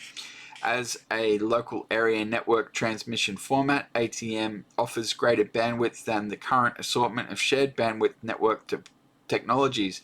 The most common standard protocols include Ethernet, Token Ring, FDDI, which is Fiber Distributed Data Interface, and 100 base T. I don't know what he's talking about there, because I'm pretty sure 100 base T is just a type of Ethernet, isn't it? Anyway, which is a higher bandwidth version of Ethernet. Oh, there we go. Okay. 100 base T. It's a type of Ethernet. Sure. When used with SONET framing structures, ATM can provide dedicated and scalable bandwidth from 24 megabits to 2.4 gigabits per second and beyond. For desktop LAN applications, ATM can provide 155 megabits per second through wire or fiber optic cable, while in contrast, Ethernet transfers only 10 megabits per second and Token Ring transfers 16 megabits per second, while 100 base T and FDDI each deliver 100 megabits per second performance. With the advent of the ATM forum, ATM is the first technology to experience the level of consensus that comes from a symposium of more than 400 companies working together to support the computer, internetworking, telecommunications, software, hardware, semiconductor, and commercial industries. Although the ATM forum is not itself a standards body, it facilitates the easy development of ATM standards by working closely with organizations such as ANSI, IEEE, and ITU-TSS. The ATM forum has initially focused on ATM's user-to-network interface to define 4 physical connection protocols. Physical layer semiconductors are responsible for all cell manipulation between the physical media, fiber or twisted pair cable, and the ATM network segmentation/reassembly adaptation boundaries. ATM simply outperforms the older networking communication technologies. Ethernet and Token Ring networks were designed to transfer low-rate but bursty data between terminals, servers, printers, and other peripherals. As a result, neither can handle the constant bitrate traffic generated by voice and video applications. And although FDDI and 100 base T specifications claim speeds reaching 100 megabits per second, actual transmission speeds per user are usually lower because network users must share the network's bandwidth. Furthermore, FDDI has been plagued by expensive port costs and a lack of finalized standards. ATM's relatively short, fixed-length cells lower the cost of data processing as compared to FDDI. It can be deduced from this chapter on that ATM has the very high probability of becoming the standard bearer for Cat-V companies, telcos, LANs, WANs because of its high performance and reliability and low costs. The preferred communications mechanism for ITV, PPV, VOD, vision phones, and multimedia is ATM. And boy, was he wrong about that. Chapter 11. ITV set-top box requirements and architecture. Okay. The TV set-top box is the device that controls the video server in modern interactive TV systems. The set-top box has changed from a multi-frequency tuner and descrambler into a controlling front end for a massive online database of movies, multimedia, events, news, etc. Companies such as AT&T Network Systems, IBM, Hewlett-Packard, and Apple are attempting to usurp the business of traditional set-top box manufacturers, which include General Instruments, Scientific Atlanta, and Zenith, because of their self-perceived capabilities in the data distribution and control business. U.S. House Bill 3636, authorized by Representative Ed Markey, calls for the FCC to commence a proceeding and report to Congress on the importance of open and accessible systems and the security concerns between the network interface and the set-top box. Outside Capitol Hill, the Open Set-Top Special Interest Group of the Video Electronics Standards Association, VESA, is proposing a standard architecture. The VESA committee is dominated by PC makers and semiconductors companies. Just hang on a minute. An open architecture ITV set-top box can be a simple low-cost box containing an inexpensive microprocessor controlling specialized VLSI chips providing discrete functions. These include a digital tuner, an ATM processing unit, or an ADSL interface, image and acoustic decompression, NTSC, PAL, SECM, or RGB encoding, channel 3 or channel 4 modulation, bidirectional signaling, interface to a remote control and memory, along with an expansion interface for optional and future features. The advantage of such an open architecture is that the box does not need to know what kind of service the subscriber requires or what optional features, peripherals, or computers are connected. The simple box would only have to query, respond, route, decode, and decompress data, and handle transactions and restrictions. The ramifications of such an open architecture are massive. It would reduce the television receiver to a simple monitor, a concept known as convergence, but a concept adverse to the Electronic Industries Association, EIA. The concept of modularity in the case of set-top boxes will actually reduce the costs of and permit higher quality monitors suitable for the multiple purposes of standard TV viewing, NTSC, PAL, SECM, independent TV, HDTV, and computer use. ATM is an effective means of communicating to the home, to the business, and within the business that employs LAN, WAN, or MAN topologies. It consolidates digital communications technologies and will bring forth new economies of immense scale. Open architecture provides the consumer the cost-effective option of owning his own set-top box equipment without fear of future incompatibility or rapid obsolescence. It permits the insertion of the open architecture set-top box functions inside new television designs. Such new televisions would be NTSC, PAL, SECM independent. The open architecture design methodology provides the most utility to the consumer because 1. It does not freeze the technology, 2. It efficiently connects to the network, And 3, it offers the most flexibility and functionality. Electronic Program Guides, EPG, functionality will be included in the set-top boxes, providing on-screen graphics and the capability for real-time interactivity and menu navigation. EPG vendors include Starsight Telecast, TV Guide, On-Screen, and Preview Guide.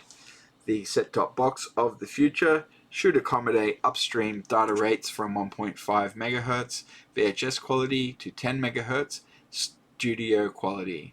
The Cat-V set-top unit should have digitally controlled tuners permitting a variety of ATM transport mechanisms from OC3 at 155 megabits per second on a single 40 MHz wide channel to a 24 megabits per second on a 5 MHz channel.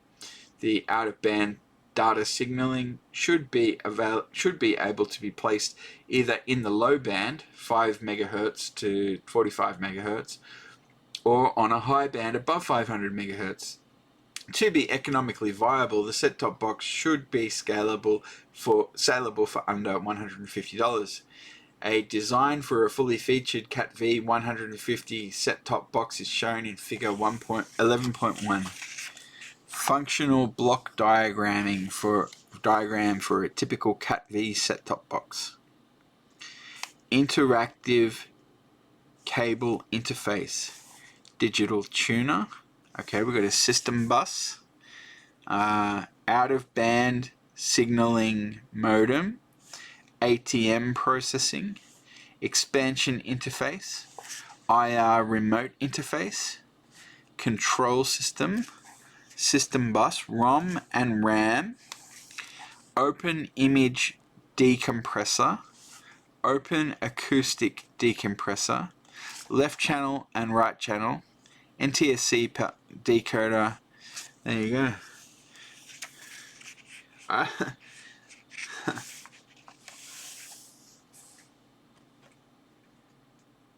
And what about Figure 11.2?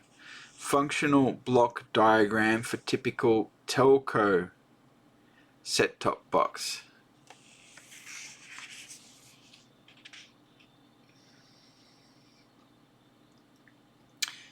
ADSL.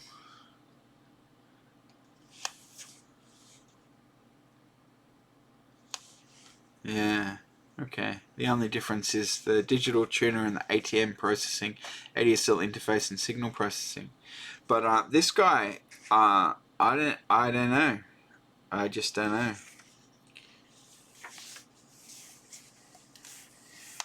Possible scenario showing Cat-V communications.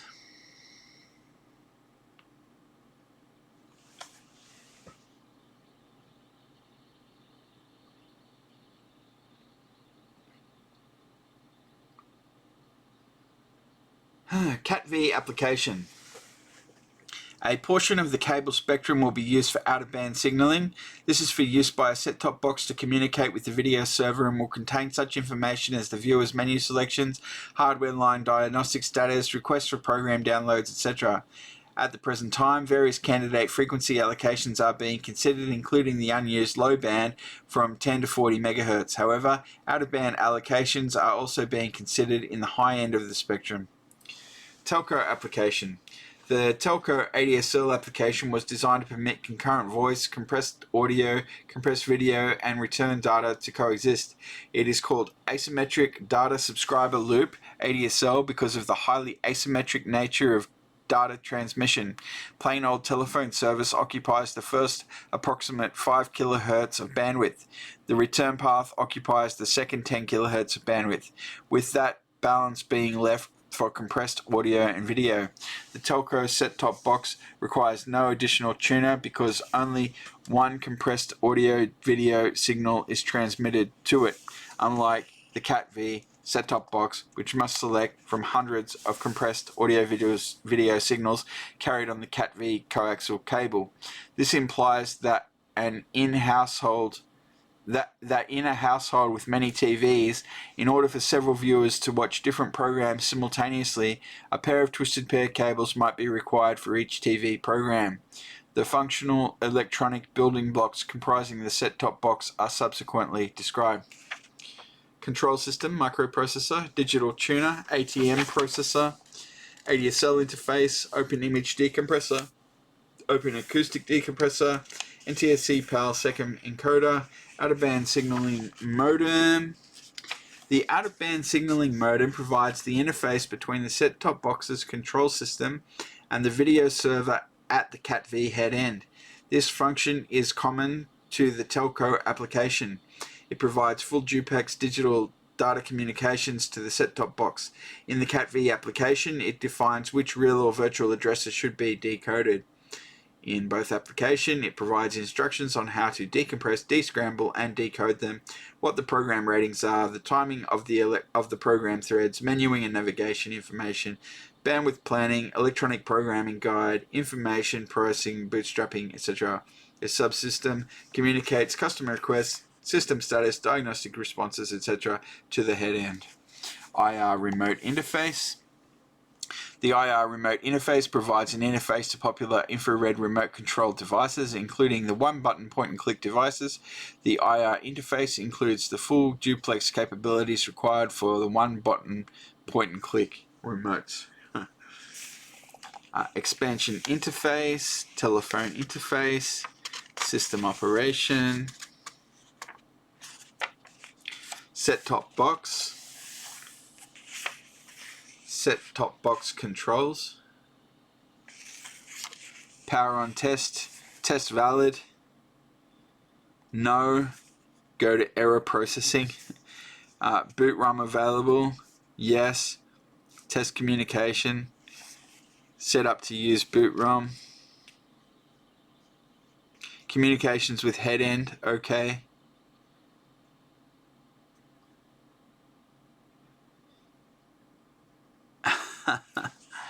Okay. The 90s. We were still using flowcharts. Yeah. Yeah. Okay, figure 11.6. Set-top box polling. STB program navigation and selection. Set-top box program for navigation and selection. Remote control. Place new menu on TV screen. Set up coordinates for menu entries. Selection via remote. Numerical versus one-button remote. Read numerics from numeric keyboard. Select new menu from menu item selected. Selection complete. Exit or go back. Numerical versus one-button remote. One-button remote. Read cursor position and use same to determine pointing coordinates. STB initial selection procedure. Initial selection. STB initiated activity. Submit customer request to head end. Validate successful communications with head end. Conclude with status. STV initiated activity. Head end initiated activity. Collect head end requests. Process head end requests. Respond to head end requests. Conclude with status. Execute inline diagnostics. Record error status. Regardless of the type of remote being used, the type of menu is the same.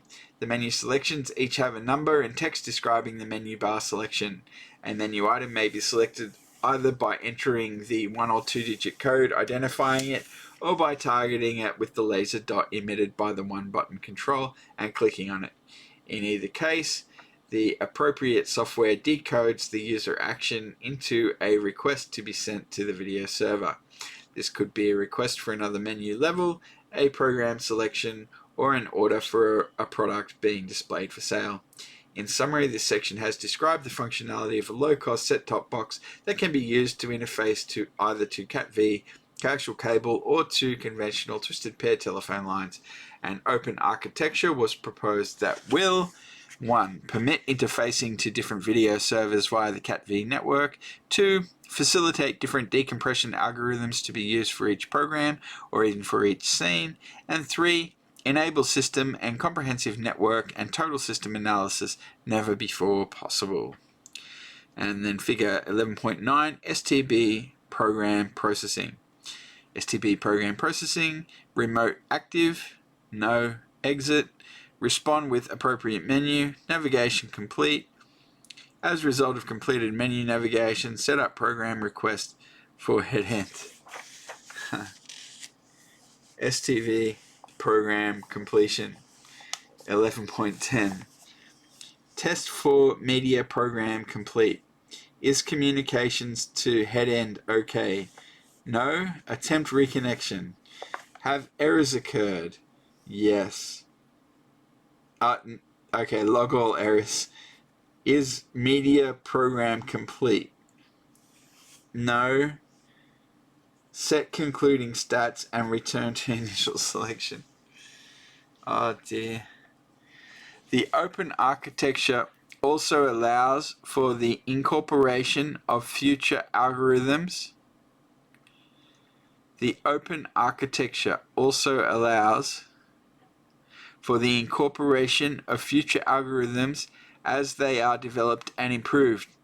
An eventual cost target of $150 for the basic set-top box was proposed. Sample program flows were presented, and the characteristics and control philosophies for two different types of remote controls were discussed. Set-top box status processing. STB status processing. Collect status from various processing functions. Request connection to head end. Acknowledgement by head end. Yes. Send status to head end. Clear all error status. Return. Entry from head end status request. Collect status from various processing functions. Send status to head end. Oh wow.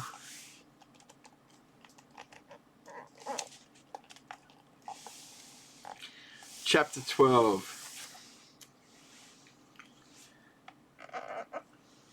System value engineering requirements. The converging technologies of ITV and advanced multimedia, AMM, have created a single application that rivals in scope and magnitude all recent engineering events. Millions of computer users and many millions of TV viewers will be affected by this technology convergence revolution. Video servers, networks, switching systems, and user interfaces will be replicated on a scale that, if done correctly, could consolidate and revolutionize the entire world. Common standards, user interfaces, and hardware will permit very significant mass production.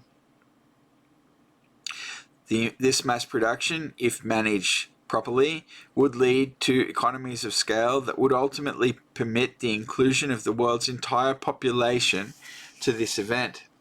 The ITV and AMM application would absorb millions of video servers, hundreds of millions of ITV set-top boxes, tens of millions of computer interfaces, and humongous amounts of networking facilities.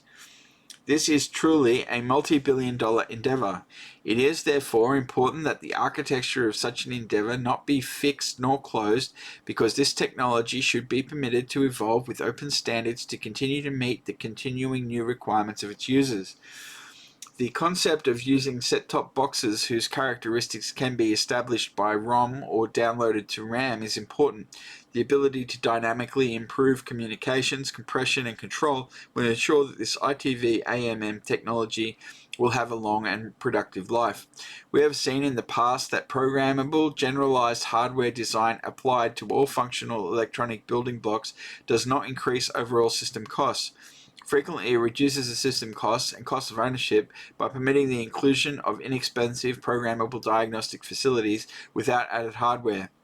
If the video servers and switches are designed to be Cat-V network and set-top box friendly, and if the STB is likewise network and video server friendly, then the assurance that this technology can be applied with equal ease to Cat-V telco and hotel PPV and aircraft entertainment applications can be ensured, and the evolution can continue.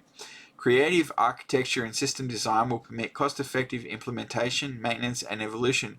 Technology obsolescence will be postponed.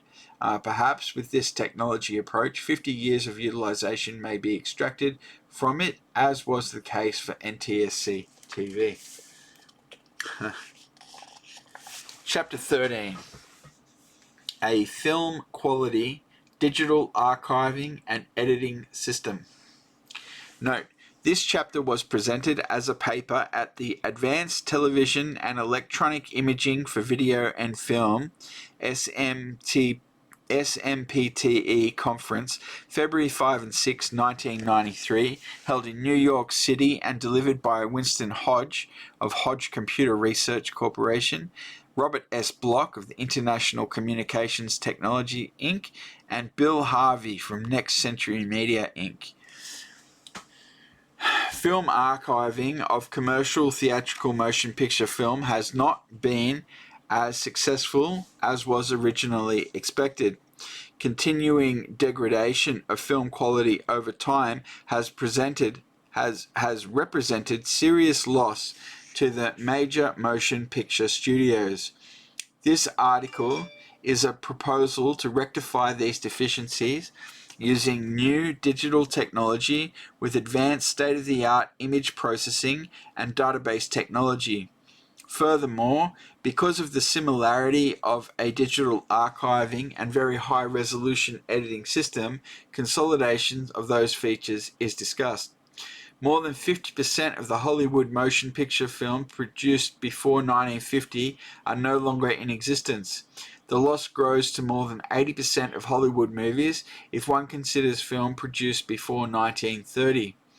Within one lifetime, these records have literally disintegrated, and that is just the tip of the iceberg. Hollywood films are among the most commercially valuable pictures. Their preservation record shines compared to that of other films. The losses are even greater for many other historically important and commercially valuable films. This devastating look into the past does not change much when we look into the future. There is still no way to preserve film permanently. Eastman Kodak's recent announcement of the molecular sieve technology provides for the prevention of the vinegar syndrome in acetate film. However, once the vinegar syndrome begins, the molecular sieve can do nothing to stop it, Kodak admits, and it is estimated that most of the acetate films in existence have already gone into vinegar syndrome. Therefore, the molecular sieve can basically only protect the new films made today. Oscar-winning cinematographer Alain Deval from E.T., Bugsy, etc. argues that the YCM method of preservation used today simply does not allow one to return to a high-quality print, and that this is the emperor's new clothes of the business. Therefore, despite the molecular sieve, no method of film preservation exists that has been demonstrated to solve the physical decay problem and the artistic criteria of the industry. More than that, much of the valuable footage produced in the past 20 years has been produced on magnetic videotape. Its lifespan is far less than that of film. There is no record of videotape loss, but the authors believe that more than 50% of the videotape produced as recently as 10 years ago may be lost. It is disturbing to think of the cultural, scientific, educational, historical, sport and entertainment film that will be lost to future generations. This article explores a practical, cost-effective method to overcome this problem using advanced state-of-the-art digital image processing and database technology. Furthermore, once very high-resolution digital conversion is accomplished, there are many other aspects of filmmaking that can benefit from digital image processing.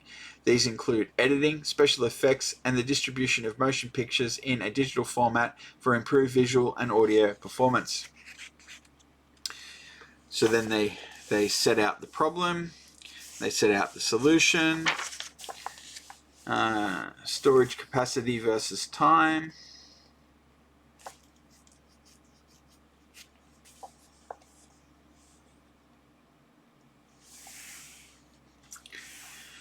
Required computer performance, system requirements. Figure 13.2, a high-resolution motion picture film archiving and editing system. Block 1, film scanning mechanism.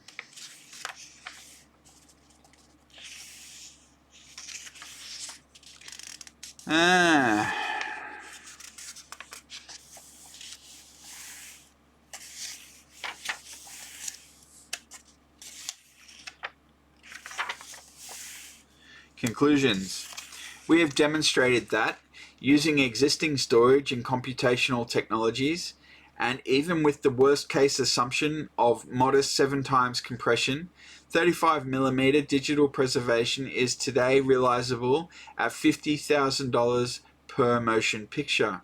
This compares with a $35,000 recurring cost for the current method.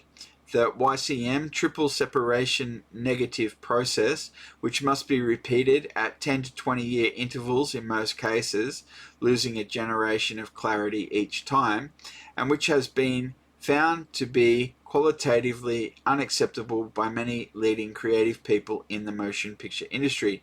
We believe we will demonstrate a 7.5 to 1 compression will produce no perceivable artifacts.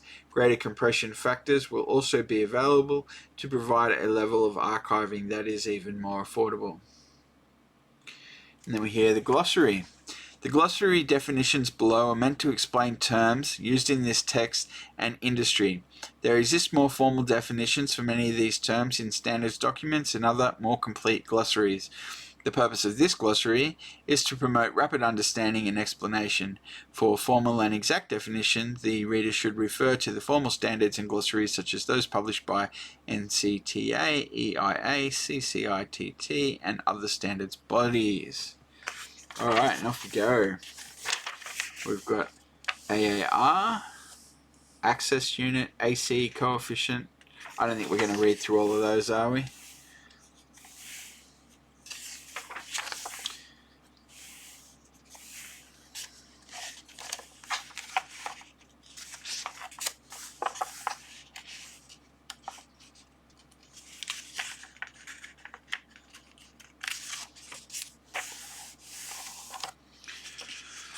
Oh, wow.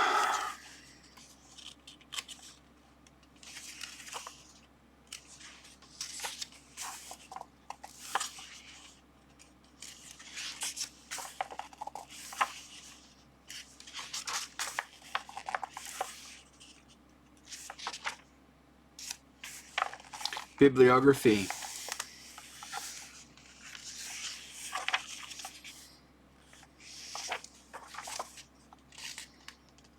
Index.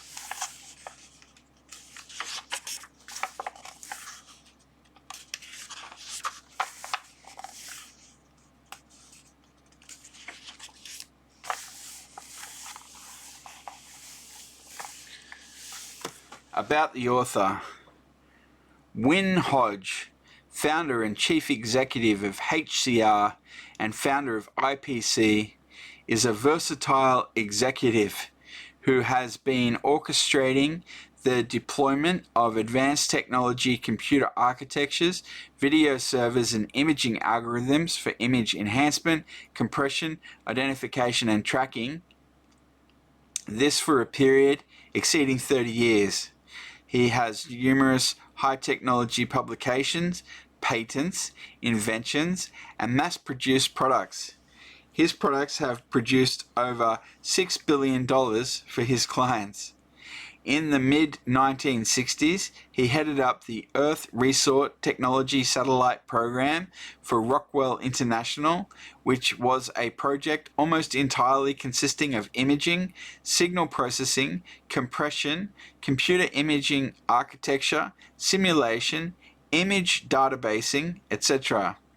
In the mid-1970s, he was responsible for the hotel pay-per-view video-on-demand system manufactured by Paramount Summit Spectradyne. Subsequently, he was involved with the Select TV over-the-air broadcast pay-per-view system. In the 1980s, he applied advanced multimedia and image database technology from projects ranging from TV to newspaper publishing systems to aircraft simulators. In the 1990s, he has been focusing on video servers, ATM switches, and the set-top boxes for interactive TV applications. He has been involved with imaging, computer architecture, and artificial intelligence since 1962. 32 years of directly related experience. He is a member of the Society of Motion Picture and Television Engineers, SMPTE, and the IEEE and its IEEE Computer, Imaging, Communication, and Artificial Intelligence Societies. Education. Mr. Hodge graduated from Chapman University in 1962, where he received his bachelor's degree majoring in physics and mathematics. His graduate work at UCLA and CSUF was in statistical communications theory. Clients. Win Hodge's clients have included Eastman Kodak, Digital Equipment Corporation, the Silicon Valley Group, Intel, McDonnell Douglas, Memorex, National Semiconductor, Reliance, Rockwell International, Storage Technology Corporation, Sunbeam, TRW, Telefunken, Tektronix, Western Digital, and the United States government.